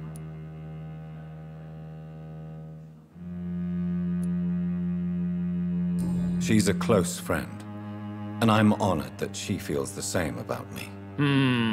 The centuries have taught me never to trust a woman completely, especially if she is a mortal. Too prone to emotions, if you ask me.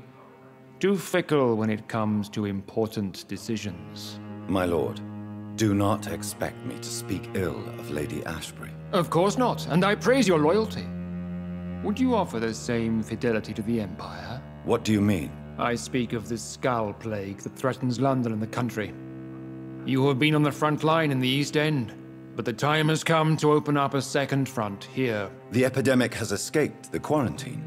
You have new cases of the outbreak. We don't know for certain, but we cannot allow the disease to threaten the prominent heads of Great Britain.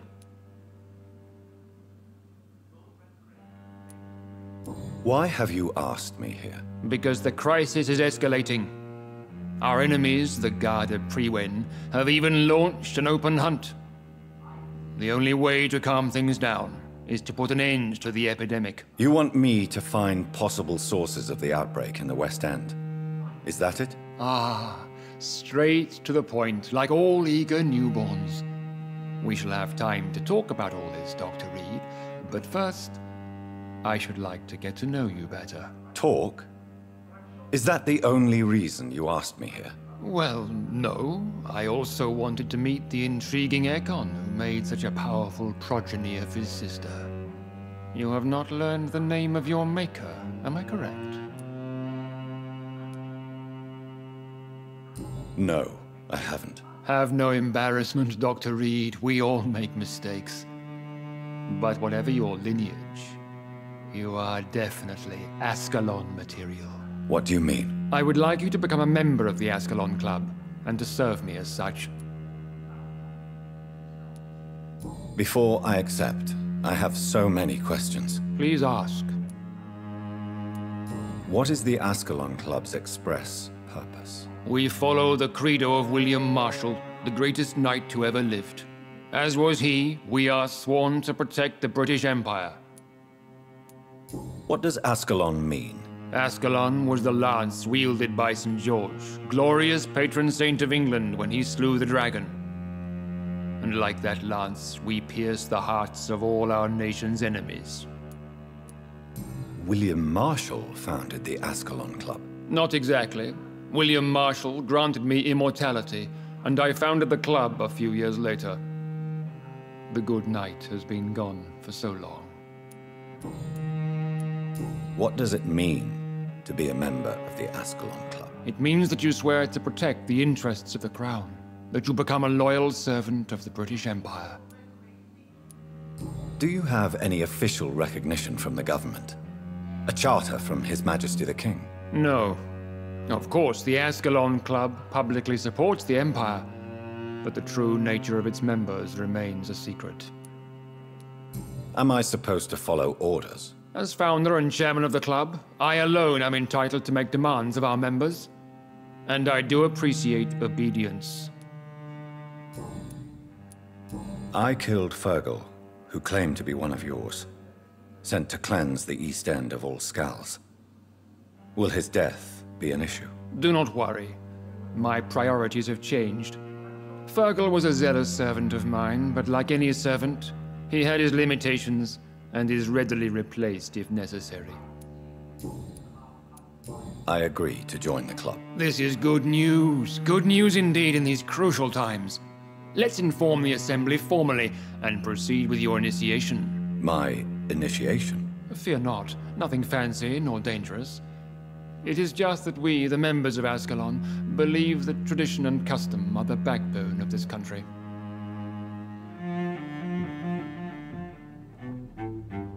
My fellow members, dear friends, please gather and welcome this Ekon as one of our own. Is he worthy?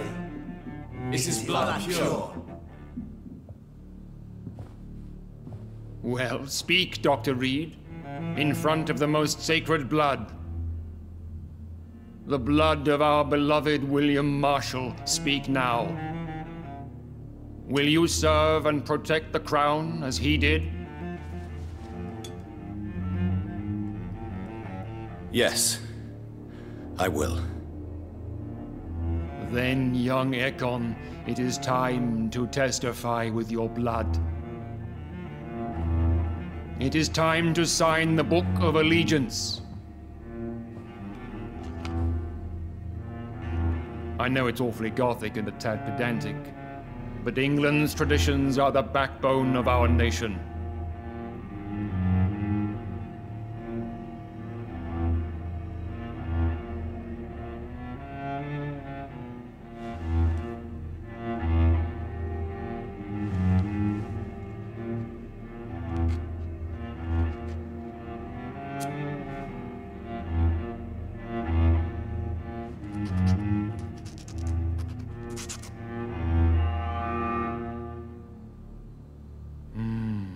Delightful.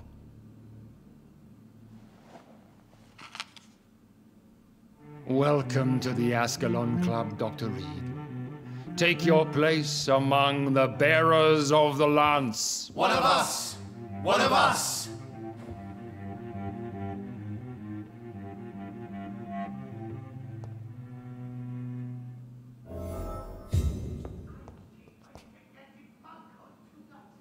That went well, did it not? It is always useful to bolster the troops' morale, especially before a difficult battle. You have the makings of a general, my lord. I was, though very long ago.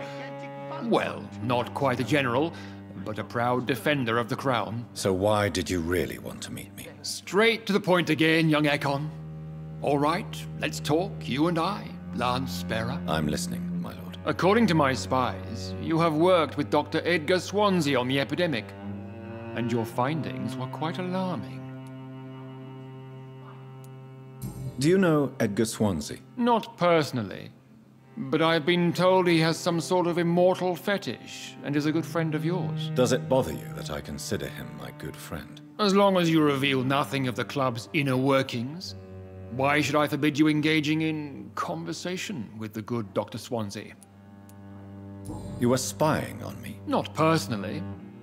I rarely leave this building. But once he found you, Fergal kept me informed. Until you put an end to his mission. Who was Fergal? I don't see him sipping tea with the others in the club. Fergal Banshire was my squire of sorts. Even before becoming that magnificent beast, he was a brute. He served me well for decades. No, I mean, what was he? He was clearly no ordinary vampire. No, he was a Volcod. All muscles and instinct. Quite the rare breed. Ferociously territorial. Mortals often mistake them for werewolves.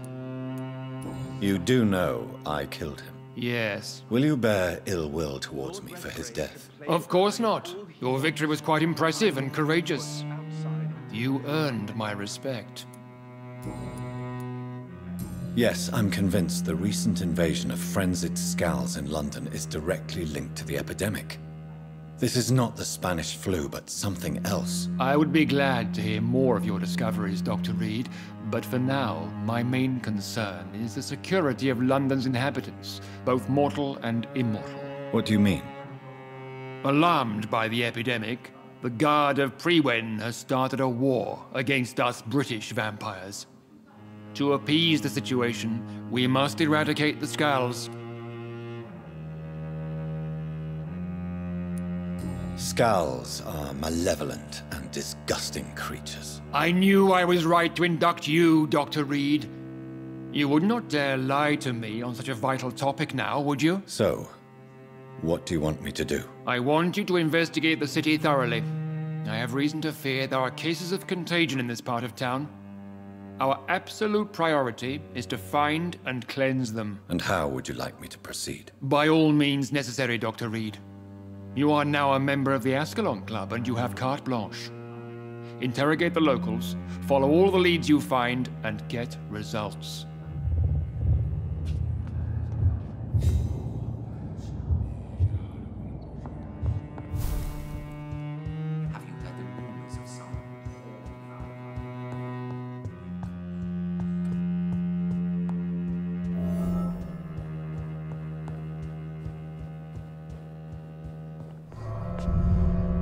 I think Lord Redgrave just suggested I was sired by an ancient vampire. Women of all Good evening, miss. Oh my god, no. Please, Mr. Vampire, don't kill me.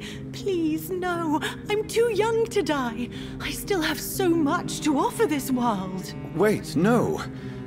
Why do you think I would... What? Don't worry, Dr. Reed. I know you wouldn't harm me. Mother told me you were in this part of town and might drop by. Your mother? My name is Charlotte, sir. Charlotte Ashbury. My mother taught me long ago how to recognize the signs that betray a vampire. I understand she also taught you how to tease and gently mock innocent young Ekons. It's a pleasure to meet you, Miss Charlotte. I'm investigating the source of the epidemic in this district. Have you noticed anything unusual recently? A few days ago, I spotted a strange house while campaigning for women's suffrage. Awful smell. No answer when I knocked. Where is it? It's the Mullaneys, a nice family who live in a big house near the park in the eastern part of this neighborhood.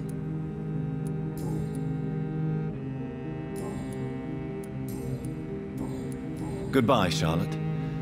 Give my best regards to your mother when you see her. She's been quite busy these last few nights. I suspect you may see her before me. Remember, don't let any strangers come into your house. Have you noticed anything suspicious recently?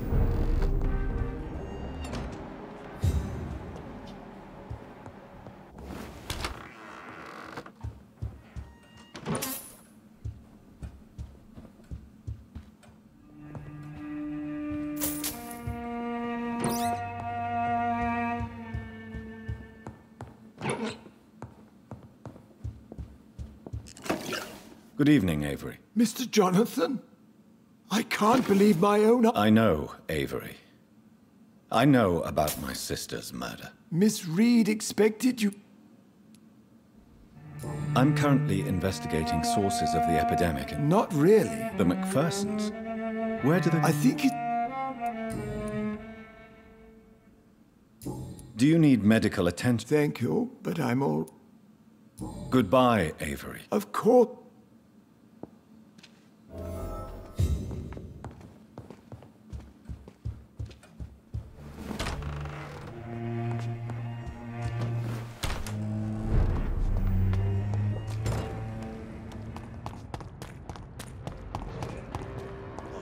Back to the bloody crime!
That building is under quarantine.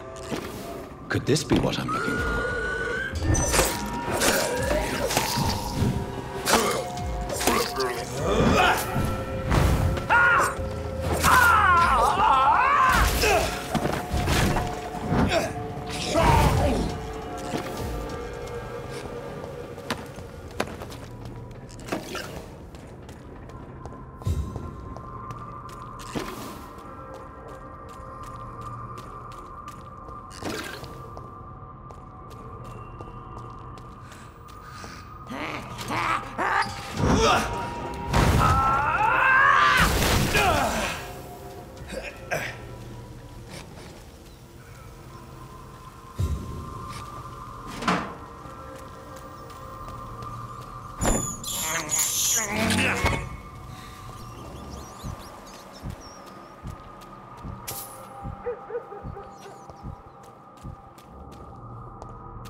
such a radical mutation? Could it be a new stage in the disease's evolution?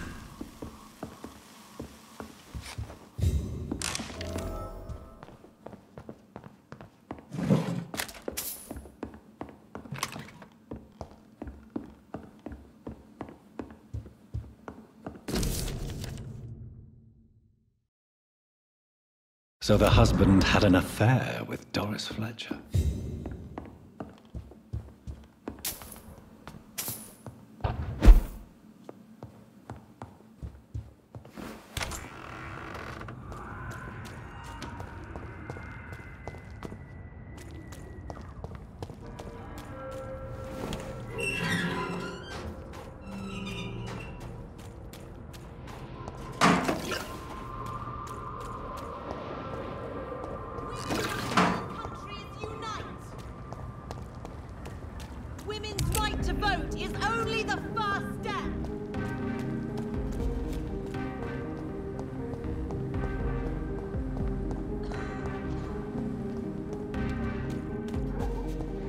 Why are vampire hunters sniffing around here? I need to find out what they're after.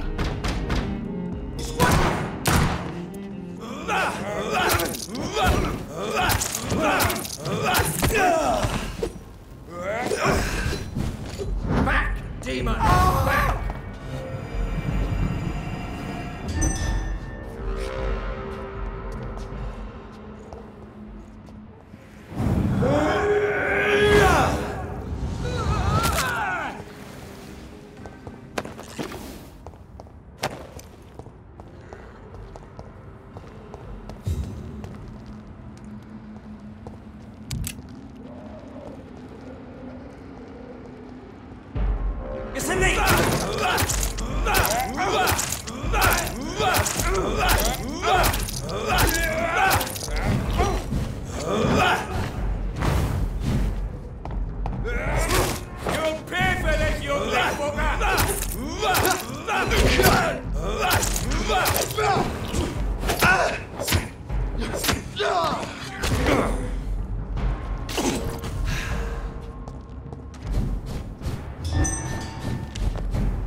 This woman's body has multiple lacerations.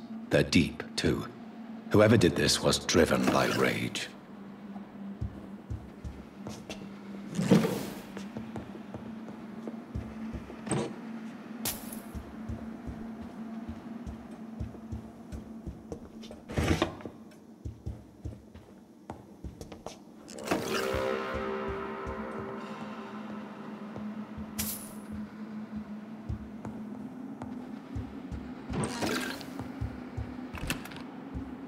He had his tongue removed and his eyes gouged out.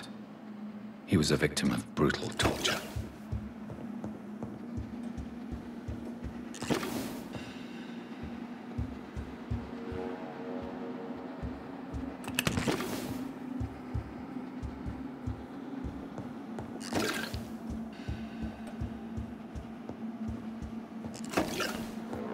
This one's neck is broken. He was young.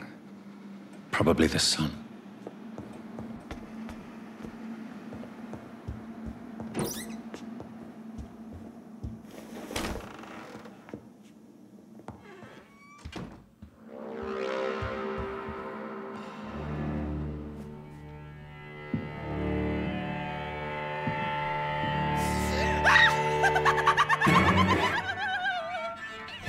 You thought I was dead too, didn't you?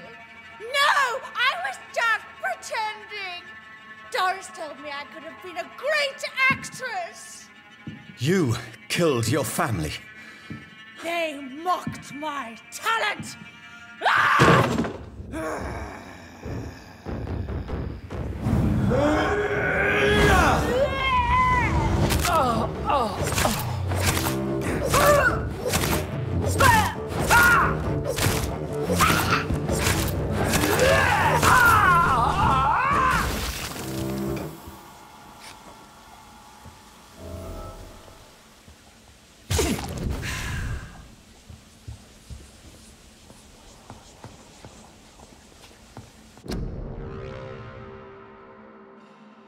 So, this girl took lessons at the famous Doris Fletcher acting school.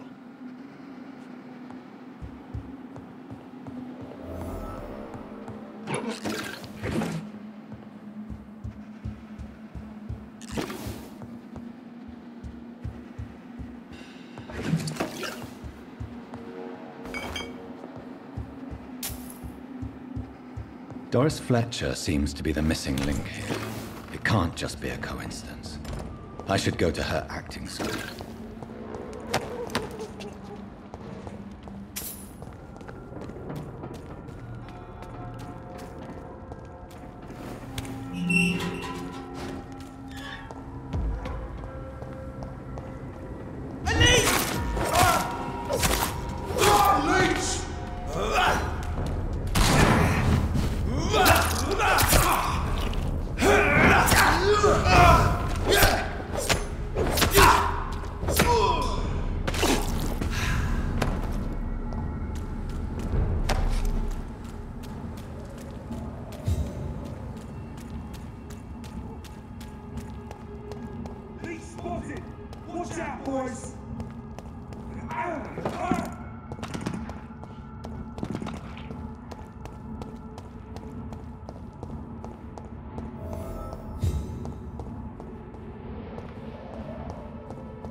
Sorry, sir. No admittance. There's an open window on the second floor. I should be able to get in through that.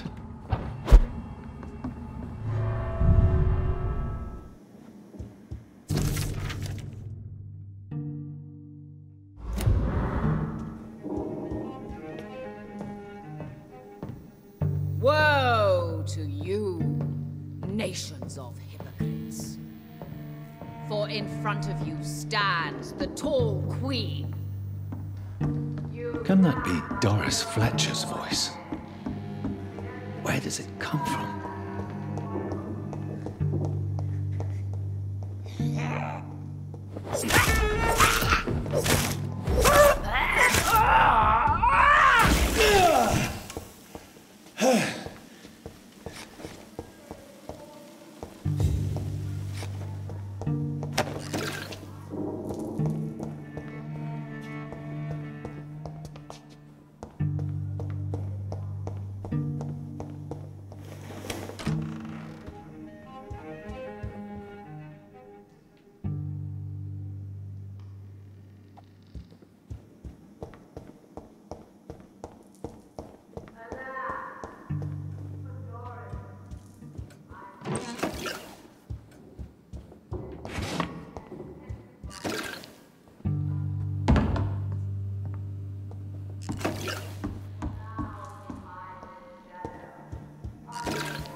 Who are you?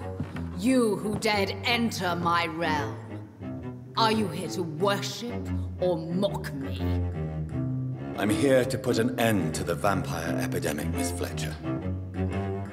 Ah. But Doris Fletcher is no more. She was consumed by this putrid flesh that now enshrouds her. You feel anger for what happened to you. But I can help you. I'm a doctor, Miss Fletcher. Doris Fletcher is no more. All that remains are the dreams of the queen she was, and the queen she'll be. Until then, all shall die, for that was her final wish.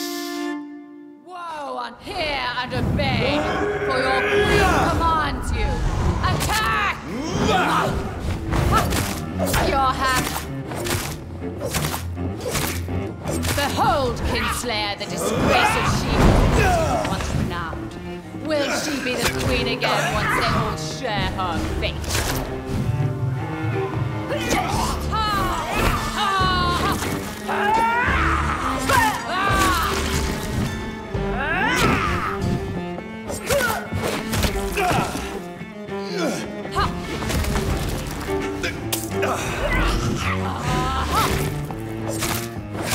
My blade shall pierce your under. I summon thee, my children of the night. Fight, maim, spit, kill!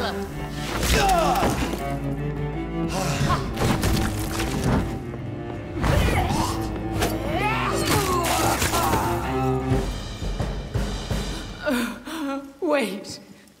I beg you, wait. What? I don't want to die. And I did not come to kill you, Miss Fletcher. Will you spare me then? Save this cadaverous carcass of mine. Does your heart beat a little faster now? You fancy me then, Doctor? No, Miss Fletcher. My dead heart will beat for only one. Ah! Is she pretty?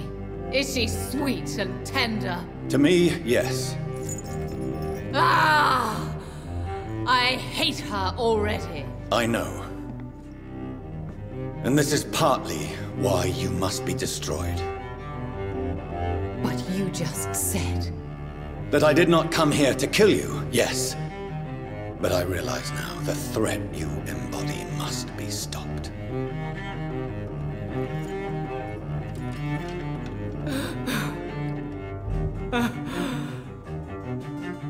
Will I be remembered? Will you? You were Doris Fletcher, the greatest actress of her generation. No one can take that from you. Thank you. And farewell. Ah! Ah! Ah!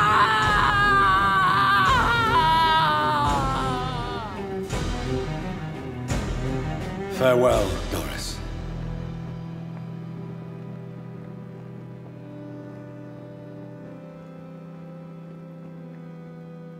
Bravo!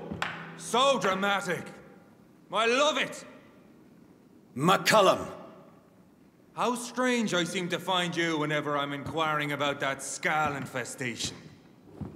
I mean you no harm. I'm not here for you. But once I've put all the pieces of the puzzle together, I'm sure we'll have a little chat, you and me. Stay away from me, McCullum. You and all your war dogs. That I can't guarantee, Dr. Reed. But I'll let you go. For now. I should probably leave the theater right now.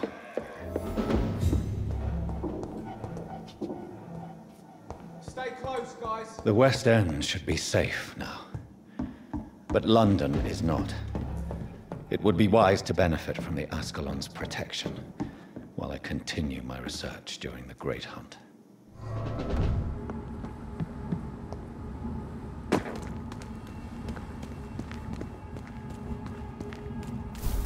So Doris just needed to be close to her audience to infect them. Contagion through skin. Sorry, Very disturbing. sir. No admittance. Oi! You listening?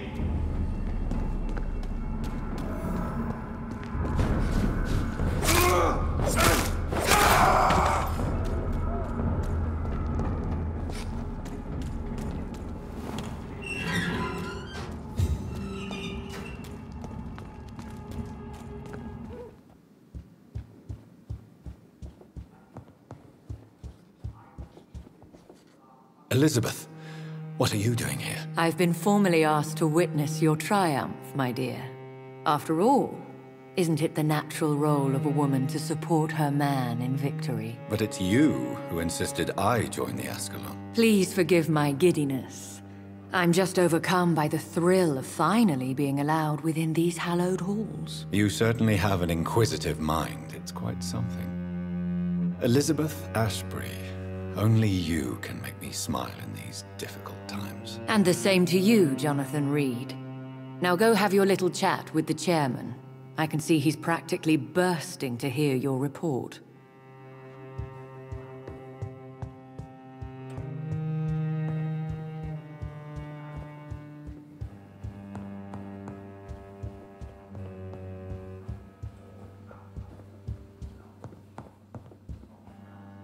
Welcome back to the Ascalon Club, Lance-Bearer.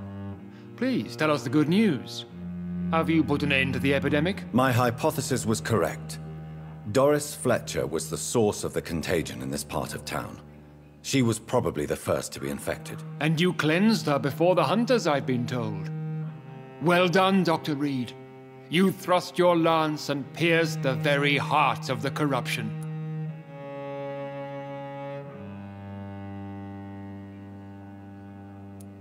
I did my best. The important thing is, we won a major battle for the survival of London. For that, we salute you. Thank you, my lord. Now, I have another task for you. One of the utmost importance. Perhaps even more so than the previous. I'm listening. It's time for you to perform a most sacred duty for the club. I want you to recruit a new vampire. Recruit a new vampire? Are you sending me on some sort of diplomatic mission? Not exactly. I want you to make Aloysius Dawson the Ekon he deserves to be. As you wish, my lord. Good. Now go. How would you like me to proceed? Aloysius is waiting for you at the Dawson estate. Once the deed is done, I'll join you there to celebrate this momentous occasion. Your word is my command.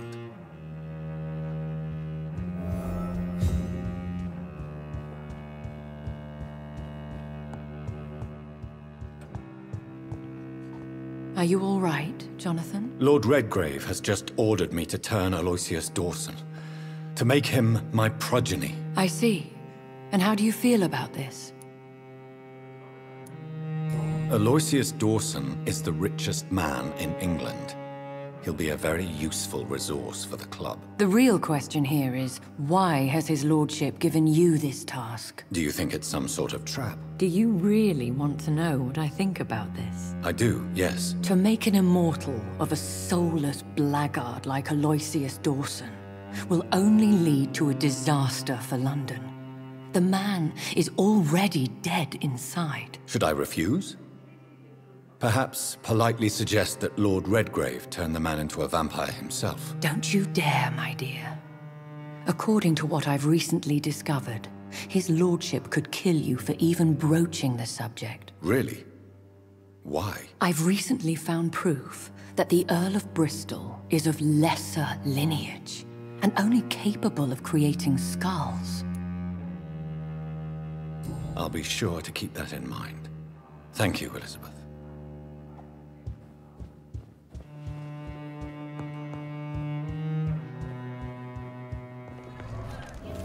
It looks like vampires have to obey Mendel's laws when producing progeny. Powers pass from one generation to another. That's why Dawson wants me to sire him.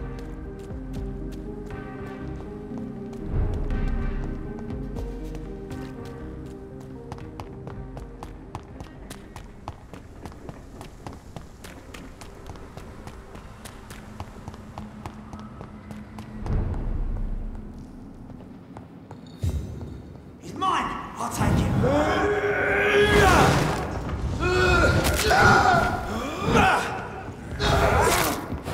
We have to stop it!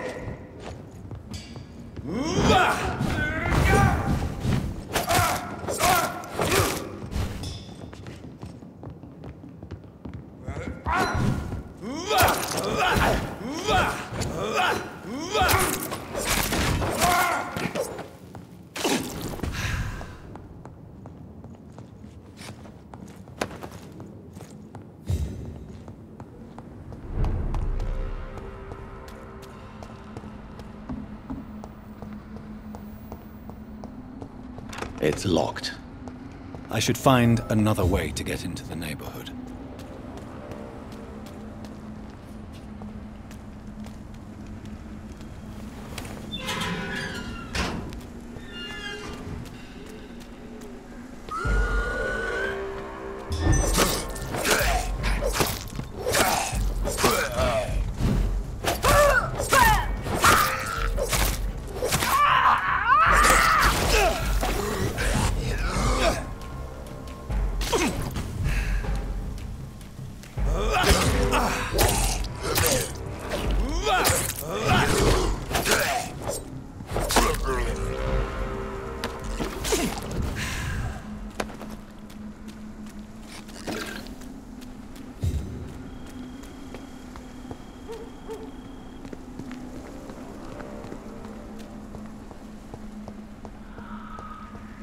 I think this passage could lead me close to Aloysius Dawson's mansion.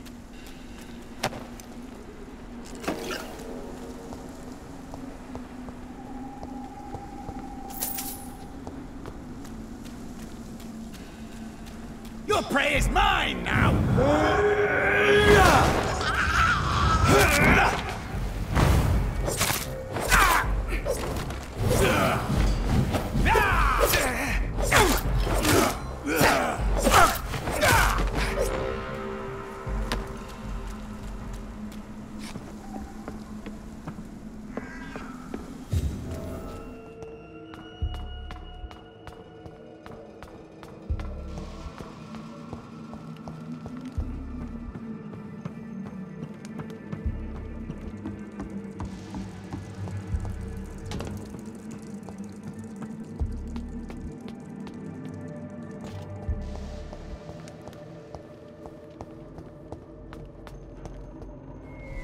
Escalon!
Louise's father was determined to find and save her.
Keep me locked in here! You look... Let me go, you bastard!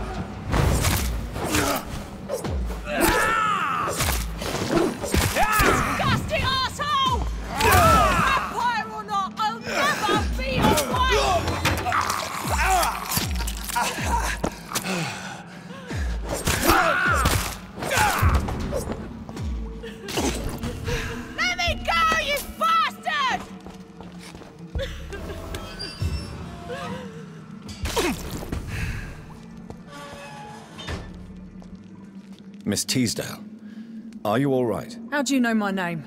Who are you? My name is Dr. Reed. I managed to track you down thanks to your father. So my father really was looking after me. This man, this vampire told me my father was dead. Is it true? I'm afraid so, miss. I'm so sorry for your loss.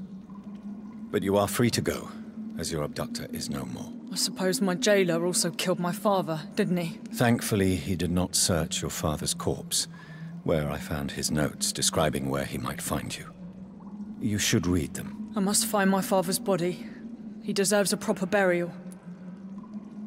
Goodbye, Miss Teasdale, and be careful. Until we meet again.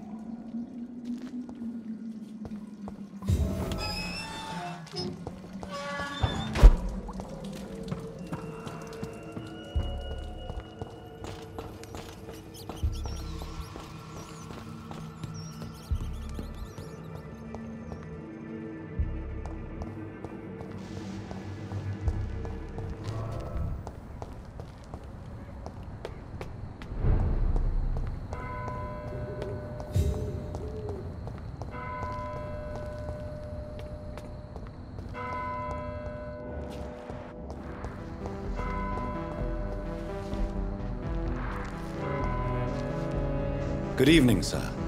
I am Dr. Jonathan Reed. Do you need my help? Yes, please. Would you be kind enough to tell me what the time is? That's all you need to know. Well, is it not important to know? As important as where you are? Or who you are? I suppose you're right. And who are you then, sir? I am Agamemnon Baker. Like my brother, I think we need to leave this city immediately. And my brother and I rarely agree on anything. What can you tell me about Aloysius Dawson? You should ask that question to my brother instead. Personally, I've not seen Aloysius for many years. Do you need my medical attention, sir? I would appreciate some sunshine right now, but otherwise I'm fine. Thank you. Goodbye for now, Mr. Baker.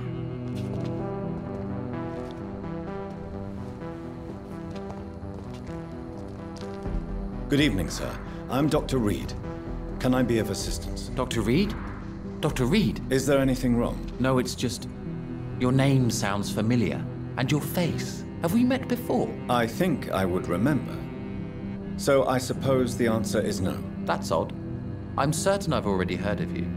My name is Pericles Baker. Does that mean anything to you? I'm afraid not, sir. But it's a pleasure to meet you anyway.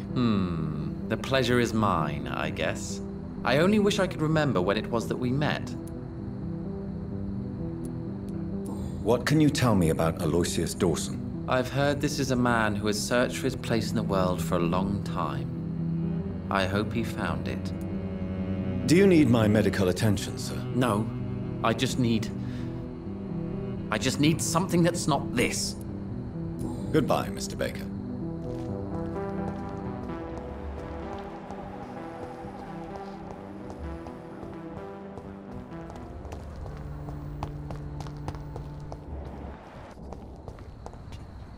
Good evening, sir. May I ask you what you're doing here at this late hour? I'm conducting an investigation about the epidemic in this part of town. And who are you, sir? I'm Dr. Jonathan Reed, from the Pembroke Hospital. May I ask who you are, and why all the questions? I'm Detective Inspector Charles Albright from Scotland Yard. And I don't find your answers convincing. What is a Pembroke doctor doing in the West End at this time of night? I work for the Ascalon Club. Here is my permit to go freely about the city. The Ascalon Club? You should have said so, sir. I must warn you, these streets are dangerous, and you'd better be careful. Do you know anything in particular about a man called Aloysius Dawson? Who doesn't know the man? I think he intervened personally to put an end to the police strike of last August. What else can you tell me about him? Aloysius Dawson is exactly the kind of powerful and influential man who could commit murder and get away with it, with just one phone call. Do you need medical attention, Inspector? I'm fine, thank you, Dr. Reed. Goodbye, Detective Inspector Albright. Goodbye, Dr. Jonathan Reed. I'm sure we'll talk again soon.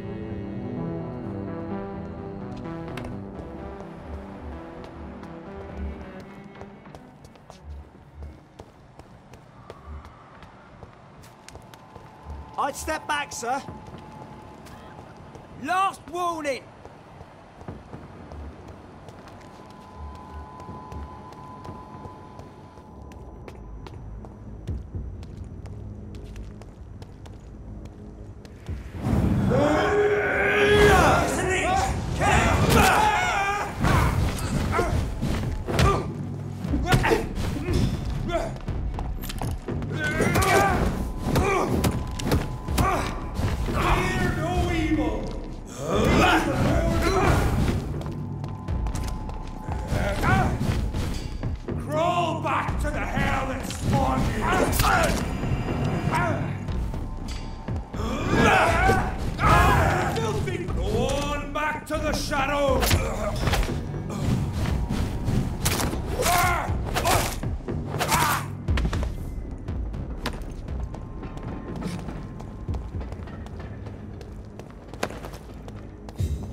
Dawson's mansion.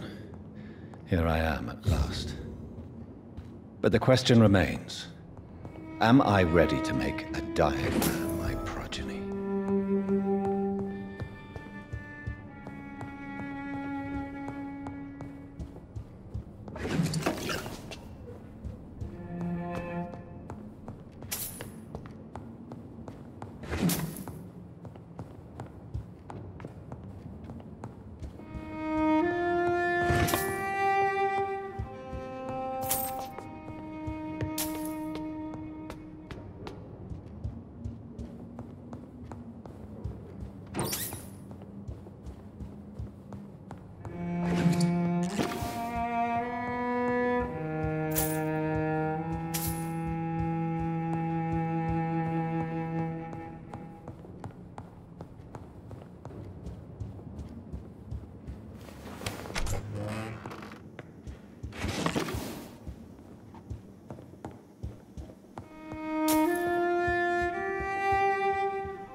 It's locked, all right.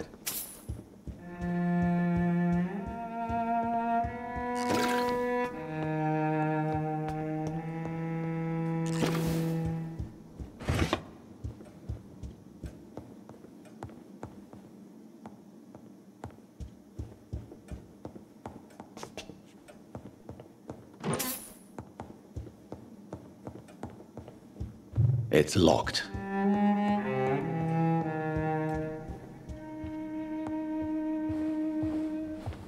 Finally you're here, Dr. Reed. What took you so long? I had to pass several of your barricades and outposts to access your mansion, sir. Death, pestilence surround us, and time is against me. I see you've gathered some of the most expensive, albeit experimental, blood transfusion equipment available. All this could be so useful in a hospital. Yes, yes. Since Lord Redgrave sent me a doctor to perform my conversion, I thought you might find some of these devices useful. Most thoughtful.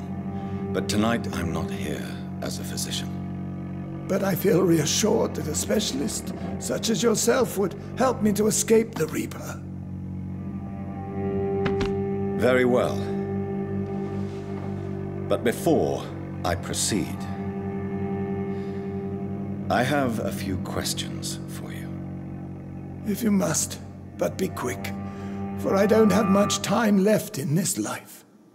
First of all, I need to be sure that you know exactly what is going to happen to you, sir. I can assure you I'm as informed as any man can be. I have planned for this moment, Dr. Reed. Planned very carefully. Sir, I'm going to end your life. Do you not wish to discuss the procedure for even a minute? I don't have a minute to indulge in idle chatter. I can't feel my legs, and the cold, so cold. I will become your maker. Do you understand what that means? Well, I certainly won't consider you my liege, or some such drivel. You can be assured of that. You'll need to feed on warm blood. Blood from mortals. How do you feel about that? I'm rich, Dr. Reed, and powerful. I'm sure I'll be able to acquire all the blood I need without ever having to sully my own hands. What do you know about the Guard of Priwen?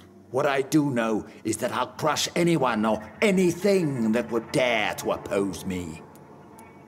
Let's move on then. Please, I'm cold and tired. I feel my life waning with every moment. But first, before you embrace immortality, what would you do with such a gift? That's a rather impertinent question, Dr. Reed, and I will do as I please. Answer me all the same. What will your first action be as an immortal? To save London. I will finance the most efficient quarantine ever seen. I will build a wall that will separate the sick boroughs from the healthy ones. Who gave you the right to decide the fate of thousands of people? My money. My money and my pending immortality gives me the needed authority, Doctor. I'm a businessman. I'm used to tough decisions. You really plan to build a quarantine wall across London? Yes, it will be tall and strong, separating the wheat from the chaff. Let me guess. You mean to isolate the rich from the poor? This is a desperate measure for desperate times. England must prevail, Doctor, no matter the cost. By doing so, you will also create two separate prisons. Come, sir. An eminent doctor like yourself knows that such radical measures have proved efficient in the past. Quarantine is not a bad idea, medically speaking. But I'm convinced this epidemic will not be contained by mere walls. As long as the right people are on the right side of the wall, that's all that matters. But you can't guarantee infection will not spread. Just one contagious carrier would be enough to create an apocalypse. The apocalypse is already knocking at the gate. We must be strong now. What if a new outbreak happens inside your walls? You'll have created a giant trap. That won't happen, as long as we dispose of anyone that is contaminated as soon as they are spotted. I've heard enough. It's time to proceed. At last! All right, do what you have to do. If it hurts, so be it. I've been preparing such a long time for this.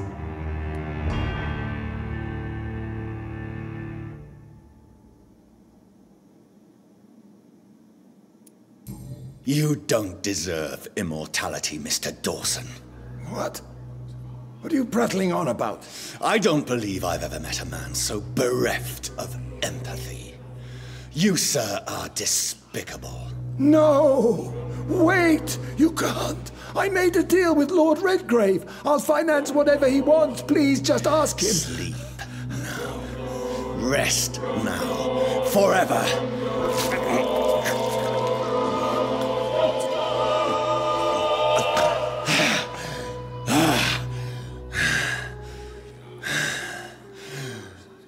I would have lived forever.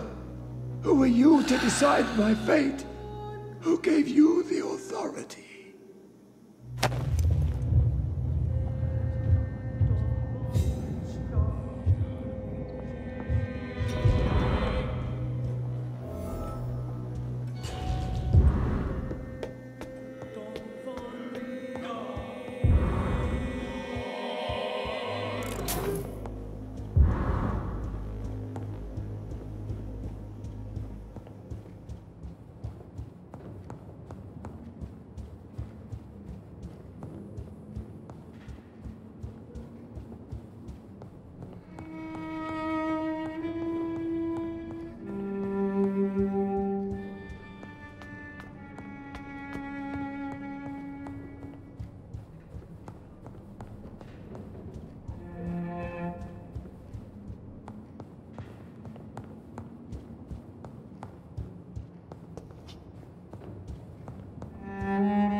Is it done, Dr. Reed? Is Aloysius Dawson reborn as expected. Alas, Aloysius Dawson was not brought back to life after his death. The man is gone. What? What happened? He didn't survive the procedure. He was too weak. This is unacceptable, nevertheless. You were given the simplest task. Well, get rid of me then. From now on, you're an outcast. Banished. You are forbidden to ever appear in front of us again. Ascalon will smite you on sight, and your heart will be thrown to the rats. I'll leave you then. Have fun with your puppets and shadow plays, Lord Redgrave. Yes, go, traitor, and take that awful creature, that counterfeit of a woman I saw waiting for you, and be gone!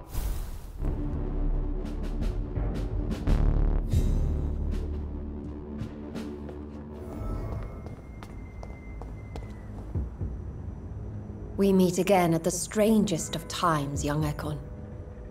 So do you serve the Earl of Bristol now? Old Bridget. What are you doing here? Your friend, the wise Ekon. She sent me to warn you. Did anyone see you? It's a long way from the dock sewers, and hunters are patrolling the streets here. Who said I took the streets? How do you think I survived for centuries in this city without ever being seen? I know all her secrets. How did you meet Lady Ashbury? She came to us in the sewers in search of answers. Just as you did. What kind of answers did you give her? I knew nothing of your maker, but we talked. We talked a lot. Her words and ideas are captivating. It is no surprise that you like her. I like her too. Lady Ashbury in the sewers?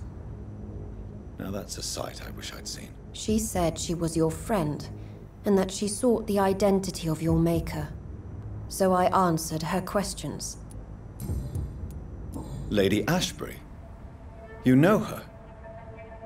Tell me what's going on. The lady approached me but a few nights ago, wanting to meet the sewer skulls. Once she questioned Harriet Jones. She agreed to help us. Harriet Jones is still with you then? How is she doing? Harriet remains angry, but is recovering slowly. Her mind is twisted, but at least her body is healing. Tell me what is going on. The lady asked us to keep an eye on your mortal doctor friend while you were away. We spotted the hunters. They were discussing plans to attack tonight. No time to lose then. I must go there right away. I shall return to my den. Have you a message for the lady? Should I see her before you? Yes. Tell her I love her. Is this still unknown to her? Go now and take care, young Ekon, for the flames are rising.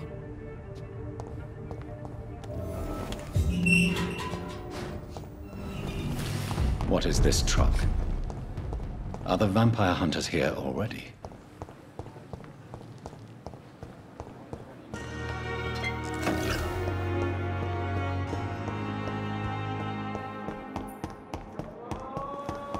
They may lack the resources, but we have some of the most brilliant minds in London.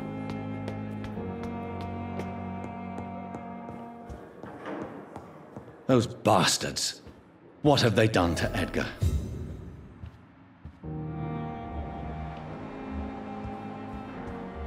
Looks like he's wounded. I better follow the blood.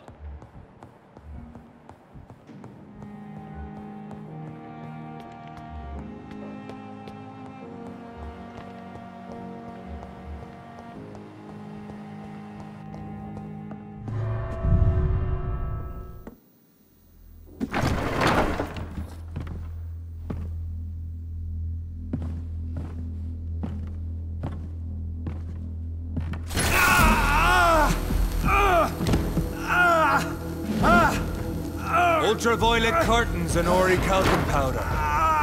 Dr. Swansea's always been a resourceful bastard. I bet he never told you he had this installed in case of a vampire attack. Says a lot about how much he trusts you. What have you done with Edgar? Don't worry. We don't kill humans. Even if your friend is deserving of a little punishment for what? What are you talking about? We know everything. Swansea and you created this bloody epidemic. You aim to unleash another disaster, just like William Marshall did. No! I'm trying to put an end to it, just like you are. You're the progeny, aren't you? Where is the monster hiding? It's still in England, isn't it? I have no idea what you're talking about. Jeffrey, please listen to me. No tricks. That shit won't work on me. We've found proof in the theater. Doris Fletcher was your first experiment. Now where is Marshall? Speak!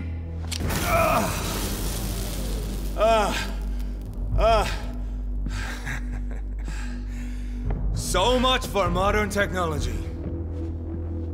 Time for the tried and true. Do you know what this is, Beast? This is a drop of King Arthur's blood. The blood of a true defender of Britain.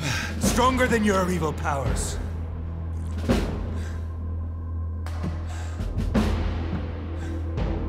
This is ridiculous. We're losing precious time. True enough. Soon I'll bring your head before your coward of a father. Come on. I know. It hurts, doesn't it?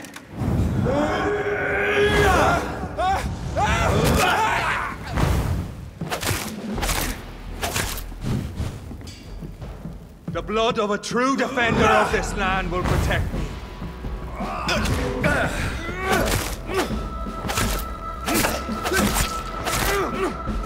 We'll pin you down!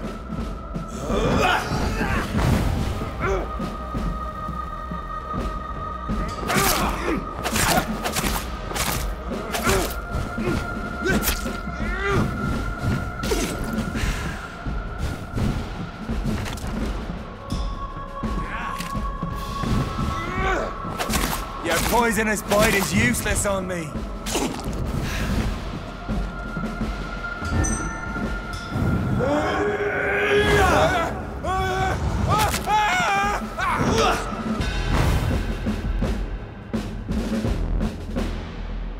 We are the guardian of justice. Priwen shall prevail. You can't accept the fact we're not enemies, can you? We always have been, and we always will be. Of all the evils that threaten mankind, your kind are the worst. I was only reborn for a few minutes before you and your men hunted me down like a beast. You were only reborn for a few minutes, and you'd already taken the life of an innocent woman. There is no way you'll ever let me be, McCullum. You'll always hunt me down, won't you? There is no escape, Leech. Kill me now, for there is no way you can sway me to your ideals.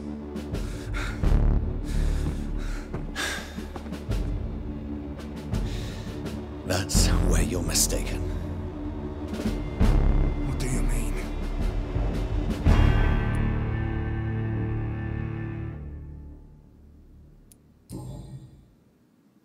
I'll spare you, McCullum. I'll offer you the mercy you never offered me. What is this ruse? This is no ruse, McCullum. This is me letting you go. After all, you and I are both trying to save this poor country, in our own way.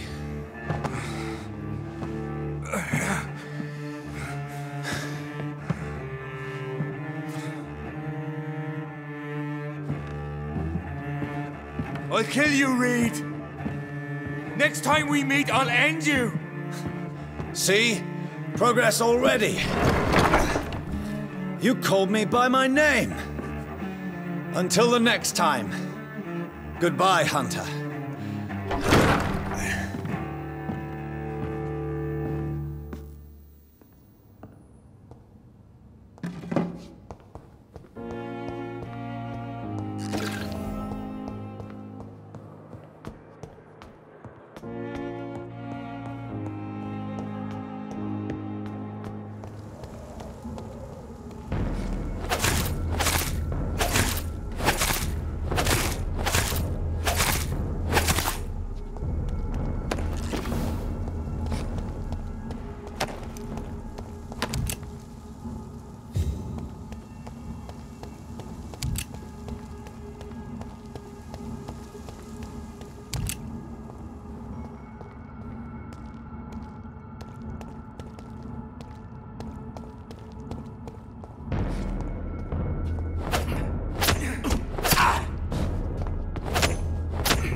So Priwen never left Doris's theatre after they invaded.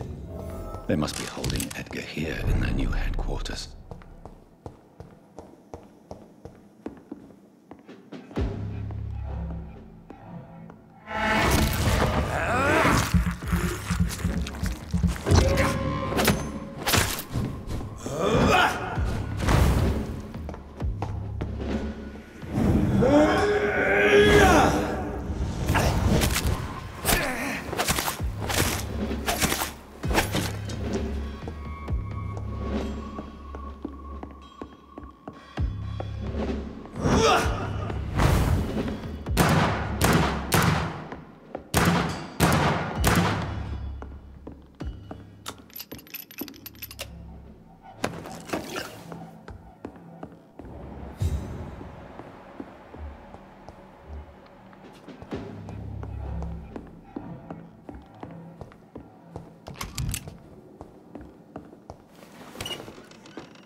Doris Fletcher was about to become a disaster.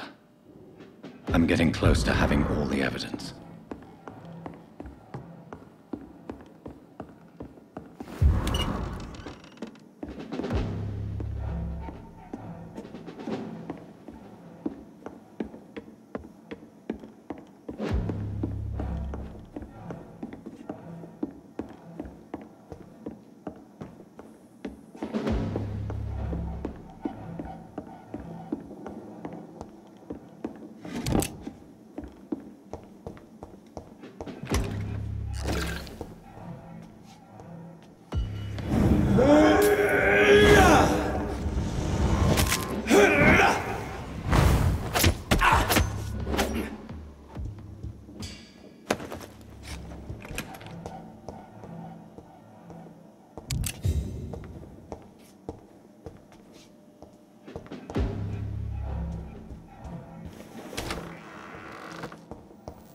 It's locked, all right.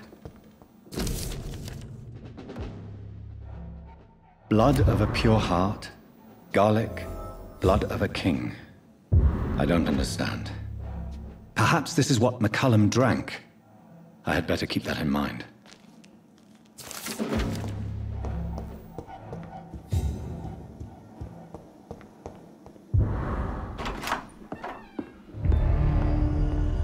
Edgar. Edgar, can you hear me?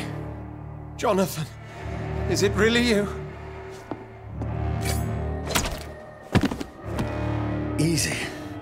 Easy. Save your strength. I'm getting you out of here.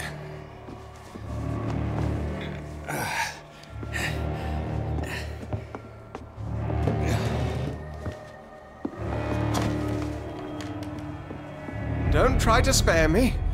As a physician, I know all too well when it's too late. Punctured lung, broken ribs, and internal bleeding. An accurate diagnosis, wouldn't you say? Edgar, what happened?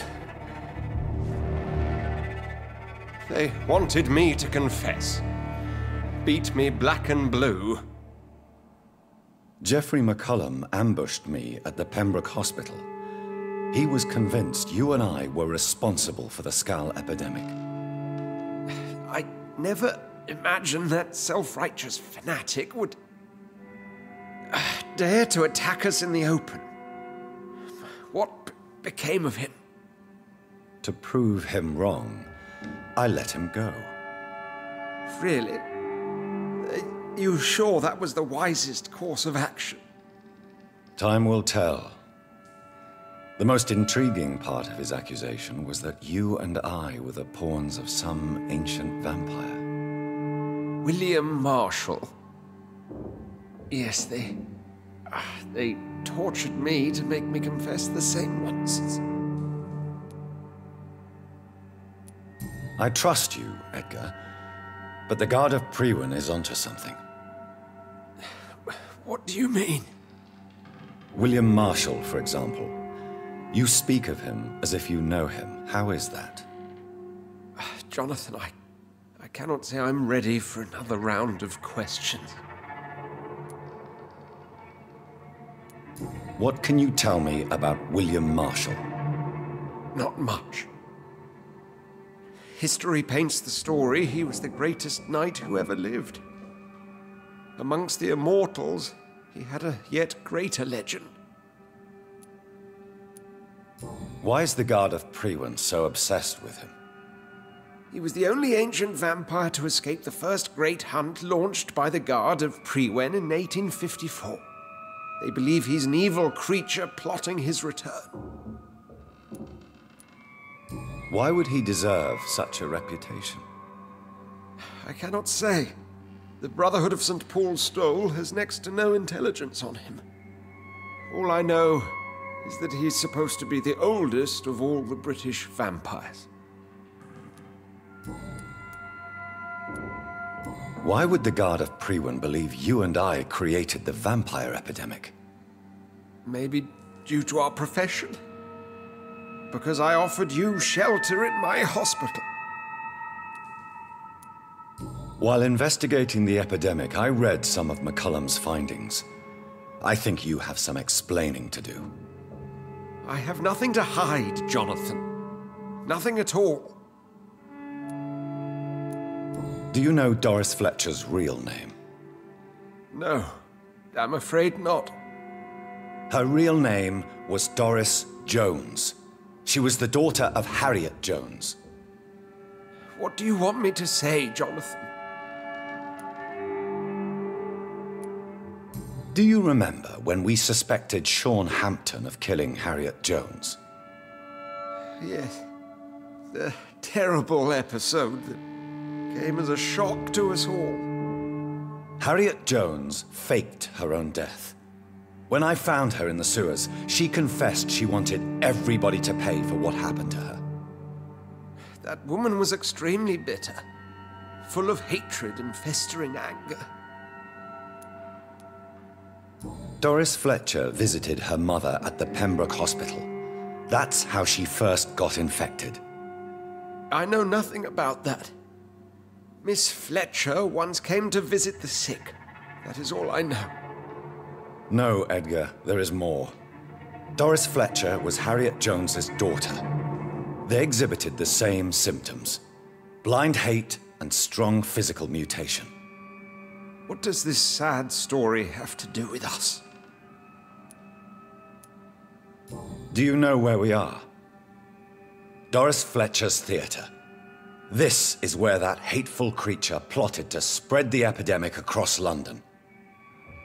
I only briefly met Miss Fletcher once when she visited the Pembroke Hospital. You say it was to see her mother.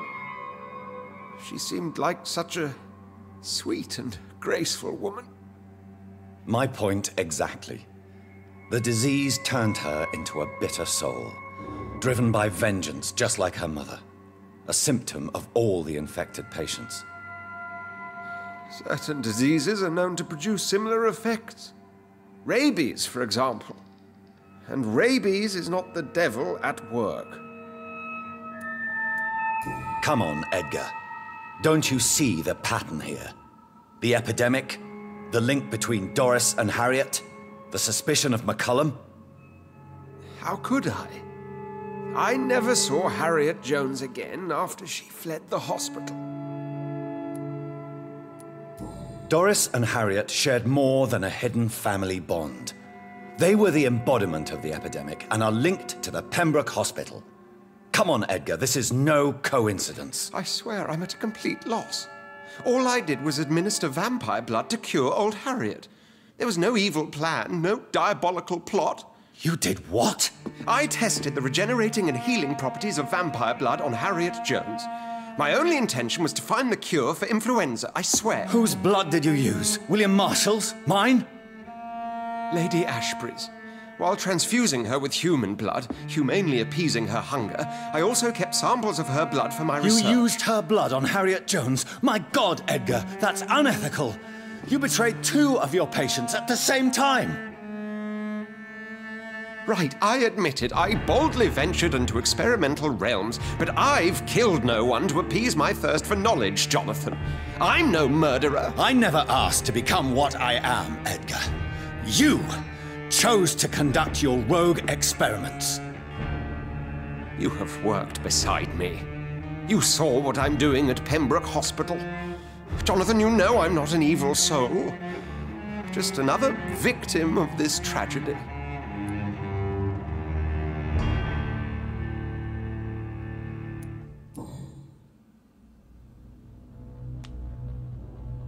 Yes, your death is imminent, Dr. Swansea. But I swear it will be quick. I already told you to call me Edgar. Am I no longer your friend? I believe you never have been, sir.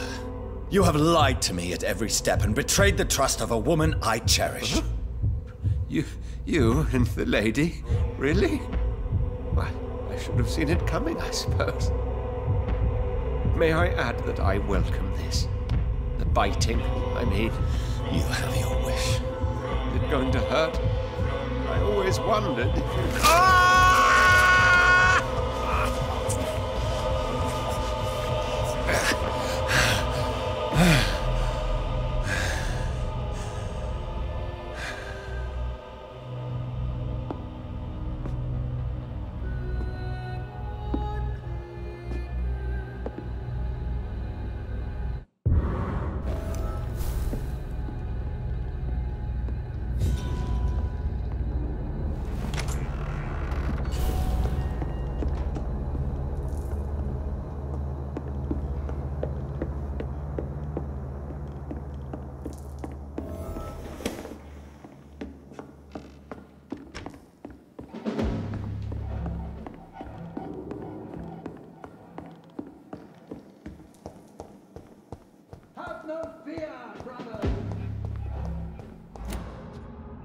So Harriet Jones became the original carrier when Edgar gave her vampire blood. I must tell Elizabeth. Can't let you through.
It's locked.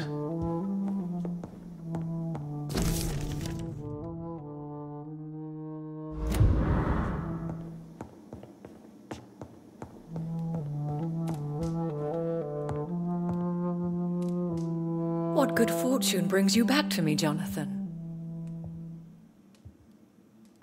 What is it, my dear? I'm afraid it's bad news, Elizabeth. The worst, actually. Please, speak up. Edgar is no longer in McCullum's grasp. I resolved that matter. Where is our good friend now? Is he well? He was mortally wounded. I put an end to his misery. That is terrible, Jonathan. And yet you did what you must. The poor man. Edgar Swansea was responsible for the Skal epidemic, Elizabeth. It was he who unleashed the deadly scourge upon London. What? Are you certain? This is the most terrible accusation of all. He confessed everything to me. He sought to cure the disease, to exploit vampire blood to stop the epidemic. But he unwittingly gave birth to a catastrophe. All those poor victims. How could he do it? What happened? Edgar gave no heed to ethics. His theory could have been proven to be correct, but he abused the confidence of his patients to test it. I must say I'm shocked, Jonathan. Who would have thought it? And the poor patient. Let me guess. It was Harriet Jones, was it not? Yes. That explains how Doris Fletcher was infected, and how she became an Ichor. She secretly visited her mother at Pembroke. Then we have no choice. We must act quickly, Jonathan. We must return to the sewers and put an end to the threat poor Harriet embodies. I have one more matter to discuss with you. Harriet Jones was the primary case, but do you know what a healthy carrier is? There is a tone in your voice that frightens me, Jonathan. What are you trying to say? It was your blood Edgar used for his experiment on Harriet Jones. What?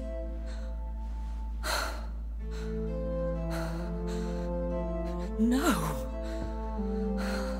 No. This can't be. Oh. Elizabeth.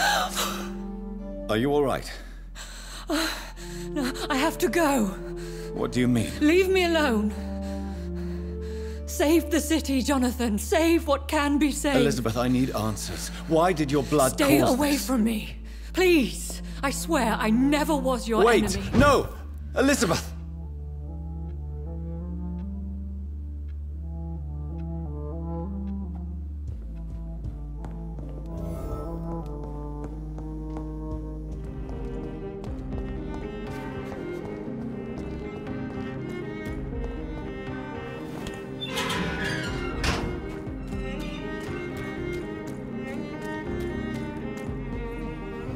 I'm still persona non grata in the Ascalon Club. If I want to speak with Lord Redgrave, I'll have to improvise.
Good evening, Lord Redgrave. What are you doing here, traitor?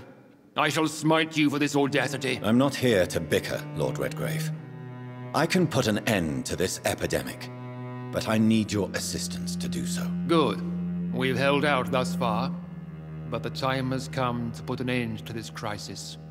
Tell me, what do you need? The blood of William Marshall. The blood of William Marshall? Of my maker? Are you mad? This blood is the purest of all. My maker proffered it to me on the battlefield. I cannot hand it to you. This is more important than the club, you, or me.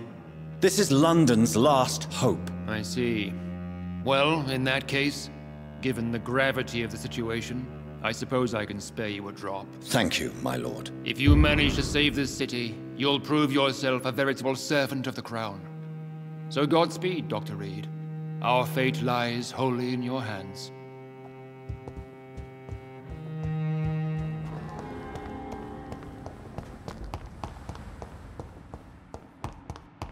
I cannot use garlic, but there may be a substitute in the Pembroke Hospital drug storage.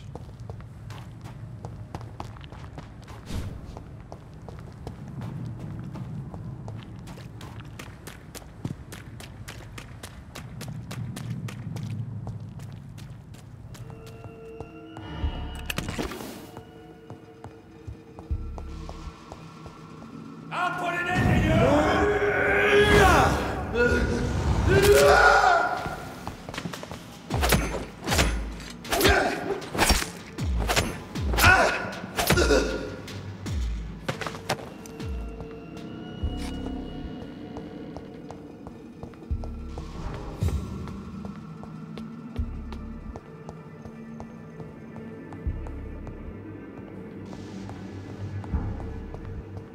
Best be moving on. He's mine! I'll take it!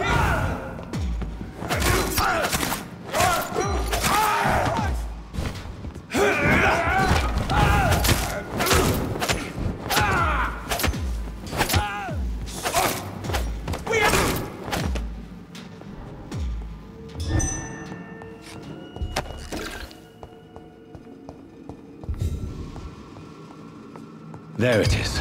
Insulin. Much more efficient than garlic against blood poisoning and sepsis, and much less dangerous for me. Thank you, Dr. Polescu.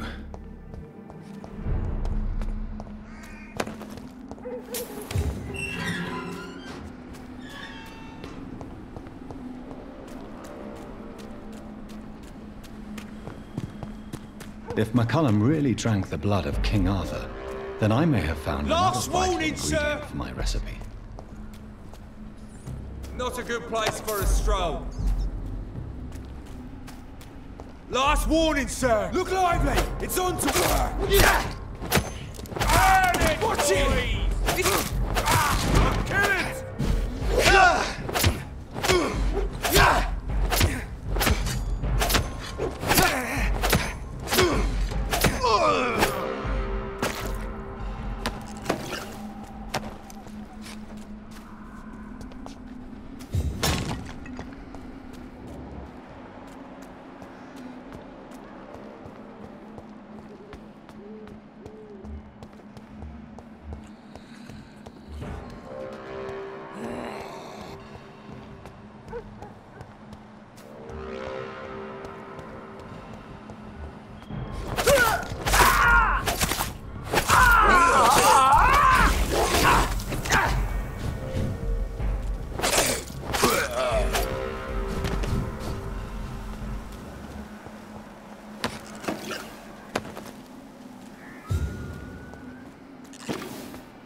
Good evening, vampire hunter. Are you here to end me, Leech? You'll find I will not be killed easily. Not at all, McCullum. I am here because I need you. Really? I'm intrigued. Speak up, then. I need the blood of a king. The blood of Arthur. I'm certain you possess it, and I must have it. The Guard's most sacred and precious relic. Why would you? You found Marshall's memoirs. I should have destroyed that book. I need the antidote to save this city, McCullum. It is within me to take your words as truth. I want to, but I must know more. What precisely are your plans? I have found the carrier, McCullum. The infection's source. It may be science or some supernatural power that's responsible for all this. But I will harness either or both to end the epidemic. A vampire doctor. My God, you're a terrifying creature. Jonathan Emmett Reed. Do you not understand? We wanted the same thing from the outset. A means to end this vampire epidemic. Not enemies. Maybe that is so. Take it then. I see no other hope for this city. If this is some trick, you will be damned, Dr. Reed. Thank you. Can we speak more? Indeed. Why not? Why are you here? The man who raised me after the brutal murder of my parents. He's buried here. Were both your parents killed by vampires? Yes. And yet worse.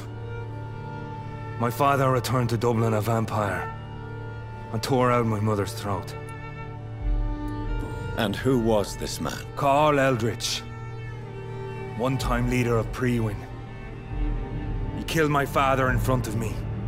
Helped me hunt my brother Ain after teaching me how to kill leeches. What will the Guard of Prewin do now? Will you stop the Great Hunt? Yes. But we shall continue to protect innocents from beasts like you and your red-headed friend. Like me? I am indebted to you for sparing me at Pembroke. But this won't always be the case. I'm no coward like those St. Paul's Stowe brothers. How long have you known Lady Ashbury? Where is she?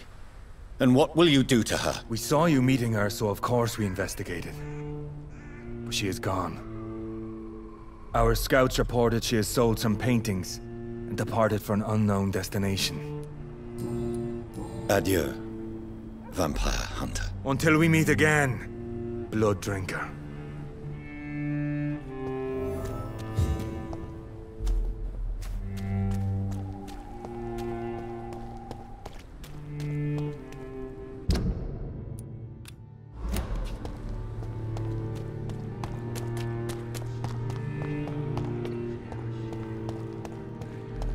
He's mine! I'll take it!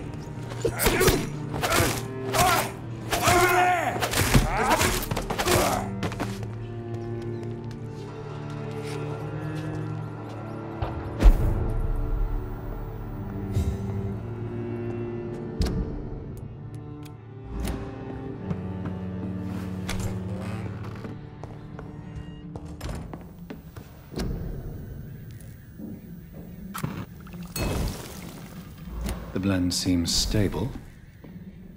Time to go and find Harriet in the sewers.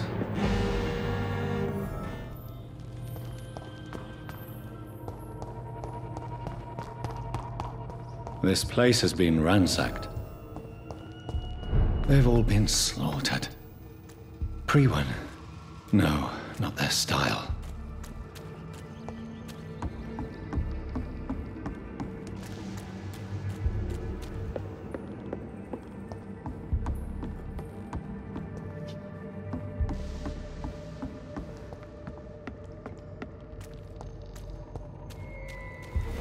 Where has Harriet gone?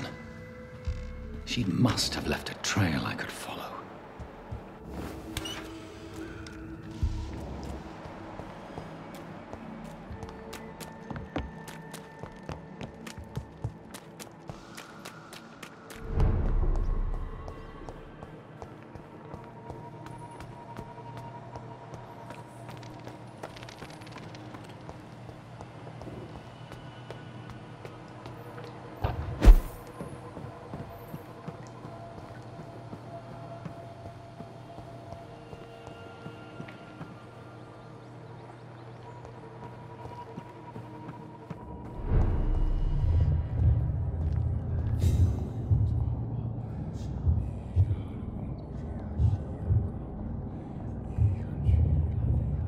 Take not a step further, child, for you are unprepared.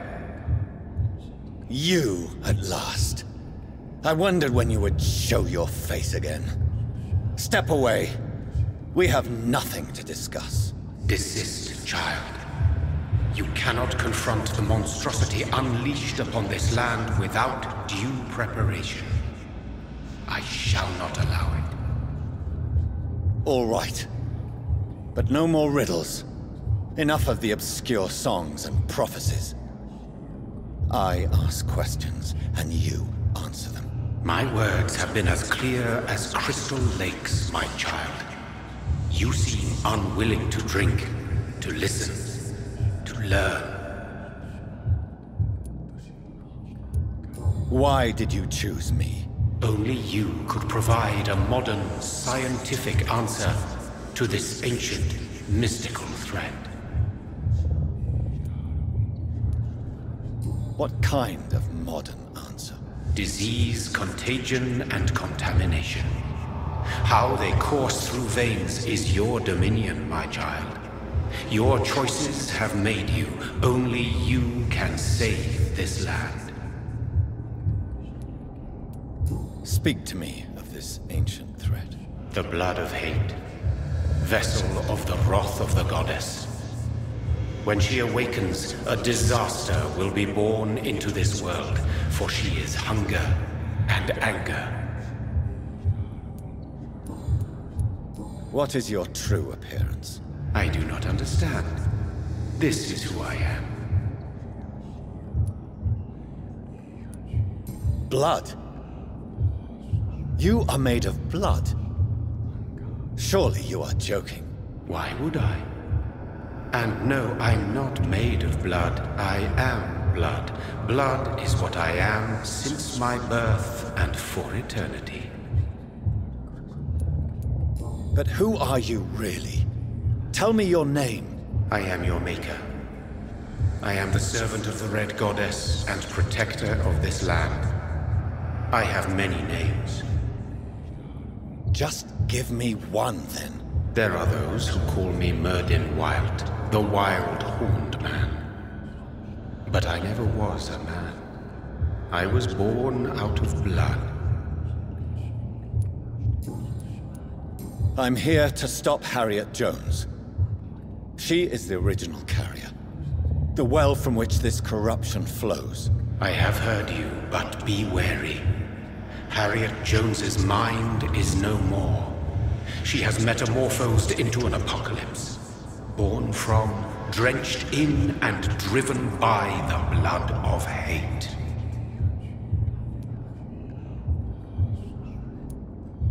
I only wish to know how to put an end to this epidemic.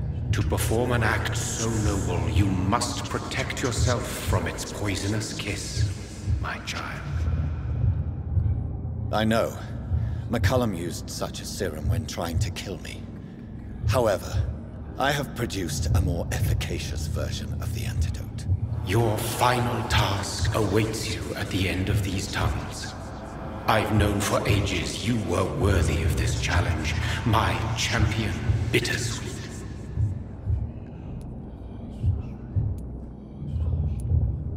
Will it be over then? Once I've defeated this creature? Yes. The threat will dissipate like so much smoke, for you will have purified its source. And then what? What will become of me? How would I know? I am no god, and your fate is in your own hands. For you are our champion. You tricked me. My sister died for your schemes. I have brought suffering and tragedy into this world. I am not, nor will I ever be your champion. Very soon you'll come to know that sacrifice is sometimes necessary. I understand the grudge a child bears towards his father and mother. Be brave, my child.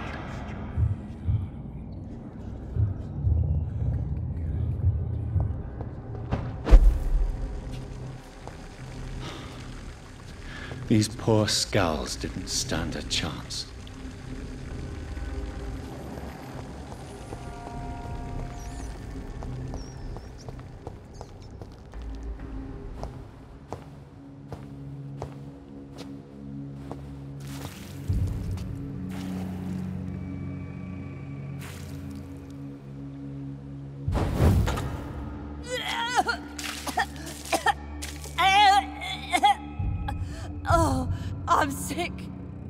so sick. Doctor, help me, please.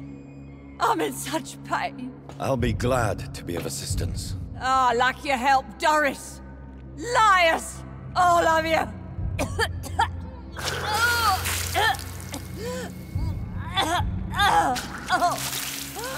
My poor baby. I've been such a bad mother. But the Queen herself forgave me. Gave me another chance. Harriet, you must stop all of this. I can't let you infect anyone else. How dare you interfere with the Red Queen's plans, Doctor? How can you stop the course of nature?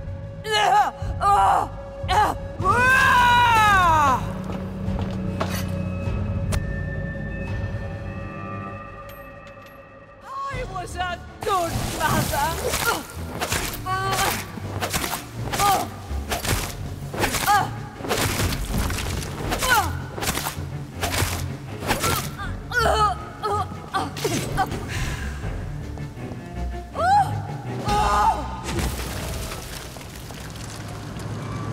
Is this a dream? Am I awake? Is this anger I feel? Is it wrath? I think it is. Oh, how infinitely, how intensely, how irredeemably are you all going to suffer now?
No one could ever defeat you, mother of us all, for you are our every root and leaf. You've always been my most amusing son. Then go back to sleep, my queen, and smile at us from your dreams. Did they feel my wrath? Have they suffered enough? More than ever, mother of us all. Until the next time. Until the next time.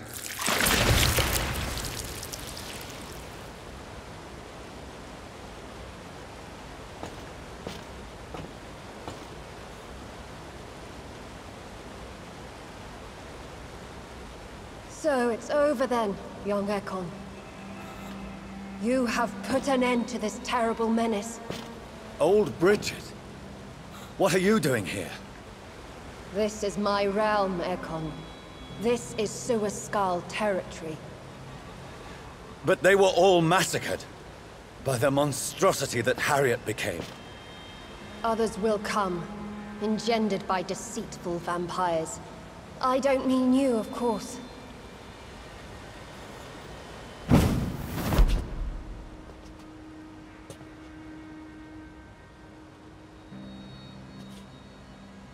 I thought you'd been slaughtered, with all the other Suascals. I was up above, in search of help when Harriet suddenly turned into that thing. I have no idea what it was. It's all over now. The epidemic has been stopped. Yes, you prevailed in the end. I hope you'll forgive me for the way I treated you when first you presented yourself at our gate. No need to apologize, really. Perhaps there will be no stories told or songs sung of what happened here today. But I'll know the truth. Jonathan Reed, newborn vampire, stepped forward and saved us all. I'm honored to be part of this city's legend. Thank you, old Bridget. May I ask you just one question? How could I refuse you anything now? I'll answer just as I answered Lady Ashbury when we met a few nights ago. Who are you? Really? I was born with the name Bridget Eleanor Wellington. In 1738, my beloved and immortal husband decided to preserve my beauty and youth forever by making me drink his blood. You were Lord Redgrave's wife. Then the pompous fool rejected you, did he not? It was about 200 years ago. Peace found me in time. And I sincerely hope it will find you too, now that all is over. No, it's not over. I may have ended the vampire epidemic, but I still need answers from the woman I love. I feared you would say that. Go then, young Ekon, and face your fate. Just remember that I'll always be here for you.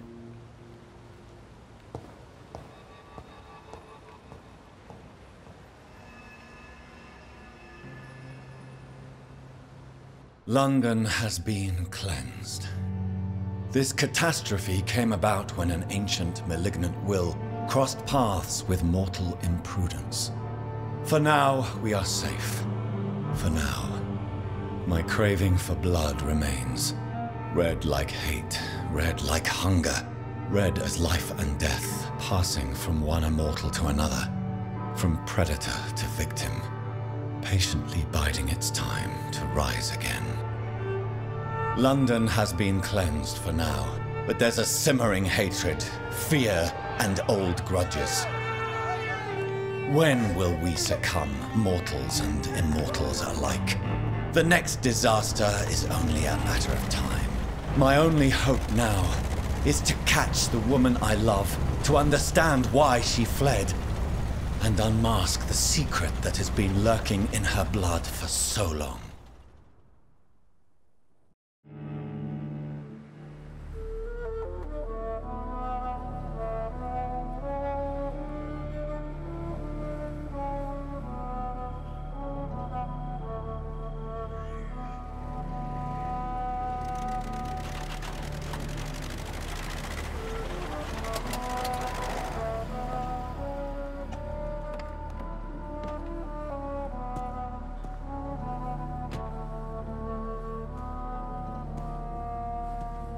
Well, this is it. Lady Ashbury's domain. Why am I not surprised it's not on any maps? I'd better hurry.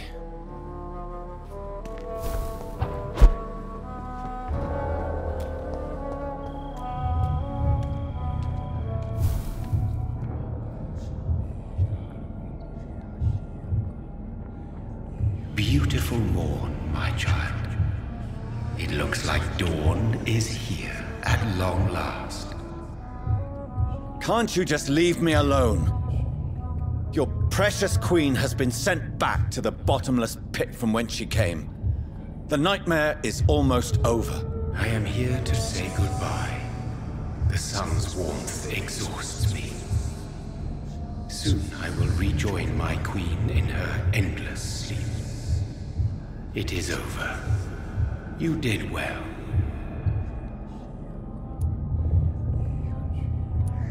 This is not over. I am here to find the true origin of the blood of hate. 'Tis unwise to interfere with a tale rooted so deeply in the suffering of others. No. I must know why Elizabeth fled here when I discovered she was the original healthy carrier. No, she is not what you say she is. That is a secret you will discover soon enough. And you? Why are you here? Which new thread of which old twisted plan are you seeking to pull now? Tell me the truth. I am just here to salute my sons, and to bid them fare thee well. Your sons? Plural? My God, will you ever stop speaking in riddles? Perhaps I am too old for your spoken language.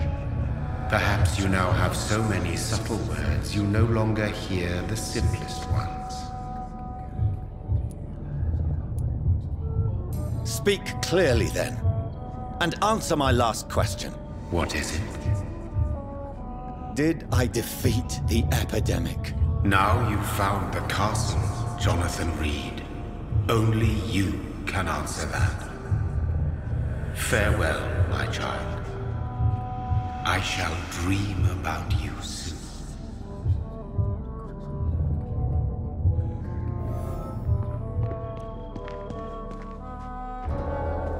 It's locked, all right.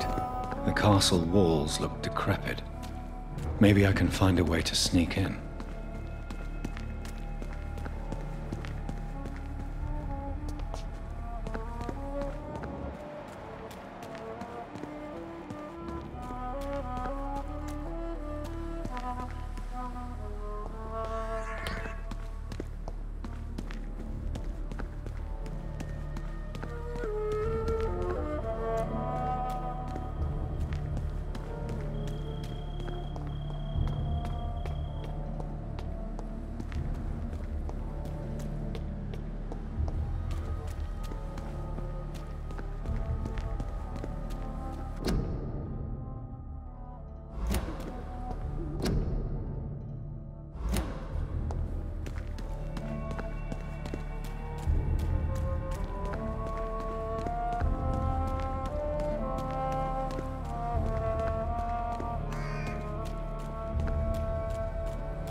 Maybe it's just my imagination, but I think I smell Elizabeth's perfume. She must be here somewhere.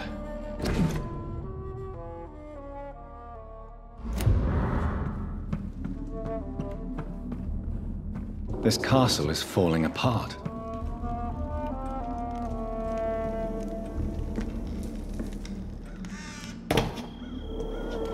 That sweet fragrance.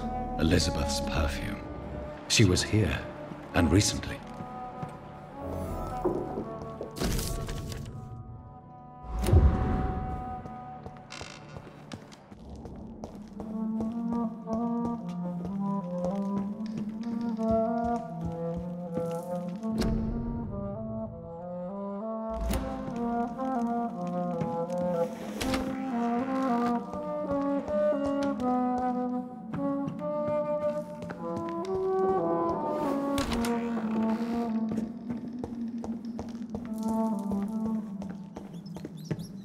This painting looks suspicious.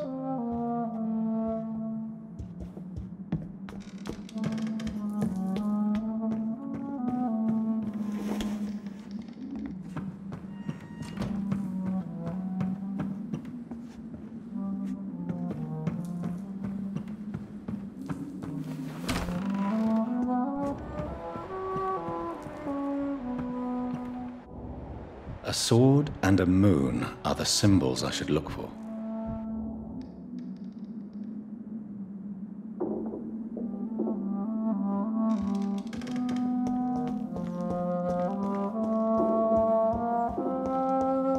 One last switch, and...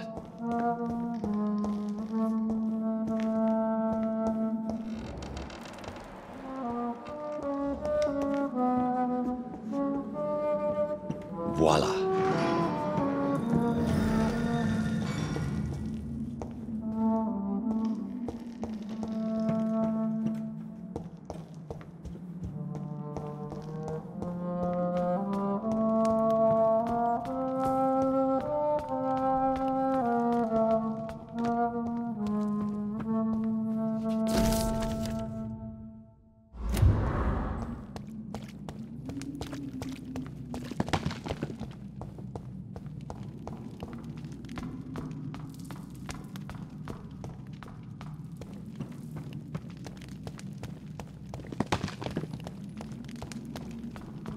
Drop your sword, Father. You have nothing to be afraid of.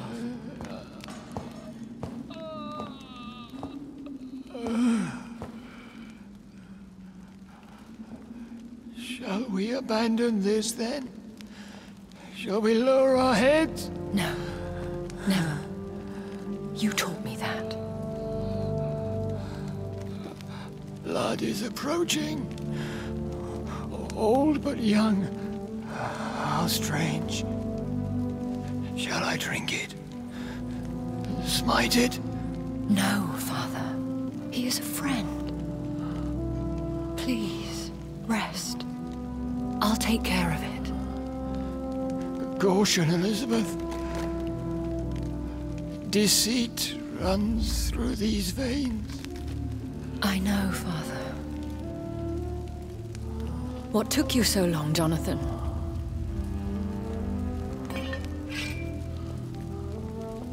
Is this really him? Yes.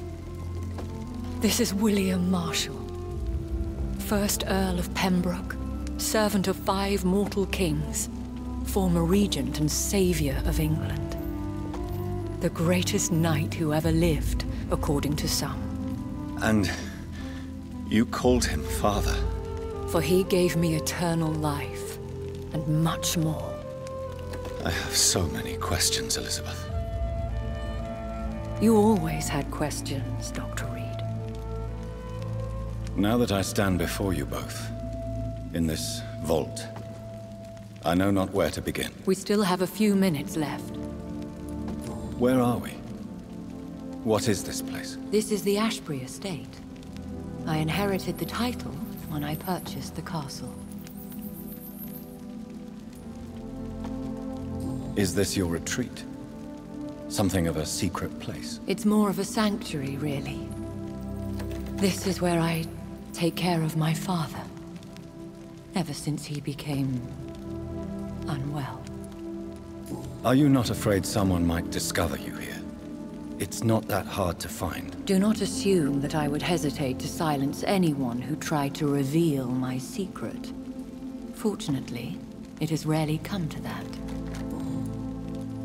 Why did you flee here? When you told me I was the healthy carrier, I had nowhere else to go. You mean you had to return to the real source of this scourge? Yes, to end it, once and for all. Will you go back to London? No, Jonathan. I do not intend to. And what of your daughter? Charlotte is a strong, independent woman who's about to come into money. I took care of everything. Now it's time for her to shape her future. I have destroyed the disaster, this creature that Harriet Jones had become. The epidemic is no more, and London will recover. In time. Yes. You did well, Jonathan. You truly saved the city. Yes, we did. Despite all obstacles. I'm truly convinced we did it together, Elizabeth. I cannot bear knowing I was the cause of all this. Through the use of my own blood. No. This catastrophe was the result of unethical experimentation.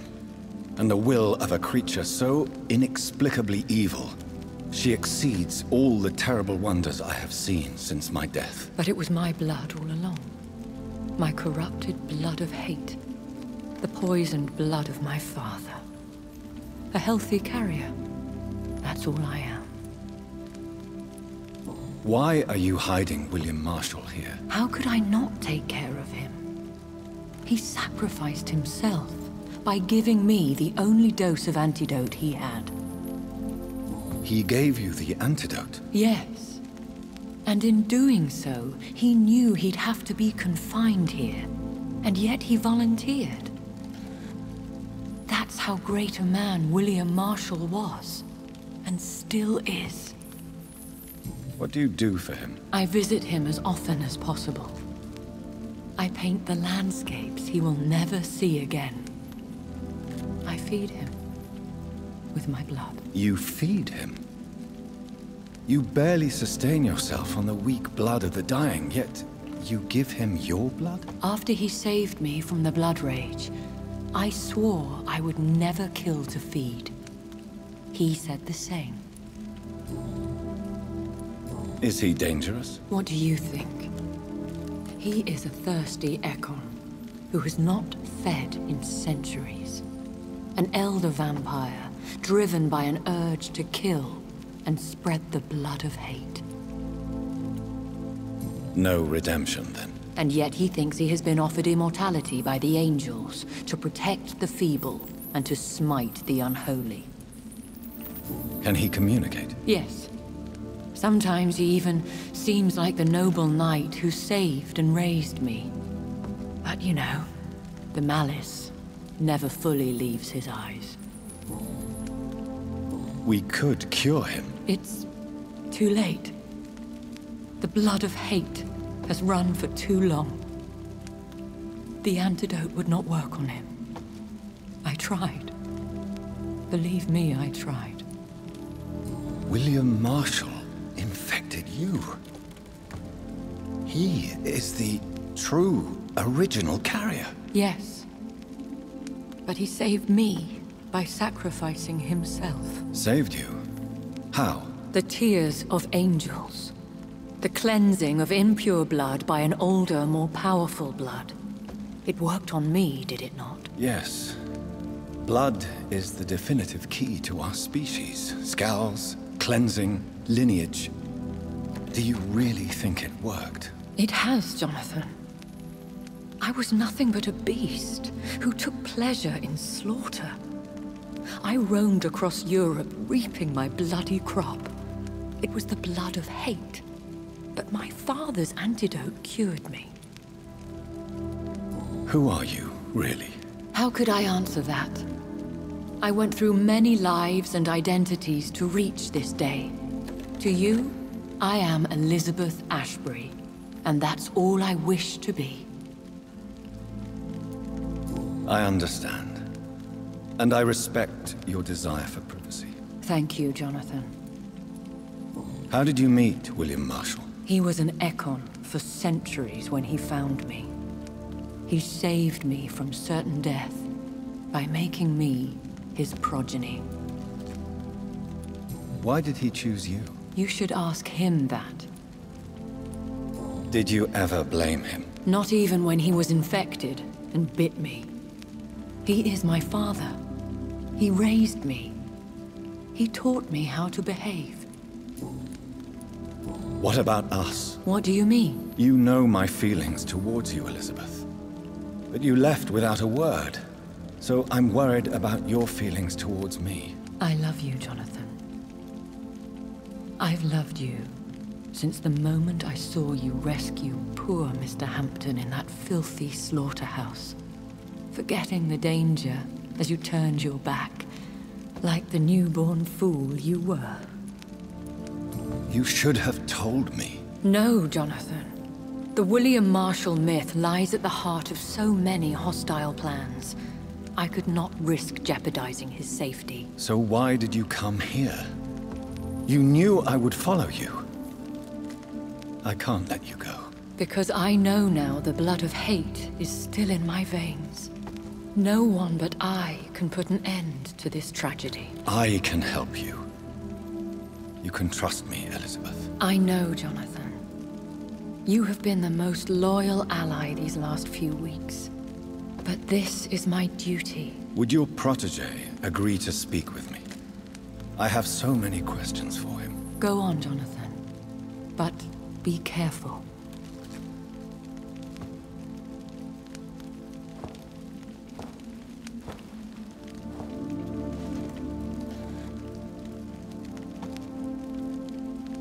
Yes? Sir William. My God. You really are William Marshall. You served Richard the Lionheart and his brother, King John. It is such a privilege to meet you. I did in my day. Come closer if you want to speak. For my hearing isn't what it used to be. I think your hearing is fine, sir. What is it you want then? I found your research on the antidote. The tears of the angels. What ingredients did you use? Once I understood what the ingredients were, I used the tears of King Richard and the pure blood of the valiant Boadicea. King Richard and Boadicea? How did you find such relics? It took me many years to locate their hiding place. Then I had to learn the formula. If I recall, it belonged to an ancient brotherhood. The Order of St. Paul, I believe. And did it work? Yes. The tears cleansed my poor Elizabeth's blackened heart. It was such a blessing to see her smile again. I found and defeated the disaster that was threatening to smite London. You should know that the city is safe for now, Sir William. Then may I call you brother? Did you resist its poison? Even a scratch from a beast so evil could endanger you and all those you care for. You also defeated one in 1666. Who was it? She was a malicious witch who spread plague throughout the city with her army of rats. She had been hiding in a bakery in Pudding Lane for months when I finally found her. How did you defeat it? We fought for hours. In the end, I had to lock her in St. Paul's Cathedral and burn the building down. I wanted to be sure she was destroyed. The blood of hate. How does it affect you? Do you feel it now? The blood of hate? Yes. Nothing more than a sneeze, really. A sneeze held for so long, you could blow a fortress down if you released it. I would like to ask you about vampires. Vampires? What about them? Considering your experience, please tell me what you know. They are terrible creatures. I have seen and fought many in my time. Foul temptresses with sharp claws and shrieking beaks. Where did you encounter such creatures? The last time I saw one was in a Celtic temple near Salisbury. A terrible and god-forsaken place full of ghosts and pestilence. Do you remember Myrddin, your maker? Only God is my maker, for he created everything on this earth. He blessed me with eternal life through his archangel, Michael. But Myrddin, Michael, is a vampire. He made you a blood-sucking creature of the night. Blood, yes. I used to drink it from the throats of the unworthy. Then I was punished for my deceit. During my penance, I rely entirely upon my sweet Elizabeth. Tell me about Elizabeth. How was she infected? I do not wish to discuss it. Please, Sir William. I need to know what the blood of hate is. How is it transmitted? After defeating the disaster in St. Paul's Cathedral, I returned to my retreat, infected. This is where my sweet Elizabeth found me, for she heard my pain from across the sea. What happened then? The blood of hate had twisted me into a rage-filled man. I attacked my progeny and infected her too. Forgive me, Elizabeth. I failed you. You bit her again? Is that how she was infected with the disaster's blood? I think I understand now. Elizabeth fled, and I fell to my knees, begging for forgiveness. I swore I would find a way to make things right. We could set you free. Let you out. Isn't that what you want? I pray for the day I'll see the sky again. I have all but forgotten its colors. I could walk and do so many things beneath the stars. But I doubt it will be wise to release me. Then will you stay here and repent? Elizabeth told me it will not be long now. I cannot wait to feel the sweet caress of her hand on my cheek after so long, as she releases me.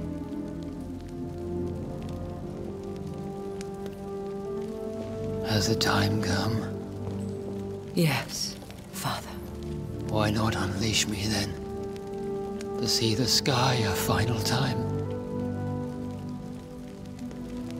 You already are the sky, and all its stars. I'm not defeated, for I welcome the sword you bear, for it is mine. You were never defeated, my lord.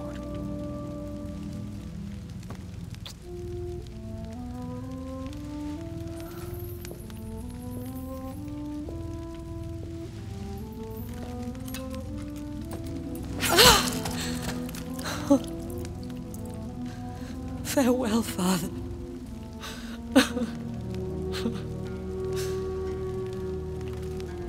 And to you also, Jonathan.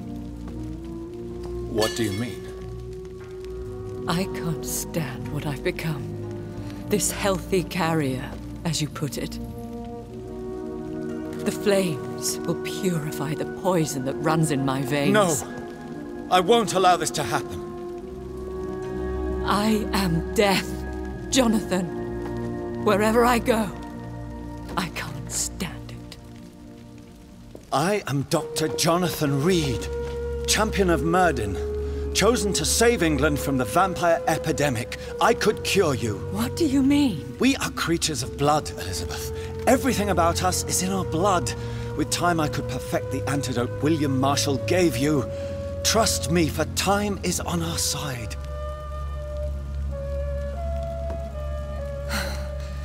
That is a risk I cannot take, Jonathan. I won't bring another such disaster into this world. Elizabeth, no. Trust me. I can save you. How could I trust you, Jonathan? Have you not betrayed me? I had choices to make. I forgive you, and that is my choice. Elizabeth, I love you. Then let me go now. Wait! No!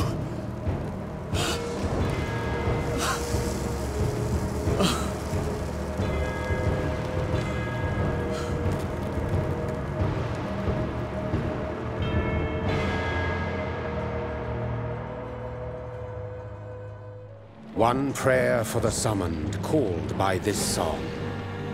Child born from darkness, whose path he must find. Now the song is sung, and your path chosen. England is safe, but the cost was dire. Blood and tears, both parched by cleansing flames. You've lost your way, my champion bittersweet.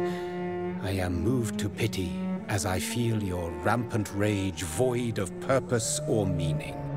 My queen sleeps once again, and I'll soon join her slumber, until alas she rises, woken by the hunger never fed.